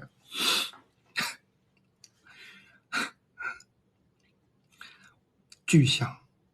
我们小时候呢，我家炒菜，如果有风干羊肉、风干牛肉，我们就不用那个鲜肉剁碎了。比如说炒芹菜，我们就爱吃那个干肉炒芹菜，太好吃了。就是干肉、风干肉炒出来那个菜就有一股更香的那种，就比那个本身那个还香。什么？西蒙人表示不服西蒙牛羊肉 YYDS。嗨，我也西蒙的，但是这胡这啊，也还好吧？这咱们不是一家的吗？红文辫这肉也很好，也很好。敏感鸡可以吃吗？我的独居敏感老人了，我都能吃，敏感鸡应该也能吃。贼香，贼香！这玩意儿回去炒菜，你只要有手艺，没手艺就像我似的，热热就直接吃了。有手艺拿这玩意儿炒个菜，你试一回，你就不太愿意再吃鲜肉炒菜，贼香。辩论赛场上可以炒着吃吗？你辩论赛你就好好吵架，你就不要炒菜了，好吧？属牛的能吃吗？能吃。我们准备接着读信了哈，我们接着读信了。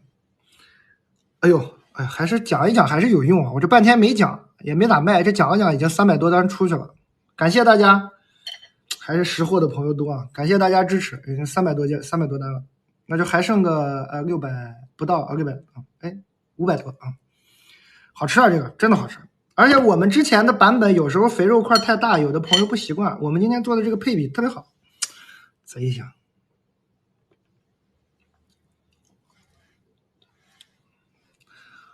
牛脆脆选原味儿，朋友们不要错过啊！如果第一次来我们小卖部的话，你怕出错你就买，哎我天，喵喵和喵喵你好，第一次来我们小卖部，喵喵你影响我展示产品了，喵喵，这还有这种人家送礼物说人家影响，你生意还干不干啊？你怎么跟顾客说话呢？啊，我错了，喵喵，对不起啊，那个第一次来小卖部买牛肉不知道买什么，牛胸口你可能你怕你不爱吃的话，你买这个，这个基本上反正我目前为止没听说有人不爱吃这个，真的是零差评，吃了都觉得好吃。就是你第一次不知道买什么牛肉，汉尼牧场这个我们这个呼伦贝尔牛肉牧场的产品，你就买这个，这是不会出错的。牛胸口吧，我还是相信有人怕腻，他吃不了那个肥油，有可能你只要能吃了牛肉，你就能吃了这个，贼好吃。你要是就怕肥油，你就不是那牛胸口可能也不行。这个玩意儿不会出错。我家猫特别喜欢，这不能给猫吃啊！这个有盐，这不能给猫吃。你怎么你家猫特别喜欢吃，这不能给猫吃。这个盐有盐挺多的，这不能给猫吃。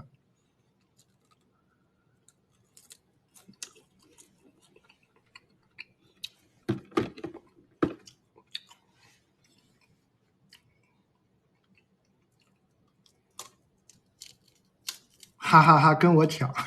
你别给猫吃，你非要给猫吃，你拿水冲一下。哎呦，谢谢喵喵，真的是以德报怨呀！刚刚那么说你，你居然还给我送礼物，我真不是人了。哎呀，行了，谢谢喵喵，住手，就这样吧，谢谢啊。整点牛脆脆比啥都香。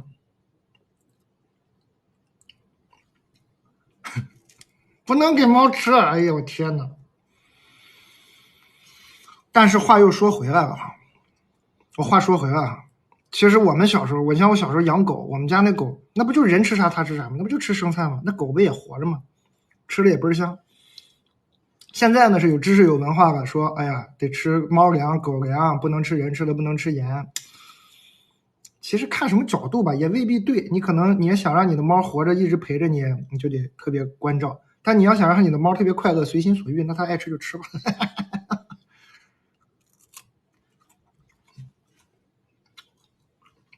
马上读信。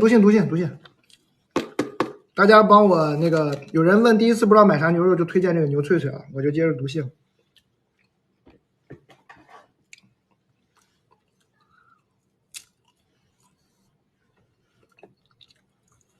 这跟人一样呀，快乐就是有代价呀。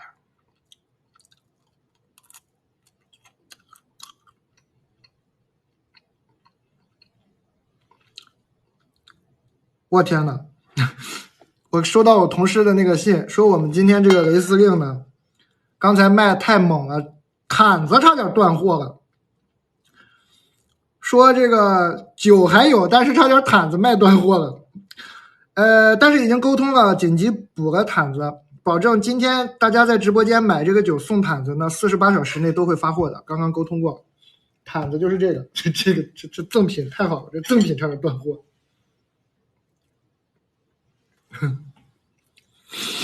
好了啊，味道买原味儿，我念信了。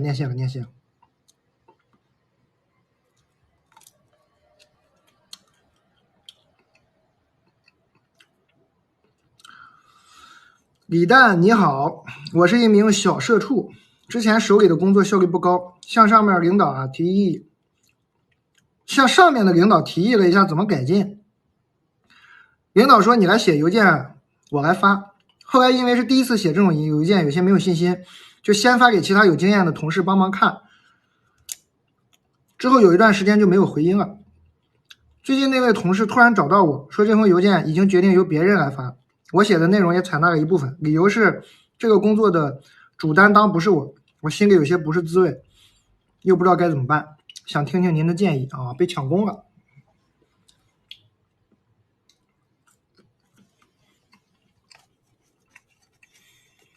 被抢功了是吧？还有9分钟发券啊！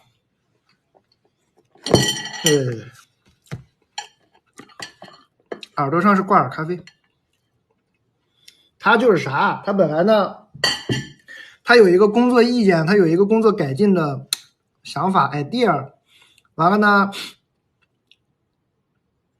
他自己写，他有点紧张，他就跟一个同事征求意见，最后那个同事就让别人去发了，意思就是把他的这个 idea 当成了别人的 idea 发了，就是这样，就是他的一个想法被掠夺了。这种事呢是会经常发生的。毯子可以盖腿，用途挺多的。毯子长这样，这种事是会经常发生的。但是我觉得你这个 bug 在于，朋友，你看啊，你这说了，你最早是找的领导嘛？你说你之前是向上面领导提议了一下怎么改进，所以还好，哪怕最后邮件是别人发的，那领导也会知道第一个想的人是你嘛，对吧？还好啊，我这么说可能有点不正确啊，可能有点残酷，大家可能又要骂我了。但是我觉得年轻的时候呢，创意呢是不值钱的。我这么说是不是有点过分了？我不是说创意不值钱，不是说创意不好，或者就是说你年轻的时候不要把自己的创意看得太重要。年轻的时候的创意就要像白给的一样，每天到处去丢，送给别人都行。我小时候就这样，我说我自己啊，我不是给你们建议，我小时候就这样。慢慢的大家就知道你有了。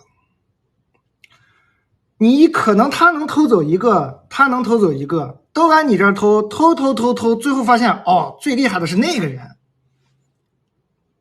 你就成了，就都来找你了。我就是这么干的，我认随意。我小时候是，你爱什么署名不署名随便，谁来问我，谁来找我出主意，我都给人出主意，也不收费，也不收钱，什么也不用，你也不用挂名，什么都不用给我。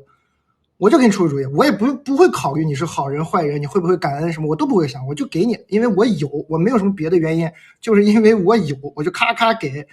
那最后大家就知道了，这个社会还是公平的，那就是有感恩之心的人还是多的。那大家最后就会说啊，其实都是那个谁想的啊，那个大家有事都去找他，你一来二去，那不就有人拿着钱来了吗？我是这么想，我是这么干的啊。我不是说那个，你也得这么干啊。我觉得这么干比较好。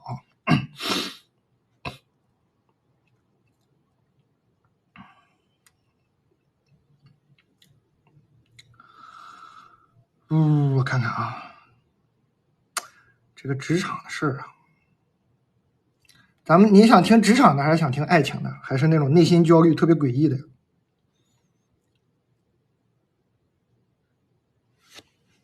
啊，朋友们，爱情，爱情，爱情，那确实还是爱情的多，诡异。咱们这样吧，一个职场一个爱情吧，我先来一个职场，然后再来个爱情，好吧？咱们调配着来。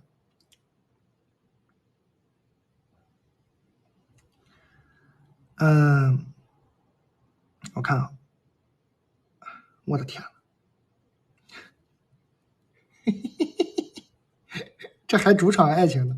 我马上刷到了一封信，是马上初3了。小朋友，能不能不要看我直播？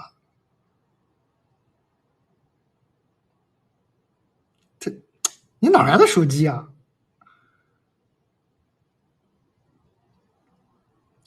我们这咔咔在这讲着，在办公室里接吻，被人发现男朋友是中层，这种故事是你能听的吗？小朋友，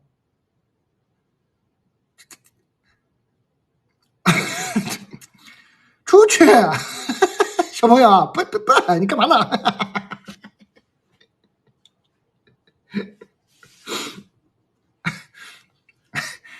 哎，我这惊了呀！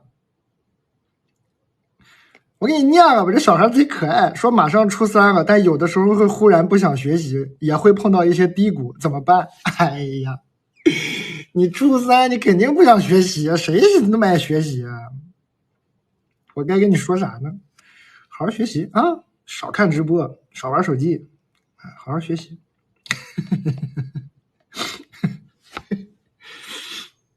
还有4分钟发券啊！对，我没有低估啊，其实现在小孩是很成熟的，其实就是像这种初3的小朋友，其实该懂的都懂啊，比咱们都懂，是吧？人家都该知道，但他年轻的小孩知道是一回事儿，他自己就是这个不亲身经历啊，也是吧？所以有时候可能容易在这听一听，容易学歪了，我也很怕，我有这个社会责任感，我很害怕。不过还好啊，我们小卖部直播，我知道我面向的是成年人，但我其实你看我一直也不会说脏话，然后还会被人说好传统，就我尽量还是给一些小孩也能听的吧。我确实我知道我有很多小孩喜欢我，我压力挺大的，我特别怕说一些不好的给他那个，哎。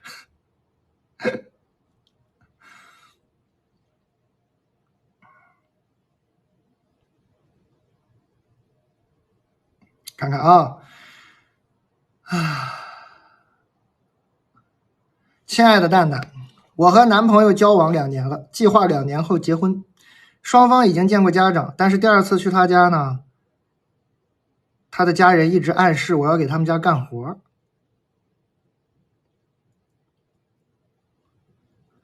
啊，他妈妈多次说自己不会包粽子，以后还等着我学，有时还会让我炖排骨汤给男友喝，还要加各种草药，说对身体好。我喜欢烹饪啊，平时也会学着做一些糕点，也愿意干家务，但是我觉得我自己主动做呢，和你要求我做性质不同。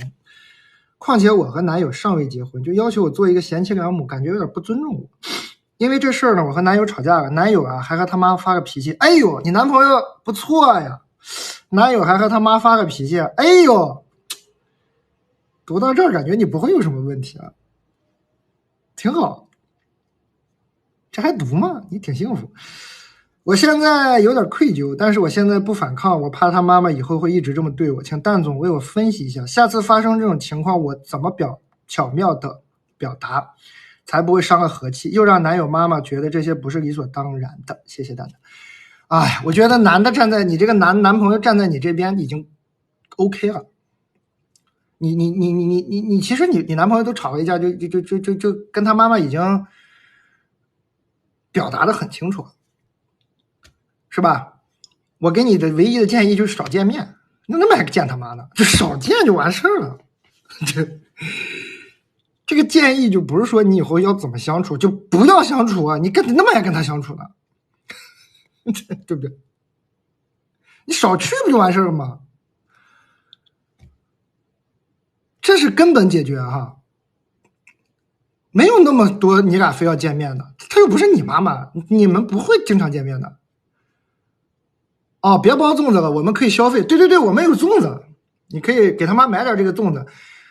你这样，你看我听出来了，你男朋友也挺好是吧？你男朋友站在你这边，你还有点愧疚感，你觉得哎，我是不是做人也别那么啥？那就这样，对你这种好姐妹呢，你下次你就拎一盒粽子去。你说上回啊，阿姨，你说你不会包粽子，想让我学学怎么包粽子，我真不会学，我也不想学，而且我包出来不好吃。阿姨，你看这个粽子贼好吃，这个叫李诞的朋友做的，特别好吃，里头能包着那个肉特别好的那个特别大块的猪肉啊，还有蛋黄，还有豆沙馅的，贼好吃啊，尝尝。而且她妈妈呢，她男朋友跟她这么，就是你男朋友跟他妈妈这么吵过一次架之后，应该也不会再一直说你。我觉得你男朋友不错，挺幸福的，挺好的，你少见面就完事了，真的没觉得有特别大的问题啊，挺好。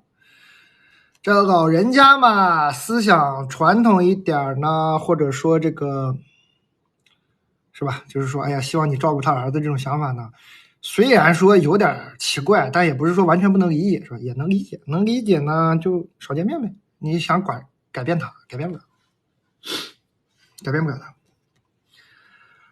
完了，你男朋友这么好的人，你不说你也喜欢烹饪吗？你也会做糕点，你这平时要是做点啥饭，他肯定拍照发给他妈呀，对不对？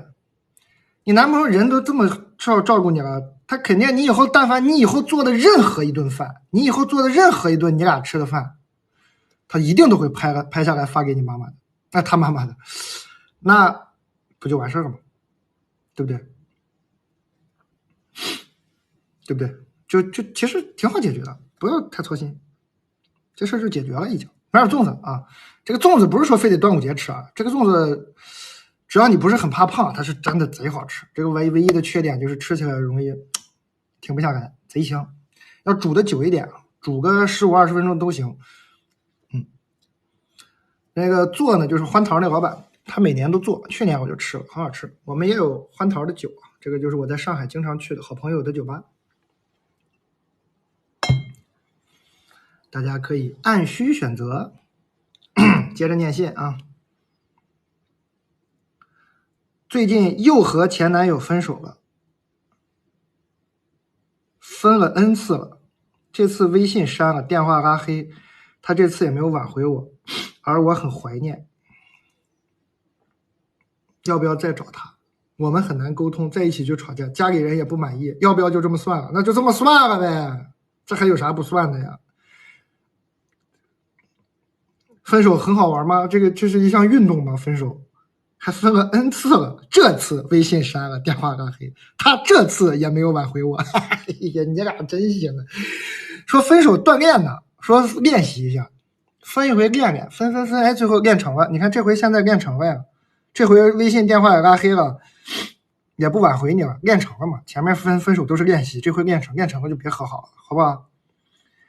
别找这种虐恋了，姐妹们。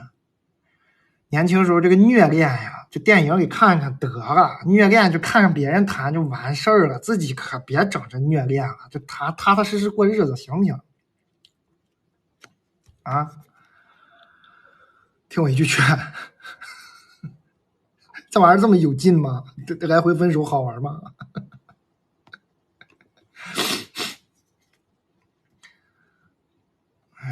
怎么给我写信？投稿私信蛋的小卖部普通店员，看到了吗？这个置顶上就有蛋的小卖部，给他投稿就行了啊。蛋总，我的好朋友抢走了我的好朋友，怎么办？我介绍了我的初中男同学和大学女同学互相认识，聚过几次之后，他们逐渐联系频繁，好几次吃饭都不喊我。某次我没忍住发火了，他们俩竟然同时对我冷暴力。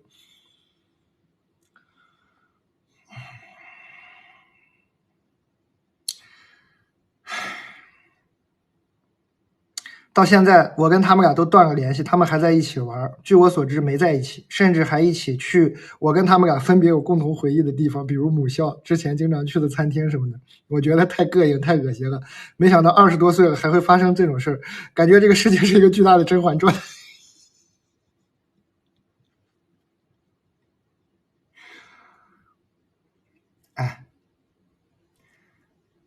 哎，朋友，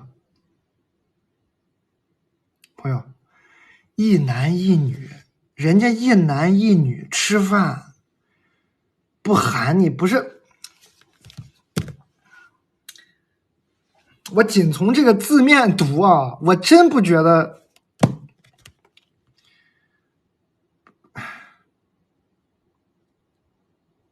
朋友，他俩一男一女约会不带你，不是很正常吗？不正常吗？很正常吧？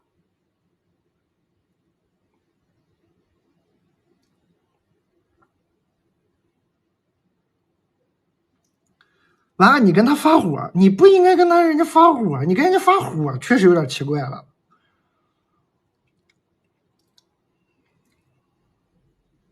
某次我没忍住发火了，他们俩竟然同时对我冷暴力。我仅仅是读信，我觉得这俩人呢，他俩肯定觉得你挺莫名其妙的。我觉得他俩肯定是觉得这怎么疯了呀？他俩肯定私底下说，咱俩是不是他介绍的呀？对呀，咱俩是不是他介绍认识？他不是希望咱俩认识吗？对呀，那咱俩认识以后单独约会不对吗？对，他怎么发火了呢？这就是他们冷暴力的过程。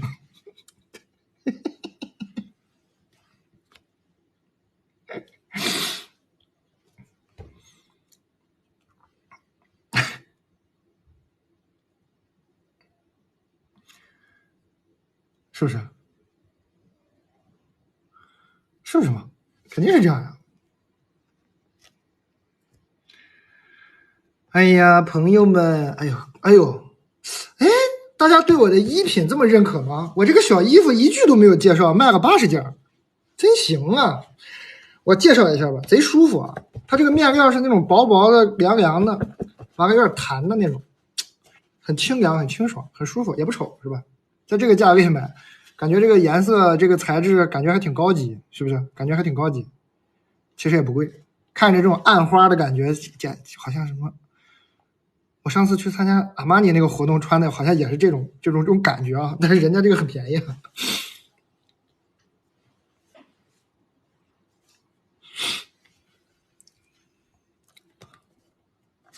我的天哪，怎么12点了还有5000个人啊？这好像是我在小红书我们小卖部人最多的一次，怎么有5000个人？你们好，欢迎你们。刚来的朋友不知道买啥，买点牛脆脆就行，买点奶片，买点牛脆脆，就比较特色，因为你在别处也应该也不常见。我太久没播了哦，有可能是我太久没播了，都该骂我来了是吧？来念一个啊，这是个妈妈是不是？李诞你好，我是92年的自由工作者，每天在斗志昂扬和神经病之间频繁切换。在工作里我能力很强，自信满满，家里我非常爱我的宝宝，但我不开心，我没有食欲，比婚前生娃前瘦了10斤，我是不是不适合婚姻家庭？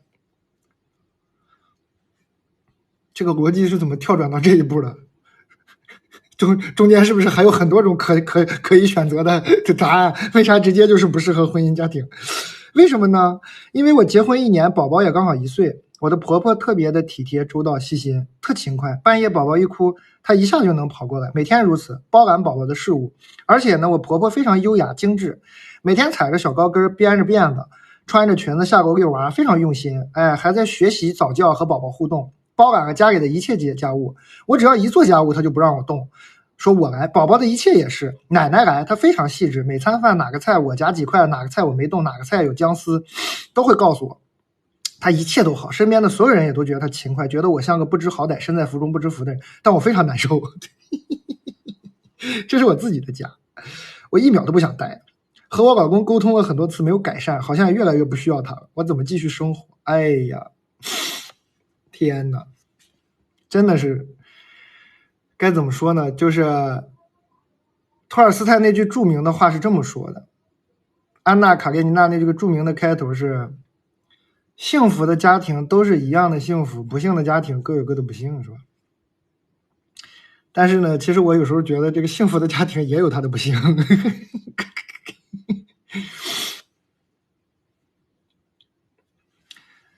你应该是，我觉得我也不懂啊，这可以求助一下心理医生的啊，我觉得这个产后抑郁，咱再不懂，应该也听过产后抑郁这个词儿吧？你别排斥，你有可能，因为我知道你啥意思，你是一个斗志昂扬的这种人啊，自信满满，工作能力很强的这种人，那你可能呢就觉得不相信自己会抑郁，你会否定负面情绪。你可能就觉得自己啥都搞得定，可能你确实这一路走来也确实都是搞定了很多事情，哎，你就觉得啥都搞得定，结果怎么自己有了这种抑郁情绪呢？然后你自己也是个能力强的人，哎，好死不死碰到一个能力也很强的婆婆，哎呀，完了，可能你们俩都是在生活中比较主动的人啊，主动的控制安排，就是你们都比较擅长，那就是2个这种 ego 比较大的人碰到一起了。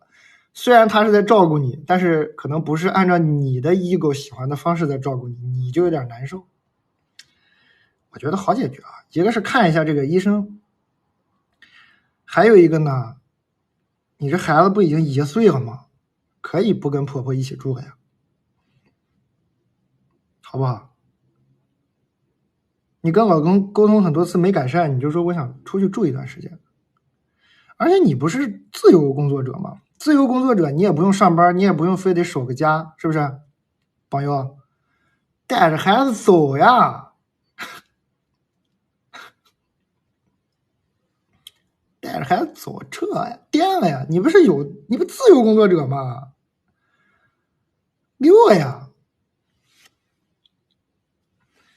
你本来就自由工作者，这孩子也1岁了，你说这个你就直说嘛。我觉得你婆婆虽然控制欲强，但我听你的这个描述应该也是个通情达理的人，你就直接说，你说婆婆那个是吧？不能叫婆婆，叫妈是吧？你这个照顾的特别好，但是这1年呢，生完孩子，你看我也是那么爱自由的人，我在这家里待了1年了，有点闷，我打算换个环境生活一段时间。哎，我觉得那个大理不错，哎，我最近看很多人在大理那个洱海边挺舒服，我当时做自由工作就是这个目的，我去那边生活1年，好不好呀？拜拜。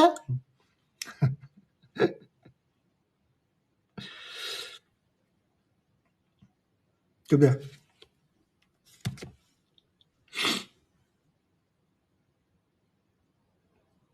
可以的。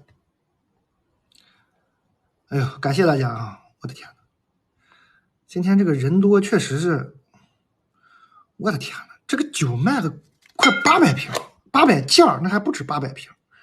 这1瓶是109，2瓶是170多，推荐大家直接买2瓶，然后送个毯子。今天是一个，它是一个我意料之外的爆款，卖的贼好，送一个这个漂亮毯子。刚刚毯子都断货了，但是已经补货了，48小时之内发货。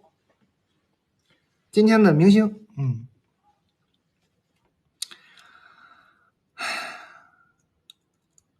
就是看上这毯子，对，1瓶也送毯子，1瓶也送，1瓶就送。但是呢，我推荐你买2瓶，1瓶100，2瓶170，你为啥不买2瓶？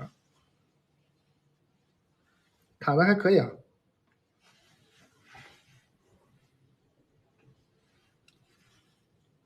牛脆脆是啥？是一个特别独特的牛肉干，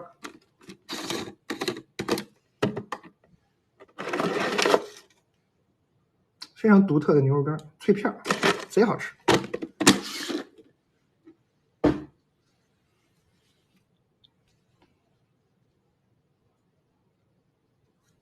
毯子卖嘛，就是送，它是个赠品。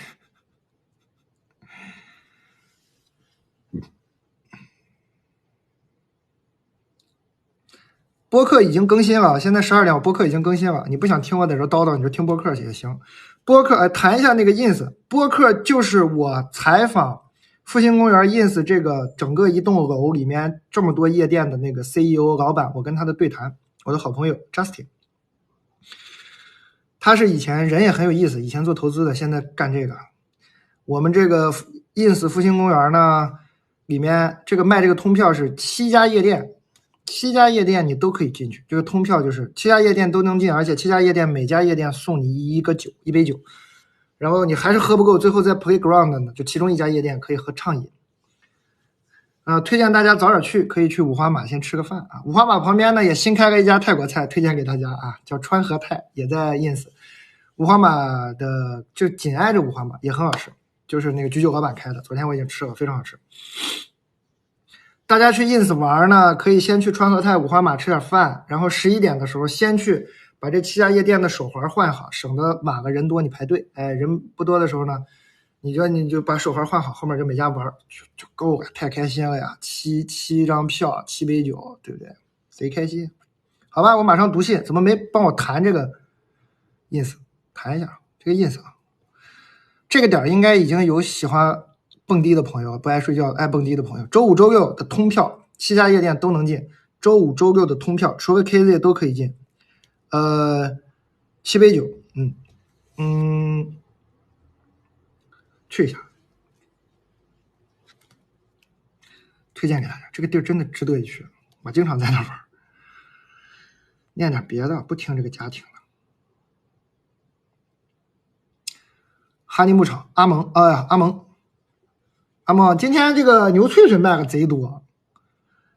你这个胸口确实调的很好吃，我觉得这个版本的牛胸口是咱们最好吃的一次，特别好。哈尼牧场就是我们这个奶片啊、牛肉啊、牛胸口啊，整个我们霍温贝尔的老板，我们好朋友他做的。我这小卖部一般都是朋友生意。牛脆脆买原味儿，这牛脆脆今天卖了1000多个，这是以前奶片才能享受的待遇，卖的比较好的爆款。这个搞直播的朋友喜欢讲什么东西卖爆了是吧？卖爆款，卖爆了，好吓人，听着每次都卖爆了是什么意思？反正就是不卖爆了吧，就这么说吧。反正就是2瓶这个呢，送你一个这个美丽挂毯。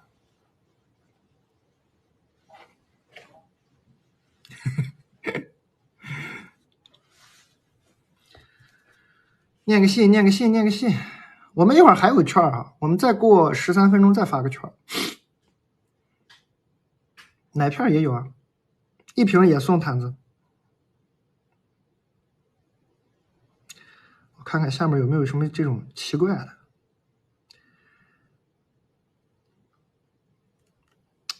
我有一个问题一直还蛮困扰的，自己脸盲，这个念过吧呀？你脸盲这我刚念过。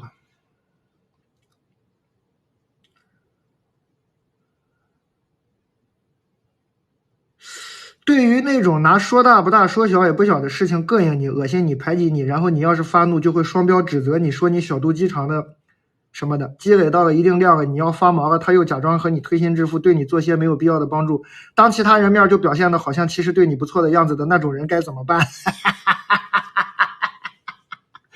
远离呀！你这个语法居然没错，我真服了。你这一段话感觉特别有语病，但好像也能听懂。中间这个描述这么长，最后说那种人该怎么办？远离，珍爱生命，不要浪费时间了。这种人就是有啊，这种人我也见过。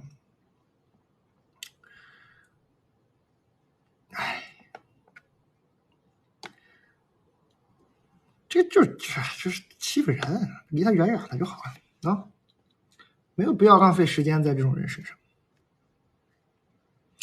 我挂的是挂耳咖啡，5种口味，1周不重样的5种口味。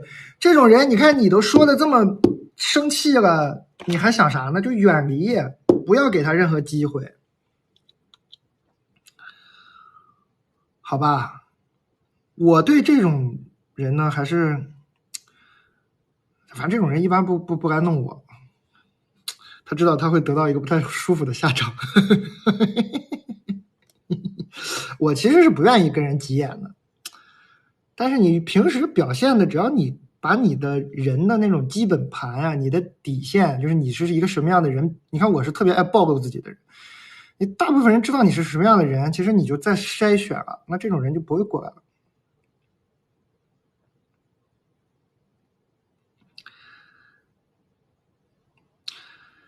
哇，好长啊，念个长的啊。你好，我有一个困惑向你请教。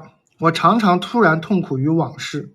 哇，好文学的开头啊，好像一个小说的开头。我常常痛苦于往事。嘿，远到小娃娃时期，近到昨天傍晚，尤其是自己在里面做错了、搞砸了不以喜剧收尾的事情。举个例子，大概是初中时期。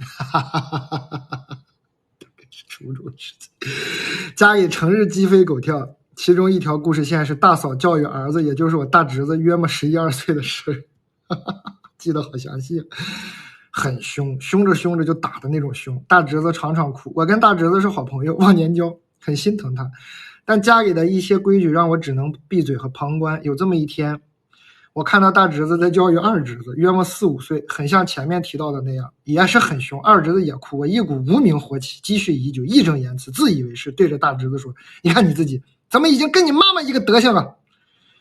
但你能想象到我当时多么可怕吗？我居然对着一个小孩子，何况他本来已经过得很苦，说出这种恶毒的话，尽管斗转星移，他真的好像在写故事，自己也身处异地，还是会不经意的想起。然后沉湎穿越，重新经历，哎呦，还押韵了，梳理语言，改变行动，塑造美好结局。接着醒来，明白一切已经发生，天翻地覆也回不去。这孩子干啥呢？接着向自己解释，当时还小不懂事儿。接着责怪自己，错就是错，有什么好解释？接着继续痛苦，直到某件正事儿帮我转移注意力。但我常常回忆起类似的往事。像那样难听的话我说过很多句，常常穿越，然而也并不感到这种穿越能给我带来什么乐趣，也许只是一种对罪恶感的虚假麻醉。但我想问问你对此的看法，能给我一些建议就更好了。最后一直很爱你。他真的写的好好玩啊，他怎么一会儿押韵一会儿中间这个不停呼唤我，太点睛了，但整的倍儿深情。哎呦，这特押韵，特有意思，特有节奏感，太细腻了，也是个高敏感的人。你呢，这位朋友啊，你可以先去听一期我跟王建国的播客。我跟王建国有一期播客，就是我们俩在聊这个闲聊天啊。他就这样，王建国就这样。王建国就是一个每天都在回忆里痛苦的人，所以我就要告诉你，我一点办法都没有。我跟王建国这么多年了，这么好的关系，我不知道该怎么帮他，就是他就常年动不动就陷在自己的回忆里，我都傻了，我说你是啊，我真是不知道，人喜欢自我折磨，我能有什么办法呢？我对喜欢自我折磨的人真的是束手无策呀。这不是个外部的问题，这是一个你自己在折磨自己的事情。你自己都知道已经发生了，你想它干啥啊？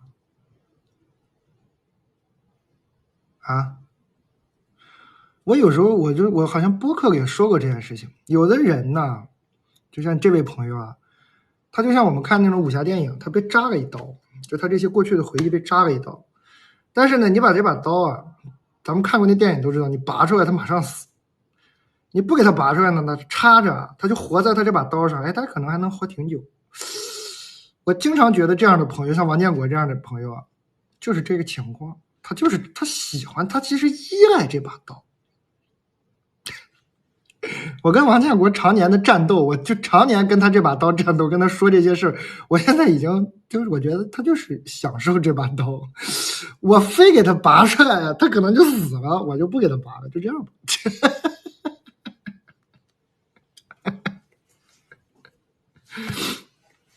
真的，你说你这不就喜欢自我折磨吗？那我还说啥呀？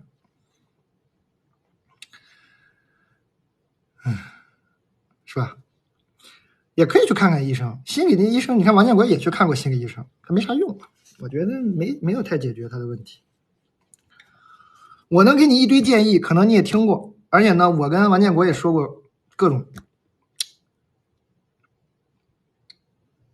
没啥效。首先呢，我觉得你文笔挺有意思的啊，就是而且你能细节记这么好啊，你可以把你所有觉得痛苦的过去的事儿，你全详细细的写下来。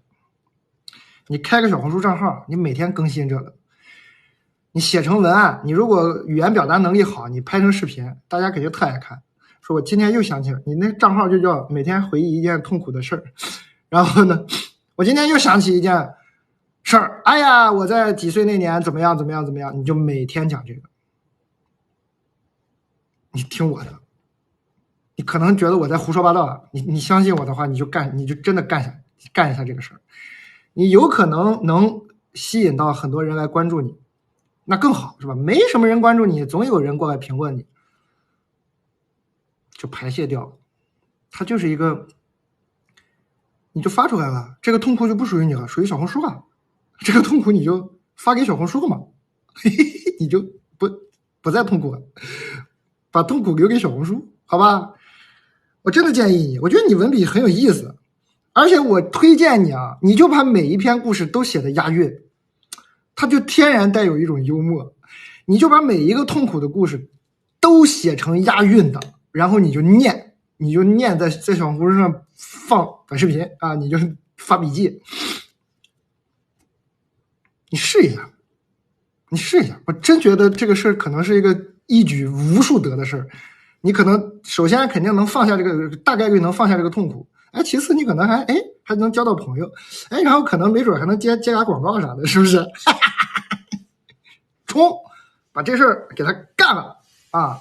内耗文学，咱们是吧？这个叫什么痛苦回忆内耗文学，你就冲啊！反正你放在心里也是折磨自己，你为什么不发出来？大家一起开心一下，冲！真的，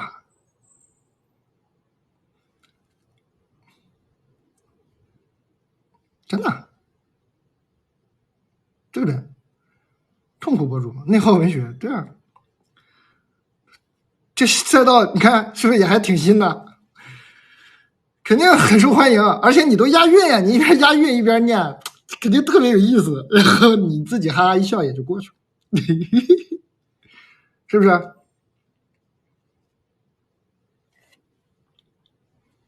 干得过，别觉得我是开玩笑，我这是认真的。我是你，我绝对这么干。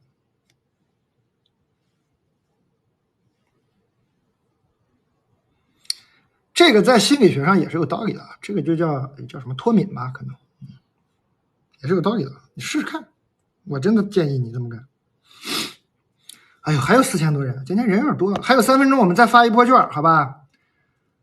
然后朋友们可以随便买点啥。哇，这个酒今天估计能卖出1000瓶去，这个已经857瓶了，明星产品，一瓶也送毯子啊，一瓶109，两瓶是170多块钱，我觉得买2瓶很合算。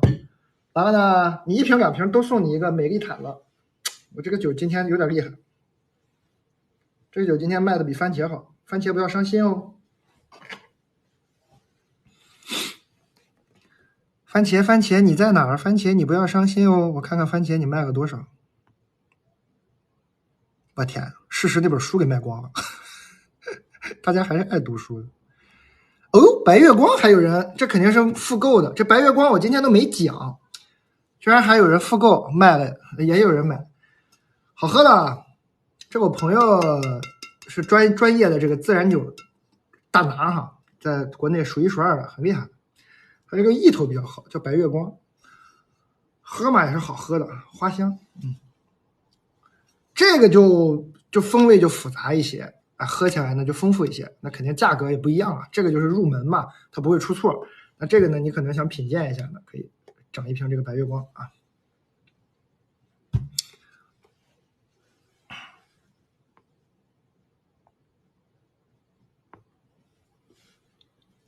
白月光好喝，对，你看还是有买过的朋友。对，它6种葡萄混酿，冰着喝。有花香。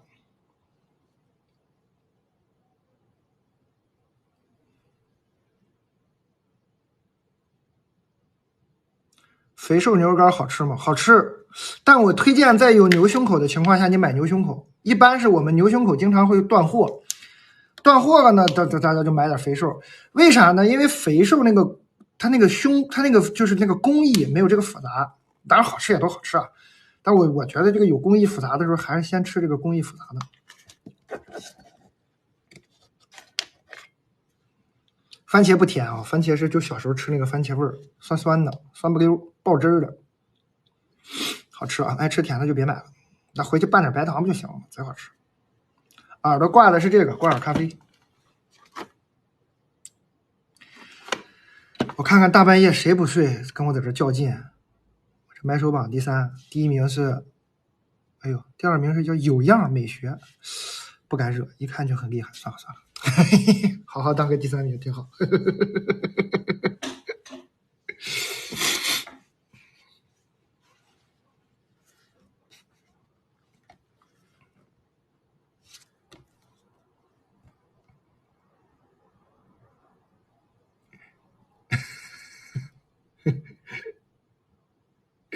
发券了啊，发了。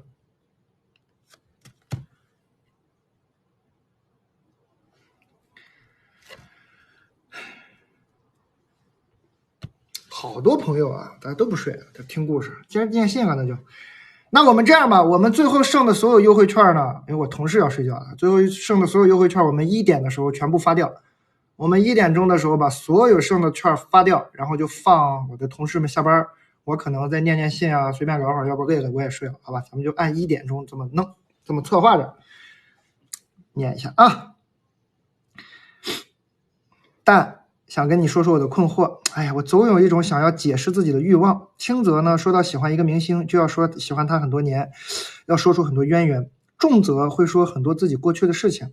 所以我的朋友圈要么是纯文字，要么是配图里必有一篇写在备忘录上的话的截屏。最近好很多了，我突然觉得我好像没有什么必要和大家解释，但我又觉得自己这个和在酒桌上吹牛不太一样。我不是想说自己多牛多悲惨，我就是想解释自己，让别人了解自己，但这样说好像也不太准确。我举个例子吧，我喜欢你7年了快，但是我才21未满，14岁就喜欢我，那喜欢你这事儿就已经占去我人生的1/3了，当然只是时间概念上。我时常就想啊，真的时常会想要是遇见你了，某一天在路上，以前的我真的会拉着你说很多话，就像我之前说的，要说很多渊源，我肯定会噼里啪啦一顿说，我还琢磨怎么说合适，就是会有这样非常迫切的解释自己的愿望。但是现在我可能会饱含情绪的，哈哈，看着你和你说可以合张影嘛，就过去了。因为我感觉人和人无论相处还是认识，就交给缘分，交给时间吧。我主要是现在互联网上就多说一点，你看又解释上了，为什么呢？这究竟是我想不出来原因呀。好可爱。为什么？小孩儿呗，为什么？老了就好了，老了发现哎，根本没有人想理解你，就不解释了。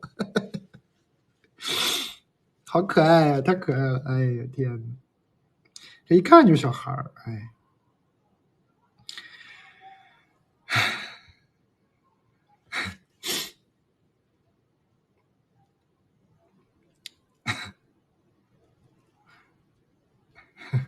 好残忍，那就是这样啊，真相就是这样。谁愿意理解你？只有你们，小卖部的朋友们，这个世界上只有你们愿意理解我。差点说错话，好险好险，圆回来了。挠了挠自己的胸口啊，买点牛胸口吧，朋友们。转的也很硬，这个很好吃，大家回去加热一下就可以吃，非常香。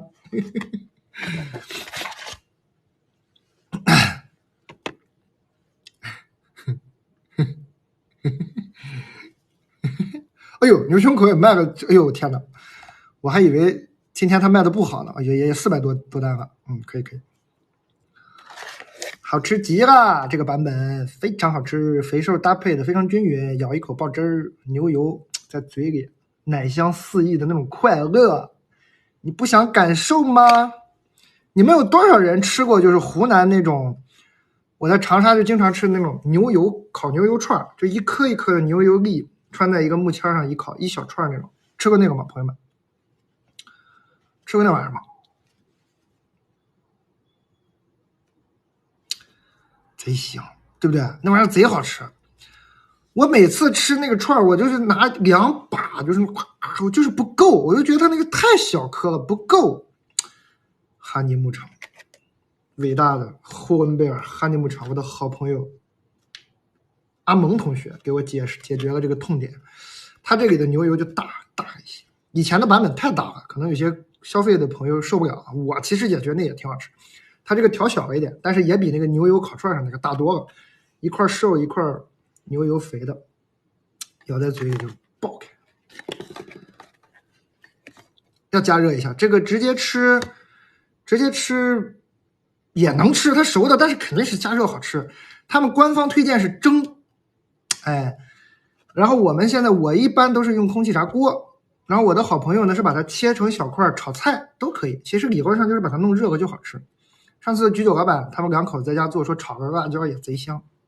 那俩人可是口贼挑的人，他俩可不是说捧我场啊，那俩人居酒老板是个侍酒师是特别挑剔的人，他就是那种你给他倒一杯葡萄酒，你不要给他看标签，他拿在嘴里这么一喝，说哦，我先确定一下，居酒老板我没给你拍过他这一面，他特别好笑。你给他倒一杯葡萄酒，他就是这样摇一摇，一闻一喝，我先确定这个是旧世界，法国肯定是法国吧，哪块田？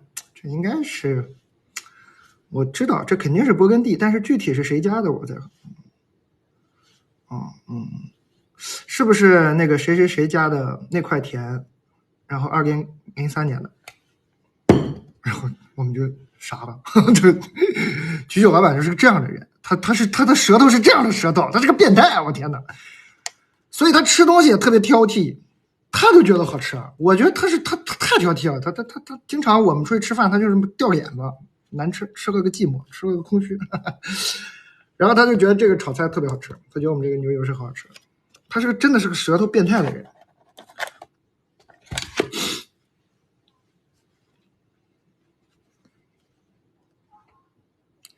那他不能吃了，他还真能吃了，他也能吃了，他也吃了。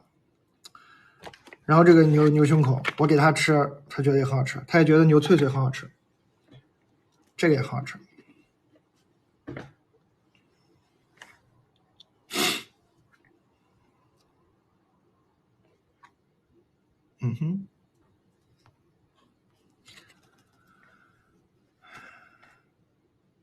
你的车里除了酒就是肉，也有水啊，我这不还有这白桦汁吗？白桦树汁我都喝4瓶了，今天。我大便个活人再去拿瓶水啊，拿瓶水回来接着念信，好吧，朋友们。今天呢，买这个雷司令的葡萄酒，2瓶就170来块钱，1瓶100多，推荐大家买2瓶。然后呢，会送你一个美丽毯子，这个毯子拿回家呢，你可以表演大便活人。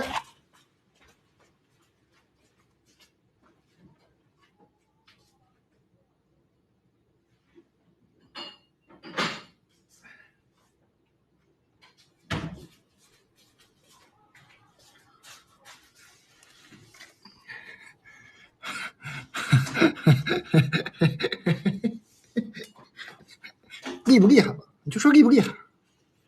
我开个小卖部容易吗？我这又得这吹拉弹唱，我这现在变魔术也都学会了。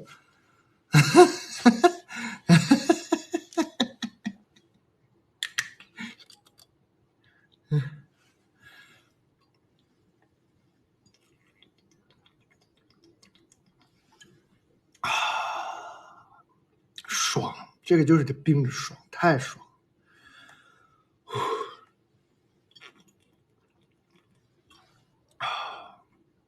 它的口感是绵密的，然后有点微微甜，它是100%的桦树汁啊，它里头可没有水，所以它喝起来就跟水不一样，那种绵密的口感贼好喝这玩意儿。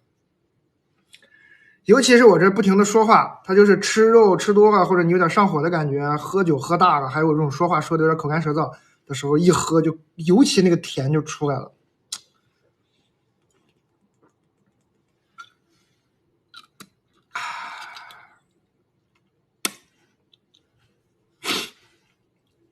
很丝滑的魔术。对，这个酒今天就因为我这个魔术毯卖了1000瓶了，快。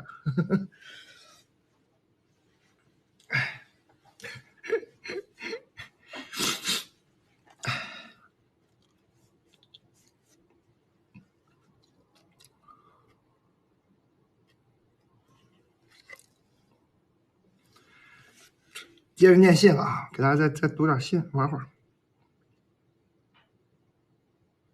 哦，刚其实没给人家解释，光哈哈笑了，说那小孩很可爱。哎，其实就是没啥事儿的，说明你是个真诚的人，希望别人了解你的人，没啥问题，就这样吧，挺好，这不是个问题。从前没有想过自己竟然会养猫，而且一次性养2只，和猫产生了意想不到的互动。家里飞进一只苍蝇，今天和他们一起打苍蝇，猫看哪儿我打哪儿，准极了。和猫生活在一起久了，有点猫化，比如猫伸展自己，我也学着猫伸展自己，挺舒服。你有过养猫猫狗狗或其他动物的经历吗？想听你分享啊。哎，听你就觉得很幸福，就是这样，小动物就是这样。哎，我其实可喜欢小动物，猫猫狗狗，但我生活习惯太差，我负不了责任。我这经常你说那狗猫还行吧，你说这狗咋整啊？我这喝多了我遛咋遛它呀？所以就没法养，我就特喜欢，就玩玩别人的挺好。猫呢就是也是，我也怕照顾不好，反正就是我就照顾不好，就玩别人的就得了。蛋总，3岁小孩叛逆期怎么办？哎，我看起来是什么？我是啥？我是 AI 吗？我是 ChatGPT 啊？3岁小孩叛逆期，你问我，我不知道。3岁小孩叛逆期怎么办？我不知道。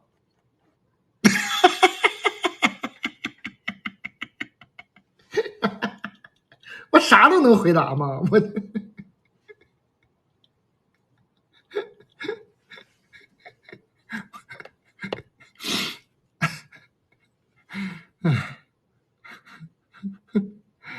知道，不知道就是不知道啊。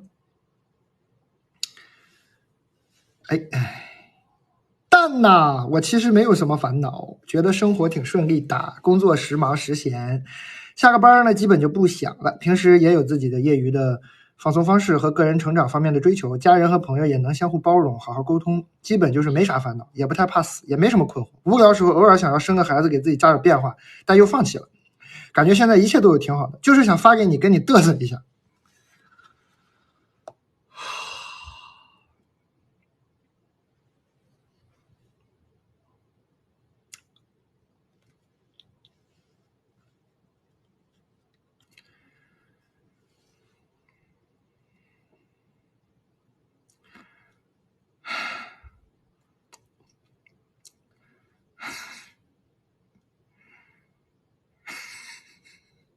行，嘚瑟到我了。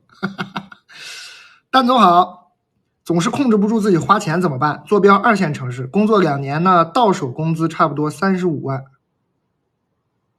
啥意思？算算，35呢，5万一年是多少？一年是17万，17万就一个月1万多呗，是吧？一个月1万多，一个月1万多，然后呢，到手现在攒下来不到8万。家里情况呢，属于可以帮一点，但是需要加上自己的存钱买房。每次想到2年只存了8万就很焦虑。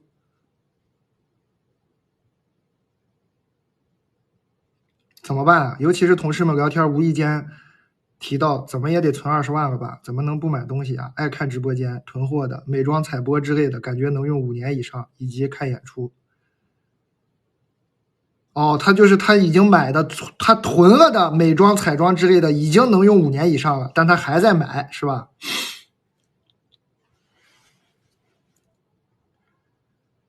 是吧？没听错哈。哎呀，真的是，你少刷点小红书，朋友，哪有那么多有钱人啊？你这2年存8万，你这一个月挣1万多，一个月挣1万多，2线城市消费也不低，一个月1万多呢，2年还存了8万，还行吧？我觉得。不，快，下一个故事，受不了了是吧？我的小卖部朋友们崩溃了，插出去，已经很不对呀，已经很多了。哎呀，无语了呀，对呀，受刺激了，掐人中，不爱听你自己交给去，又被嘚瑟到了。孩子，你不要焦虑了啊，你这个挺好的，而且你这自己都意识到了，你说你囤货的彩妆都能用5年以上，你就别买了呗，对吧？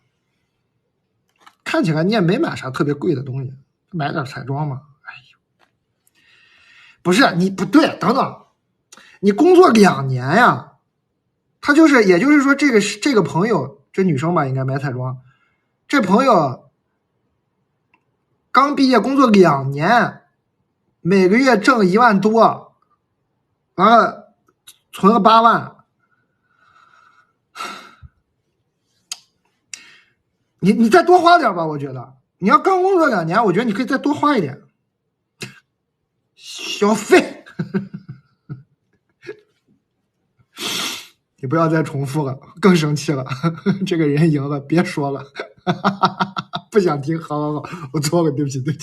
我念下一个，我给你们找个痛苦的，好吧？马上找个痛苦的，让咱们都心情好受一点。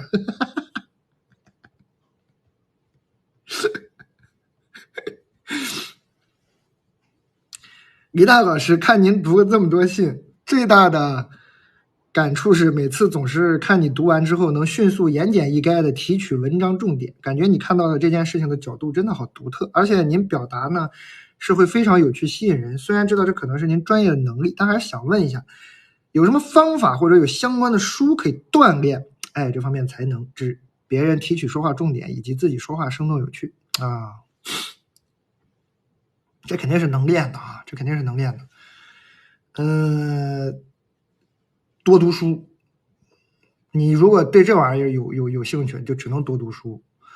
完了呢，多读书之后呢，给别人讲书，就是练这个，好吧？具体什么书无所谓，多读书，每读完一本书就把这本书讲给你身边的人听，就这么干，天天这么练，慢慢的你就会提炼重点了。天赋，别听李丹的，这是天赋。可能说的有点意思，有点什么幽默，这种可能是比较靠天赋的。但是读文章提炼文章重点，可以快速抓住问题核心，这是可以练的，这是可以练的。只是看书的话，绝对可以练。你要说能看到事情的本质，抓住事情的核心，那有点难，我也做不到。你只是说一个，就说我读了一封东西，我能抓住这篇文章的重点，这绝对可以练的啊。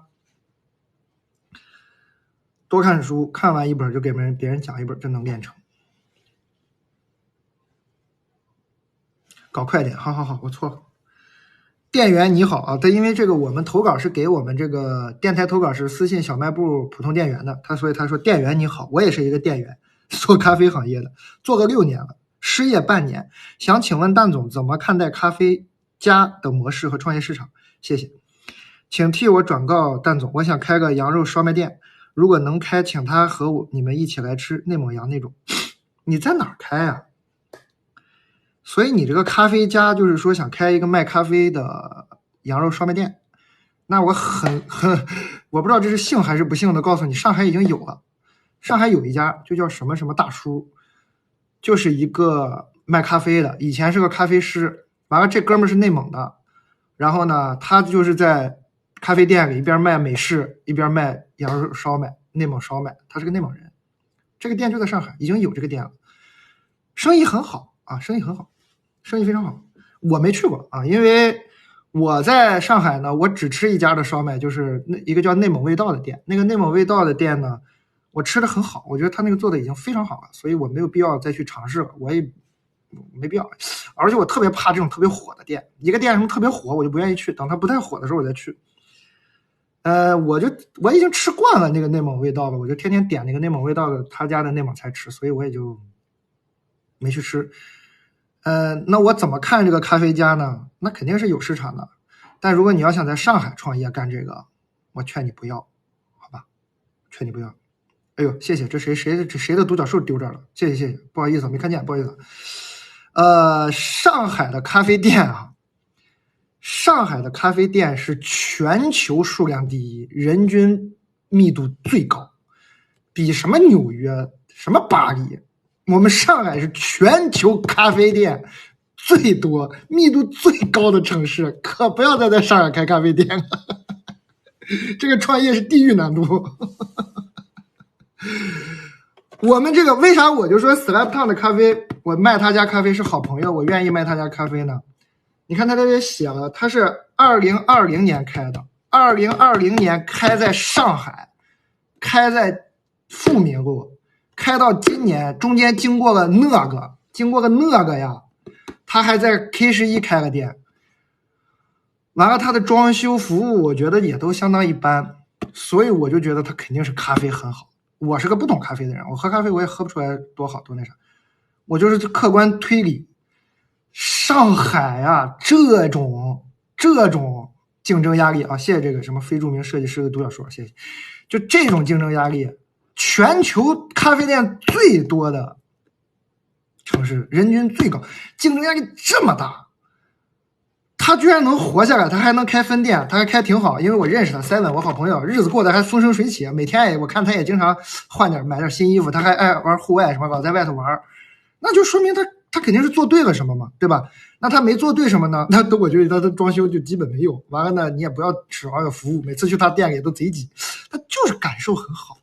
哎，大家聊聊天呀，喝杯咖啡，而那个人很好，他就是有那种社区氛围，他喜欢说他们是社区咖啡店，有那种社区氛围，他确实不会有什么伺候你啊，什么促销啊，什么那些都没有。哎，那我就觉得肯定是咖啡很好，然后这个人很好，是吧？这个人是我好朋友，然后我就愿意卖他的咖啡。对，所以你看这很难的，你想想，2020年开到现在，我真不知道他怎么活下来的，完了还开了分店，佩服啊！所以我就觉得它的咖啡肯定是很好的。这款是那个我没介绍，这款是5种口味的，1周5天不重样的啊，5种口味的拼配的挂耳咖啡，10包装。咖啡你就买这个5种都有的呗，或者你想自己在家折腾，也有咖啡豆，也是他家的Slaptown的咖啡豆，你想自己在家折腾，但是你也可以要求他给你磨成粉发过去，好吧？这2种都可以选，挂耳咖啡也可以，这咖啡豆也可以。哪5种口味？这念起来可累了，老长了，它都是拼配的。哎呀，这你截个屏自己看吧，这念起来有点太长了，这5种，好吧？3、2、1，截屏。哎，好嘞，谢谢。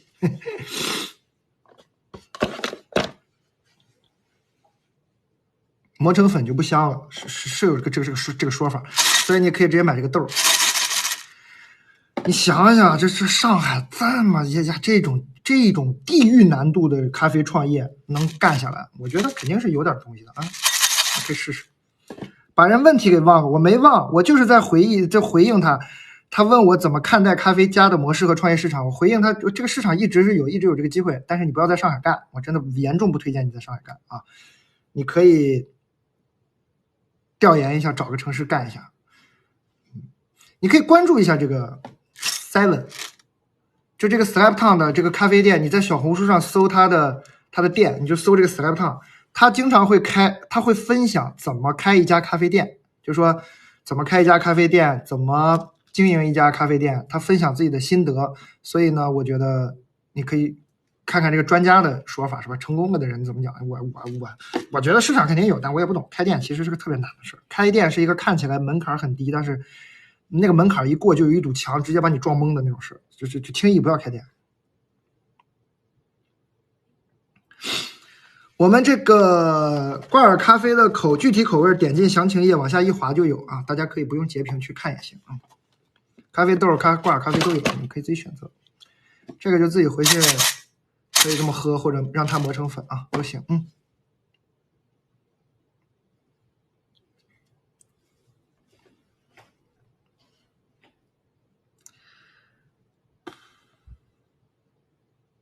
蛋总好，哇，这个好像是个挺沉重的。蛋总好，我有个朋友，这个咱们严肃一点啊。我有个朋友在杭州，由于之前生过一场病，住了很久院，住院医生呢说来太晚了，应该早点来，种下个心结。后面呢，对所有可能产生健康问题的事情都很在意，甚至有点焦虑。近1年突然有心跳过速、静息心跳过100的，伴有心悸，还会突然头晕的情况。去了很多医院，身体上没有问题，医生说是短暂焦虑，也看过心理医生，疗效甚微。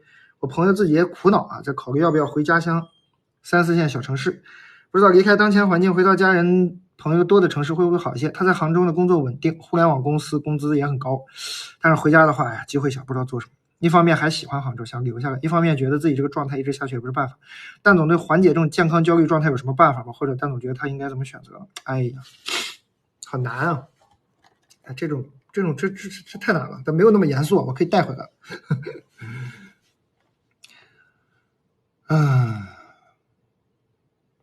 你听我劝，你就别回去。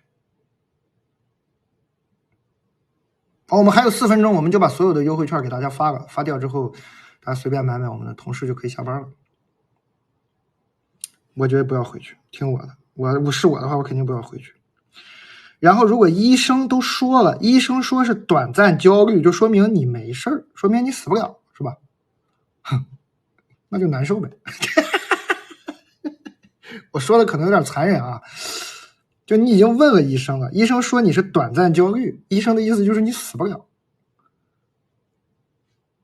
那就难受的活着呗，好好的在杭州活着呗，又喜欢杭州，不就是有点短暂焦虑吗？就焦虑呗，这谁不焦虑呀？谁还没个焦虑呀？又不会真的出事儿，只是焦虑嘛，难受的活着呗，谁不都是难受的活着吗？每个人的难受不一样，你的难受比较独特是吧？心跳有点快，但是医生说了没事儿，那就是没事儿呗，相信医生，好好在杭州活着，是吧？可以运动一下，我觉得他如果特别紧张这个心跳的事情，可以做一些运动，问问医生，这医生肯定也会建议他做一些运动，某些运动呢是可以加强这个就是这个心肺功能的。就做一些这种相关运动，其实这个运动到底改善他机体吗？不一定，但是改善心理。你不是焦虑吗？焦虑就是你不知道该做啥，你对这个焦虑不知道该干什么，那你就去运动，其实你就已经在治疗自己的心跳了。就是我知道我在做什么，我在采取措施了。你一旦采取措施了，你就没那么焦虑。游泳啊，好吧，可以啊，对，跑步对。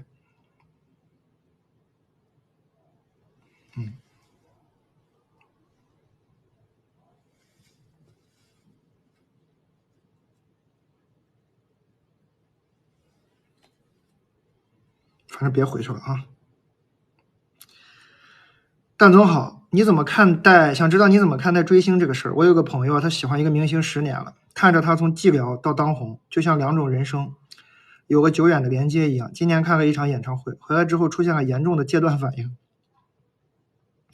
想到这一路走来2个人的不同经历，像是一个不离不弃的朋友一样，但是随着舞台降落，一切回归平静，他开始难以忍受这种触碰不到希望的感觉。想知道怎么安慰这个朋友，让他好过一点。然后他又写了一封，他看我没念，他又来了一封。是这样的，我有一个朋友啊，他平时是比较喜欢文静和喜欢思考的人，可以说是半个文青褒义的。但半个月之前看了一个明星演唱会，回来之后第一次跟我讲他喜欢这个明星的过程啊，就这个巴拉巴拉巴拉，然后戒断反应巴拉巴拉巴拉，陷入了深深矛盾，怎么安慰？我感觉自己不太能理解这种感情，也不知道怎么帮助。我也不理解，有人理解吗？有人理解吗？我看看有追星的朋友理解吗？这是啥感情？不懂啊，啥意思？这明星还没变坏，说明星变好了，变好了说不行了，说触碰不到希望了，啥意思？不理解，完全不理解。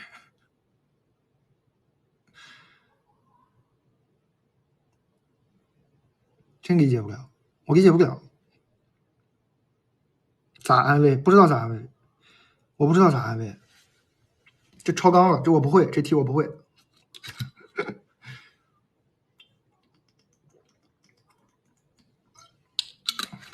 这题我不会。下一个，我真不会。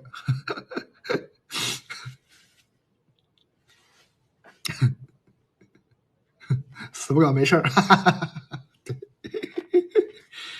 小卖部你好，今天我约了朋友在 Suzy Garden 吃饭哦。因为上海大雨的缘故，我被堵在路上迟到了一些，朋友先到了，微信跟我说李诞就坐在对面。哎呀，我突然焦急了起来。要命的是，常熟路终于过了之后，我急不可待的下了车，发现蛋总正在餐厅门口与居酒老板聊天，回头看见了雨中小跑的我，善意的给我让了下伞。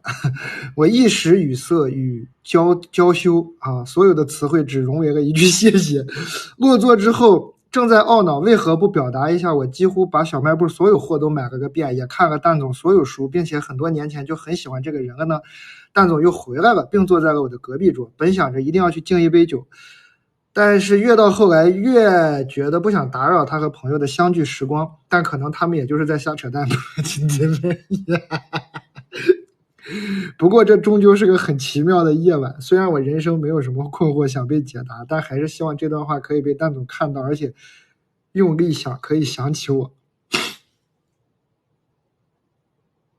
没想起来，对不起啊。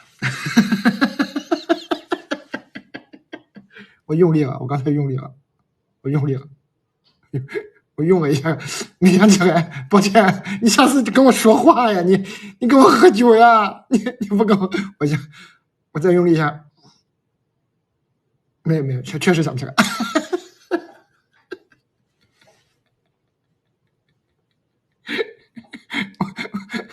发券了，我们把最后所有的那个优惠券给大家都发了，然后就差不多该睡觉吧。对不起。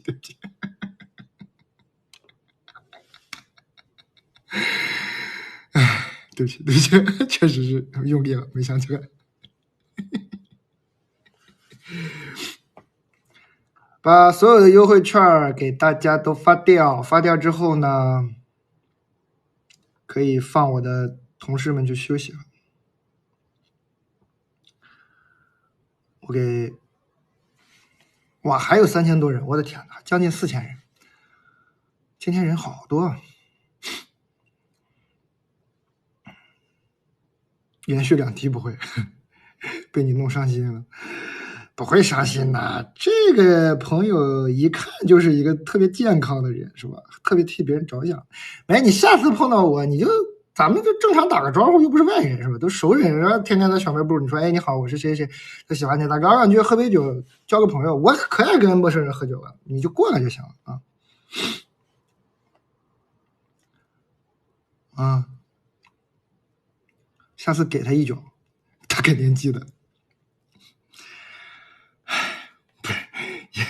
不是，也不用记这么牢吧？给我一脚干什么呀？给我一脚，不是朋友吗？上来给我一脚。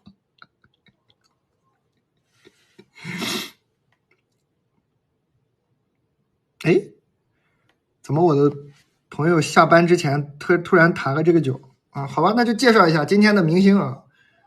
这个卖了快1000瓶，我看看有1000瓶了没？现在我看1000瓶，969瓶卖了，便宜哈。这一瓶100多，100出头，2瓶才170出头，所以推荐大家买2瓶。买2瓶，买1瓶都会送你一个美丽的毯子。今天很多人都是为了这个毯子买的。这4000个朋友不睡觉，可以买个这个。买个这个呢，我们就再读几封信就下班了。今天好吧，明天也没法播哈，朋友们。明天我有事儿，明天有一个局要去。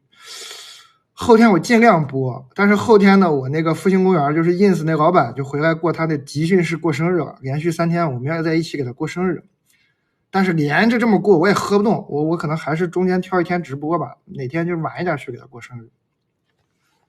牛肉干好吃啊，不知道买什么牛肉干就直接买这个牛脆脆。买1瓶也送毯子啊。毯子多大？挺大，这么大，挺大，还挺长，好吧？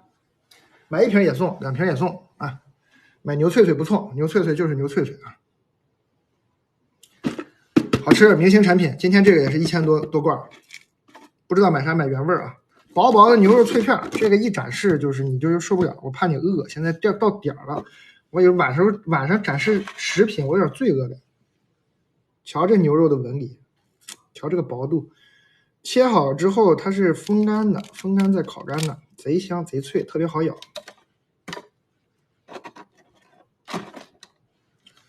牛脆脆这就不辣呀，这孜然味原味都不辣呀，不用非得买辣味啊。拍3罐更好划算啊！人吃的吗？朋友啊，不搞我呀！这肯定我反正吃没少吃。哎呀，这个是没差评的，无论是生活中的朋友还是网上的朋友，我就没看到过差评，大家吃了都说很好，而且我的朋友的小孩都爱吃。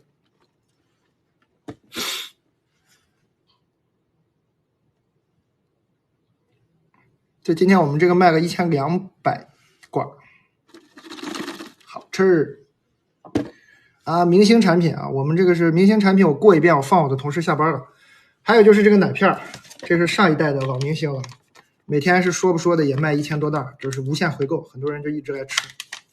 当然你可以看看评论，可以看看我们底下的评价，真的不是我一个人说它好吃，真的好吃。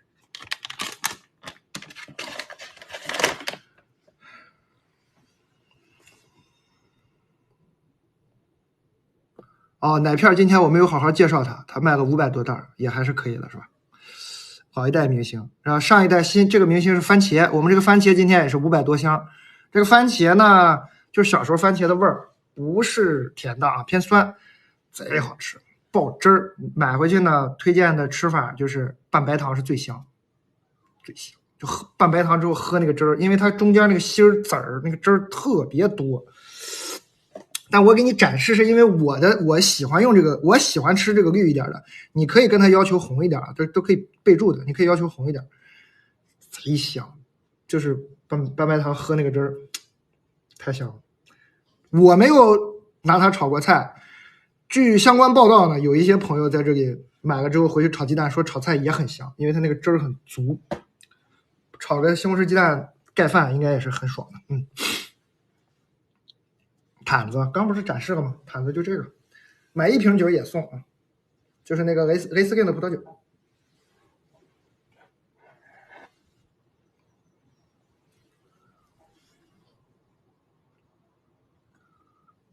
哦，这个酒已经卖了1036瓶了，1036瓶，你看，是吧？大家的选择。完了，今天的新明星是我的老朋友的新品。就是 Slapton 家出的这个挂耳咖啡是新的，以前那挂耳咖啡只有1个味儿，这次是5种口味的挂耳咖啡，所以你可以1周5天换着样喝，不重复。10袋啊，这里头是10袋。新品首发，对，感谢 Slapton 选择在我们小卖部发这个新品。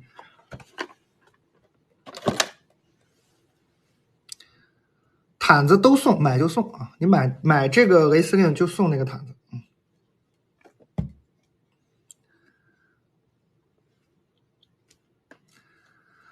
我看看啊，还有我一直喝的这个白桦汁，哎呦，我都没想到它能卖这么多，因为它是比较贵的啊，它该说不说，它确实有点贵，但它是真好喝。喝完大酒，嘴里有点上火不舒服的时候，我说我自己啊，一喝就特别的爽。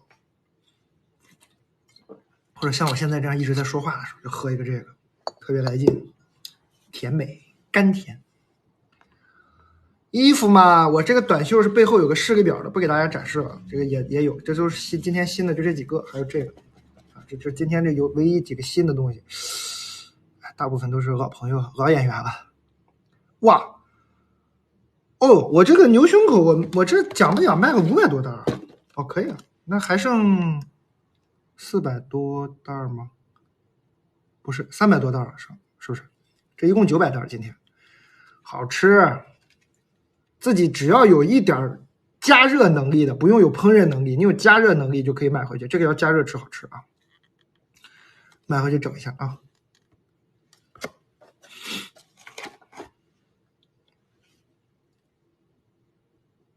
哎呦，假币，假币，我朋友 ，hello，毯子能水洗吗？肯定能吧。蛋蛋，你是买手榜第一，你看。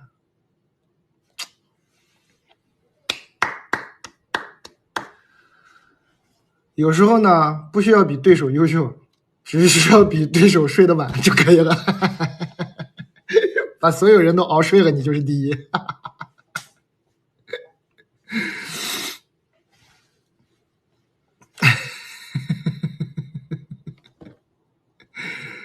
对不对？只要不放弃，不用多优秀，你只要一直干着，哎，慢慢的就干成了。对不对？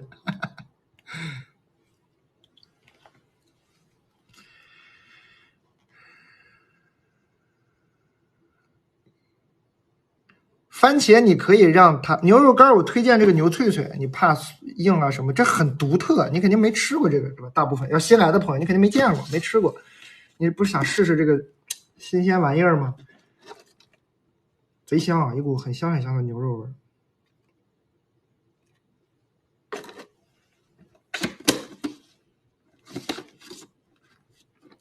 耳朵上是挂耳咖啡，我们的新品挂耳咖啡，5种口味，每一周5天，你可以换着不同口味喝啊。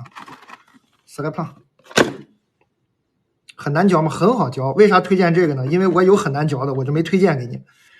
大家喜欢很难嚼的就买这个，超干风干牛肉干，旋风冲锋龙卷风啊，这贼干。你喜欢难嚼买这个啊，这贼干贼好吃。怕难嚼你买这个，这个就是正常人不能说正常人，我反正没有收到过差评，就是买了的都喜欢，所以我就推荐给所有人嘛。你不知道该买哪个牛肉干，你就是买这个，就适应性最好，大家都可以喝，都可以吃，都可以喝。哎，把这个嘴，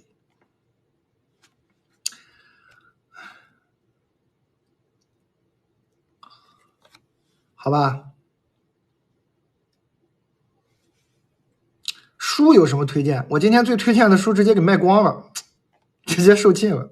今天推荐那个事实给卖售罄了，我不知道现在那个里头挂着还有啥书，我售罄了，没法推荐。念信吧，好，一会儿马上念信啊！买手榜第一了，是，感谢大家支持，很感动。荞麦部呢，也陪大家走过了，不知不觉也走过了，好像也快2月了吧。在这整个的经营的过程中呢，有过挫折，有过起伏，有过低谷。今天在4000位朋友的见证下，又回到了买手榜第一，我很感动。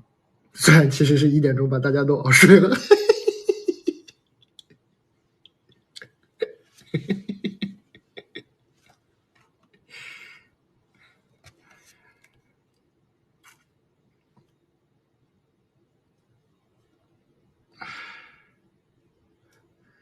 这是谁？我的朋友啊，我的朋友吉克隽逸老师激情下单了一个风干牛肉干，这个好吃啊！你吃啊，不可能难吃啊！你相信我，贼好吃。那天谁半夜引证过来，买了一堆牛肉，逗死我了！我都觉得他喝多了呢。牛肉干推荐原味啊，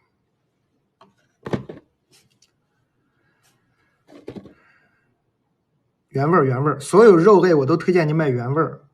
其实每个口味都挺好吃，但是原味我觉得你第一次吃它最能体现它那个肉的好。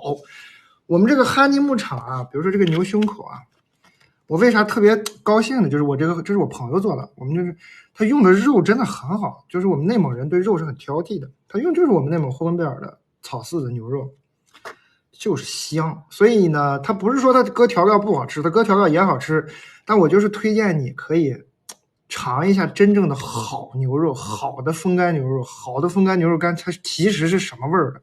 这是香。你吃太多调料的那种牛肉干，你可能已经把你吃懵了，你觉得那个就好吃是吧？牛肉的味道，尤其是这个牛胸口油，你尝尝那个牛油奶香味的那种牛油的香味，牛肉的味道真的香，跟很多那种什么不放血的肉啊，那些骨刺的肉，我就吃不来。什么牛排西餐那种咔咔冒血那个牛肉吧，哎，我就觉得不好。我的问题啊，就是我就还是觉得我们内蒙的这个牛肉香，可能是我比较没见识。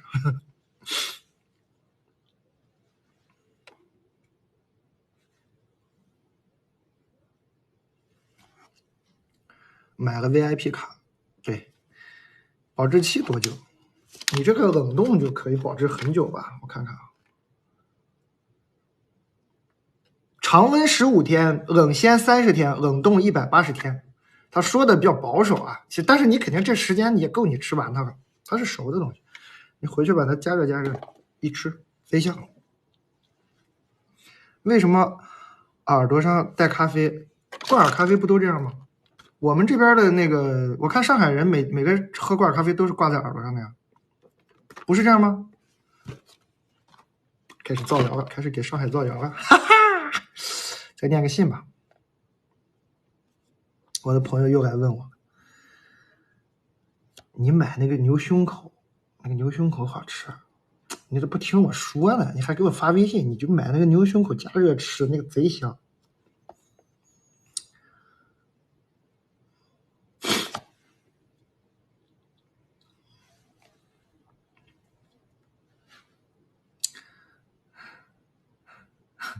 给上海造个谣，不好意思啊。怎么又有一个问我亲子问题的？我是给人造成什么幻觉了？我啥都懂，我不是啥都懂，我很无知的。蛋总你好，我家快4岁的男娃一直有点调皮，我和队友呢一直是想的让他快乐成长就好，所以没报任何兴趣班，就是带他到处玩。直到最近，我们看到朋友们更小的小娃们呢，已经开始会写所有的数字字母、汉字加减乘除，我的妈！终于见识到了啥叫天才儿童。而我的娃连数都还数不太清楚，于是我快乐育娃的信心被动摇了。到底是应该让他报班上课，积极训练他学习的专注和坚韧呢，还是坚持放羊式的快乐育娃，直到一天他找到他的热爱？如果不报班，他能找到他热爱的事情吗？我从小上了很多兴趣班、补习班，比较难，比较自推，也曾经有情绪问题啊，比较自卑吧，可以，也曾经有情绪问题，但至少还是养活了自己。我娃的性格和我不同，所以很困惑，怕自己为了他快乐矫枉过正。也想问问，你觉得你的爸妈在你成长中对你觉得最有帮助的是什么？非常感谢，马上就去买牛肉干。这还真不是个育儿题，你要是问我，我还真能跟你说一说。我爸我妈在我成长过程中对我最大的帮助就是不管我的时候。我的爸妈在不管我的时候，我觉得是我成长最快的时候。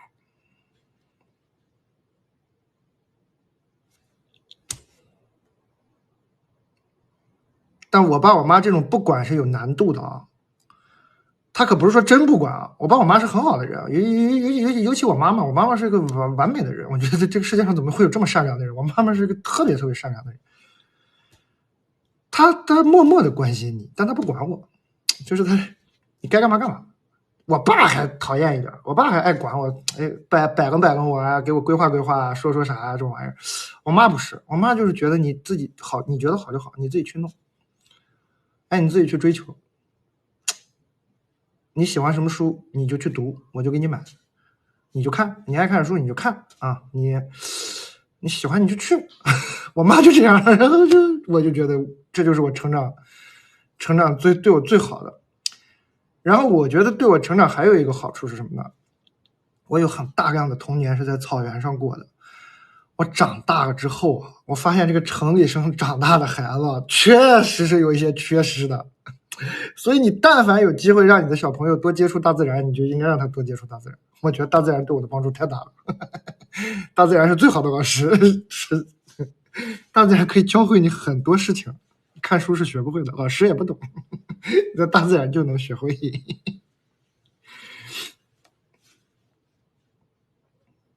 真的。所以你与其给他报什么补习班、培训班、兴趣班，你有那个假期时间，你不如把他带到大自然去，你让他大自然那么生活一段时间，你看看孩子能不能找到兴趣？那有啥不能的呀？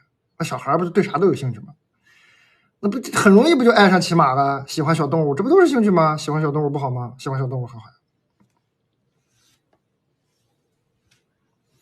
我感觉不是，你看啊，这个女生，她如果都已经准备报班了嘛，是吧？说这个孩子是啥，那她肯定是有预算的。那报班多花钱，报班也花钱呢。那班收费不比你学大自然待着贵啊，对不对？大自然基本还是免费的。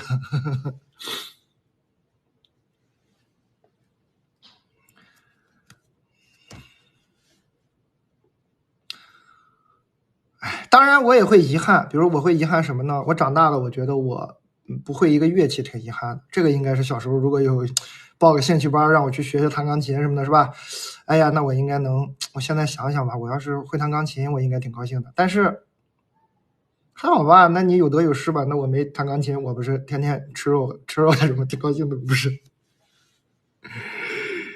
所以新版牛胸口有什么不同？块变小了。它那个块更均匀了，以前那个肥油不是大嘛，很多这个朋友买回去压力很大，觉得很腻。其实我也觉得不腻啊。它现在块，它把那个肥油跟那个肉剁得更均匀了，哎，就特别好吃，特别入味，特别好吃。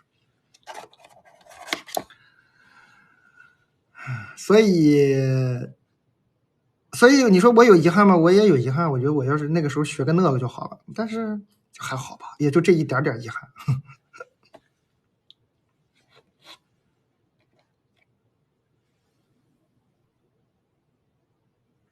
哎呀，我的同事们怎么还没睡觉？不是让你们去睡觉吗？怎么还在帮我谈这个？不用，你们休息吧。我再念点信，我也睡了。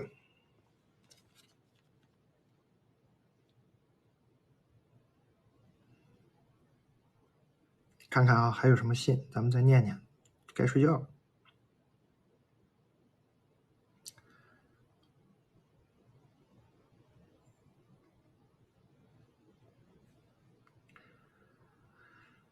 蛋总好，我目前刚毕业，考上了研究生了，家里人很希望我未来能够继续读博，我自己很纠结，因为虽然我对学习没有任何兴趣和热情，但是目前我也想不到能找到什么让我感兴趣的工作，主打一个迷茫，感觉不知道自己喜欢干什么或者应该干什么。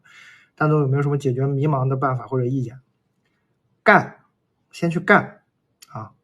知行合一特别难，行之合一很简单，先行就会知了。先去干，先去找一个事情，一干，哎，就知道下一步该怎么走了。不要在那想，想是啥用没有的。看看啊，还有啥？哇，好长哇！天哪，我女，35周岁，短婚未育，普2毕业，原来在 K12英语教培工作，做管理，2线城市，年包25万，每天996，行业内卷严重，工作时长大，压力大，我还内耗，再加上我一直不喜欢英语，也不喜欢孩子，就计划辞职了，想转行，因为有行政管理还有人力的经验，想从总助开始切入，已经辞职了。尝试了一下，觉得很难。哎呀，现在有3条路：一、继续做教培；2、申请香港1年研究生，争取留在香港；3、选择比现在工资起点低较多的其他行业总助或者行政基础管理。哎呦我的妈呀！这又是一个应该发给张雪峰老师的，又给发给我了。天哪！今天有个元宇宙大学的道机构，有个做业务的总助职位联系我，蛋总对这个方面懂吗？不懂。查个资料也一知半解，担心被骗，对，一定会被骗的啊！最后再说一次，低落的时候就反复听你的播客，觉得很有力量。哎，很多人觉得35不要折腾了，我还是没有看到自己的山顶，还要那就折腾呗，挺好的。我觉得你这规划很清晰，你可能就需要一个鼓励，你就折腾去吧。你这1、2、3都行，你就做着吧，挺好的，别被骗啊！对，他自己也写了，他说他重要性排序是2、1、3，就是他第一先去再做的是这个申请1年留学生研究生，1年研究生，然后呢第一是第2个重要度，第2是继续做教培，对，还是不要收入还是不要减少啊，这个是很痛苦的，减少了你是受不了的。对这个人，这规划的很清晰，你不用我懂啥呀？我啥也不懂。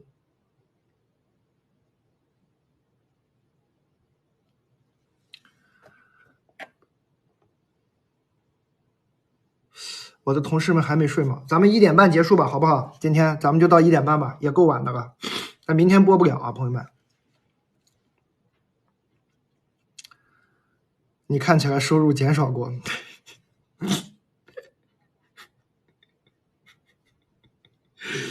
唉，我经历蛮多的，反正。看看还有啥。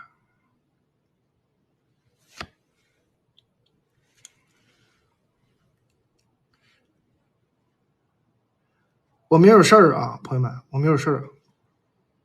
我争取后天播哈，我争取。明天真播不成，明天有事儿。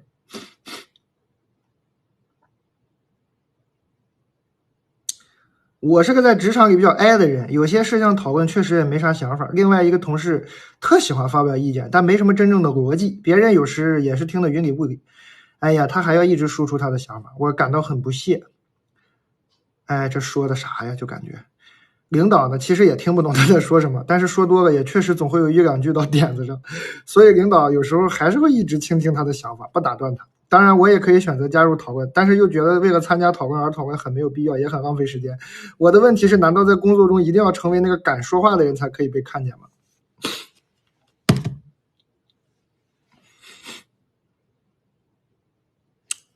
推荐胸口，因为这个胸口肥瘦呢，工艺上不是很复杂，也好吃，但它工艺上不是很复杂。但这个胸口呢比较复杂，它经常没货。今天是一共900袋的货，但我看还剩挺多的，应该。现在卖了600袋啊，还有300袋，对，还有300袋。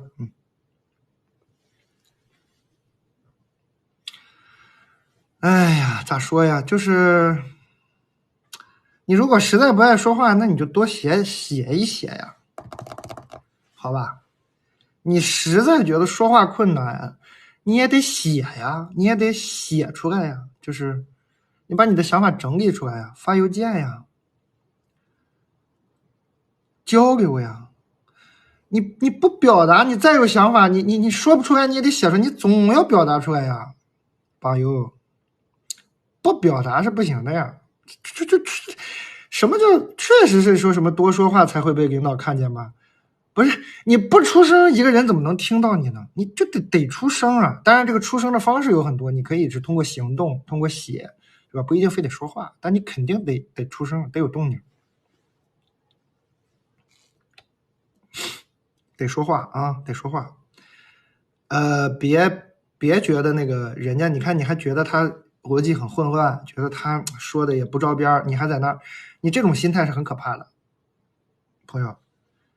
就是在职场里，你觉得一个很明显不如你的人在一直发表意见，然后你心里是瞧不上他的，但是你还是不说话，你这个心态呢会特别影响你，你最后就变态了。这个就发展的有点严重的话，你就变态了，这个特别不好啊，千万不要这样啊。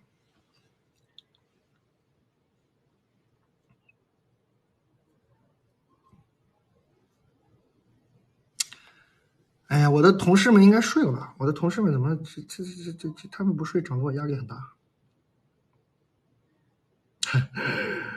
哎呀，哎呀，哎呀呀呀呀！买这么多呀，谢谢谢谢谢谢。又有我的朋友过来，一顿消费，一顿消费。天哪！居酒老板他们也还在没睡，居然现在叫我去喝酒吗？难道是给我发来了4个字：我们还在。我也还在播，你们敢信吗？你们又飞起来了吗？你们打算飞起来了吗？已经。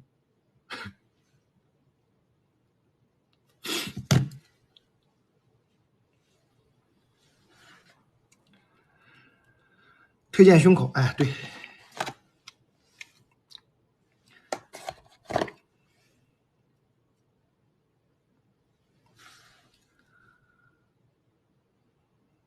这个酒可以，这个酒今天卖了1100多瓶，可以可以，有点东西。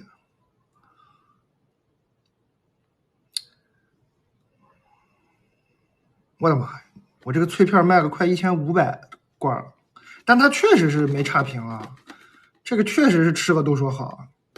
新来的朋友就不知道该买哪个牛肉，你就买这个，这个就是零差评。别的各有各的问题，有的嫌硬了，有的是嫌腻了，都会啊，就根据个人口味。但这个确实是没差评。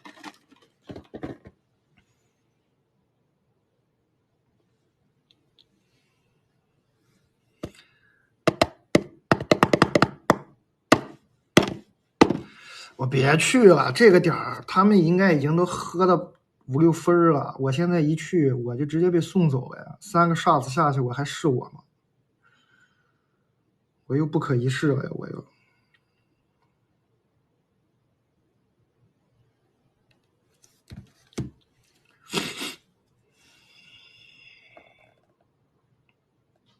睡觉吧，你睡吧。对对对，我再念一个吧，我再念最后一封，咱们就结束今天，好吧？这个我的也不能一直播，是吧？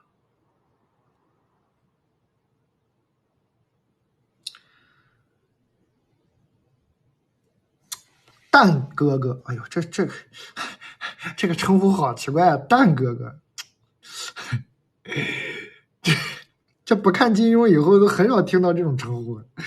有个问题困扰我半年了，希望你能帮我答疑解惑。前情提要啊，闺蜜和她男友是去年在一起的。今年春节呢，她无意之间看到男友手机，发现其出轨多人，身体是否出轨还不确定。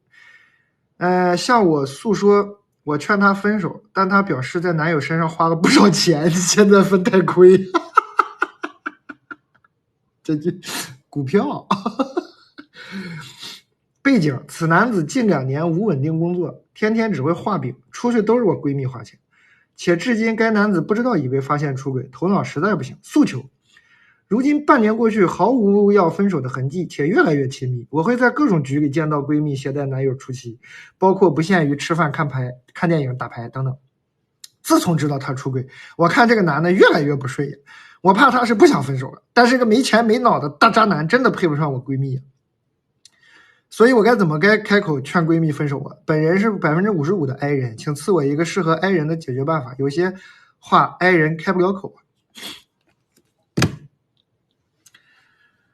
总是开不了口，让他知道。首先是不是你啊？这是个我有一个朋友还是怎么回事？不是吧？不是我有一个朋友。唉，我劝你别管。你要真听我的建议就别管，跟你没啥关系啊，别管啊，分不分合不合跟你有啥关系？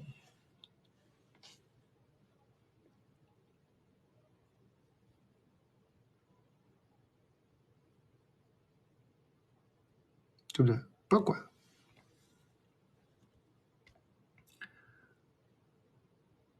跟咱没关系的事儿，管他干啥呀？祝福，默默的买了一通，哎呦，谢谢。你这是啥冰水？看起来半夜看起来好渴。我这个是桦树汁，它不是水啊，100%的白桦树汁，贼好喝，甘甜。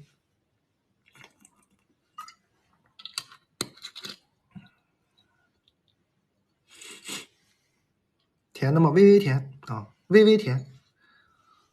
它就是能量是0，蛋白质0，脂肪0，钠0，碳水化合物0.7克，所以它就是里头有一点它这个树枝的这个本身的成分，就是有点发甜，里头没有加糖，什么也没有，也没有水，100%的桦树汁，好喝。就长得像智商税，看着也像智商税，就喝起来就觉得，哎，智商税就智商税吧，真的很好喝。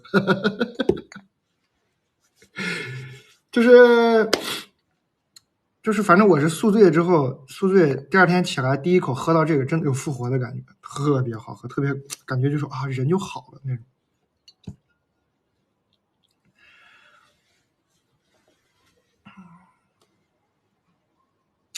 今天的问题能读到吗？今天的问题就不读了，下次吧啊。今天就这样吧，1点34了，我的同事们应该也崩溃了，睡了吧，就这样吧，好不好，朋友们？时光荏苒，岁月如梭，欢乐的时光总是短暂的，又到了告别的时候。明天呢，我不会在这里，明天我要喝酒，后天我争取在这里。感谢各位的陪伴。哎呀，说到这儿，我突然好伤感，突然脑子里，哎呀，你们不知道我刚发生了一个啥事儿？哎呀，天哪！我刚在这顺嘴说了感谢你们的陪伴，我脑子里突然划过去王自健一句：“这一夜有你们真好，愿你们这一夜过得愉快。”一瞬间，我天！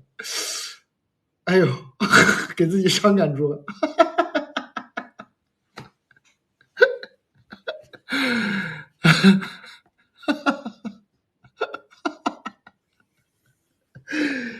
哎，王哥干啥呢？王哥好久没见了。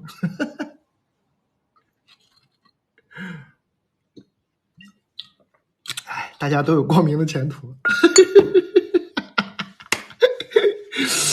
没有一个人在干这个事儿，现在。对。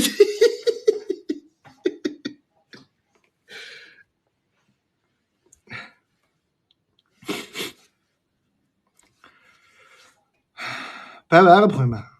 牛肉可以微微加热啊，微微加热就好吃。读书哦，对，还答应了，我们有个固定环节，每次这个关掉小卖铺之前要读一段书的。来一段啊，来一段什么呢？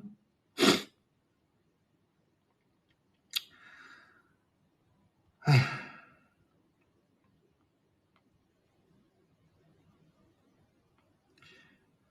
读一段鲁迅吧。我最近又在看鲁迅，怎么还是这么好？哎呦天，还是觉得鲁迅非常好，是吧？读一段《野草》里的野草是鲁迅比较难得的、比较诗意的作品，不像一个那么战斗的鲁迅，是一个比较那样的鲁迅，还是非常喜欢。这篇叫《死后》，就给大家读一段吧。死后，我梦见自己死在道路上，这是那里，我怎么到这里来，怎么死的，这些事儿我全部明白。总之，待到我自己知道已经死掉的时候，就已经死在那里了。听到几声喜鹊叫，接着是一阵乌老鸦，空气很清爽，虽然也带些土气息，大约正当黎明时候吧。我想睁开眼睛来，它却丝毫也不动，简直不像是我的眼睛。于是想抬手也一样。在我生存时，曾经玩笑的设想，假使一个人的死亡只是运动神经的废灭，而知觉还在，那就比全死了更可怕。谁知道我的预想竟中了，我自己在证实这预想。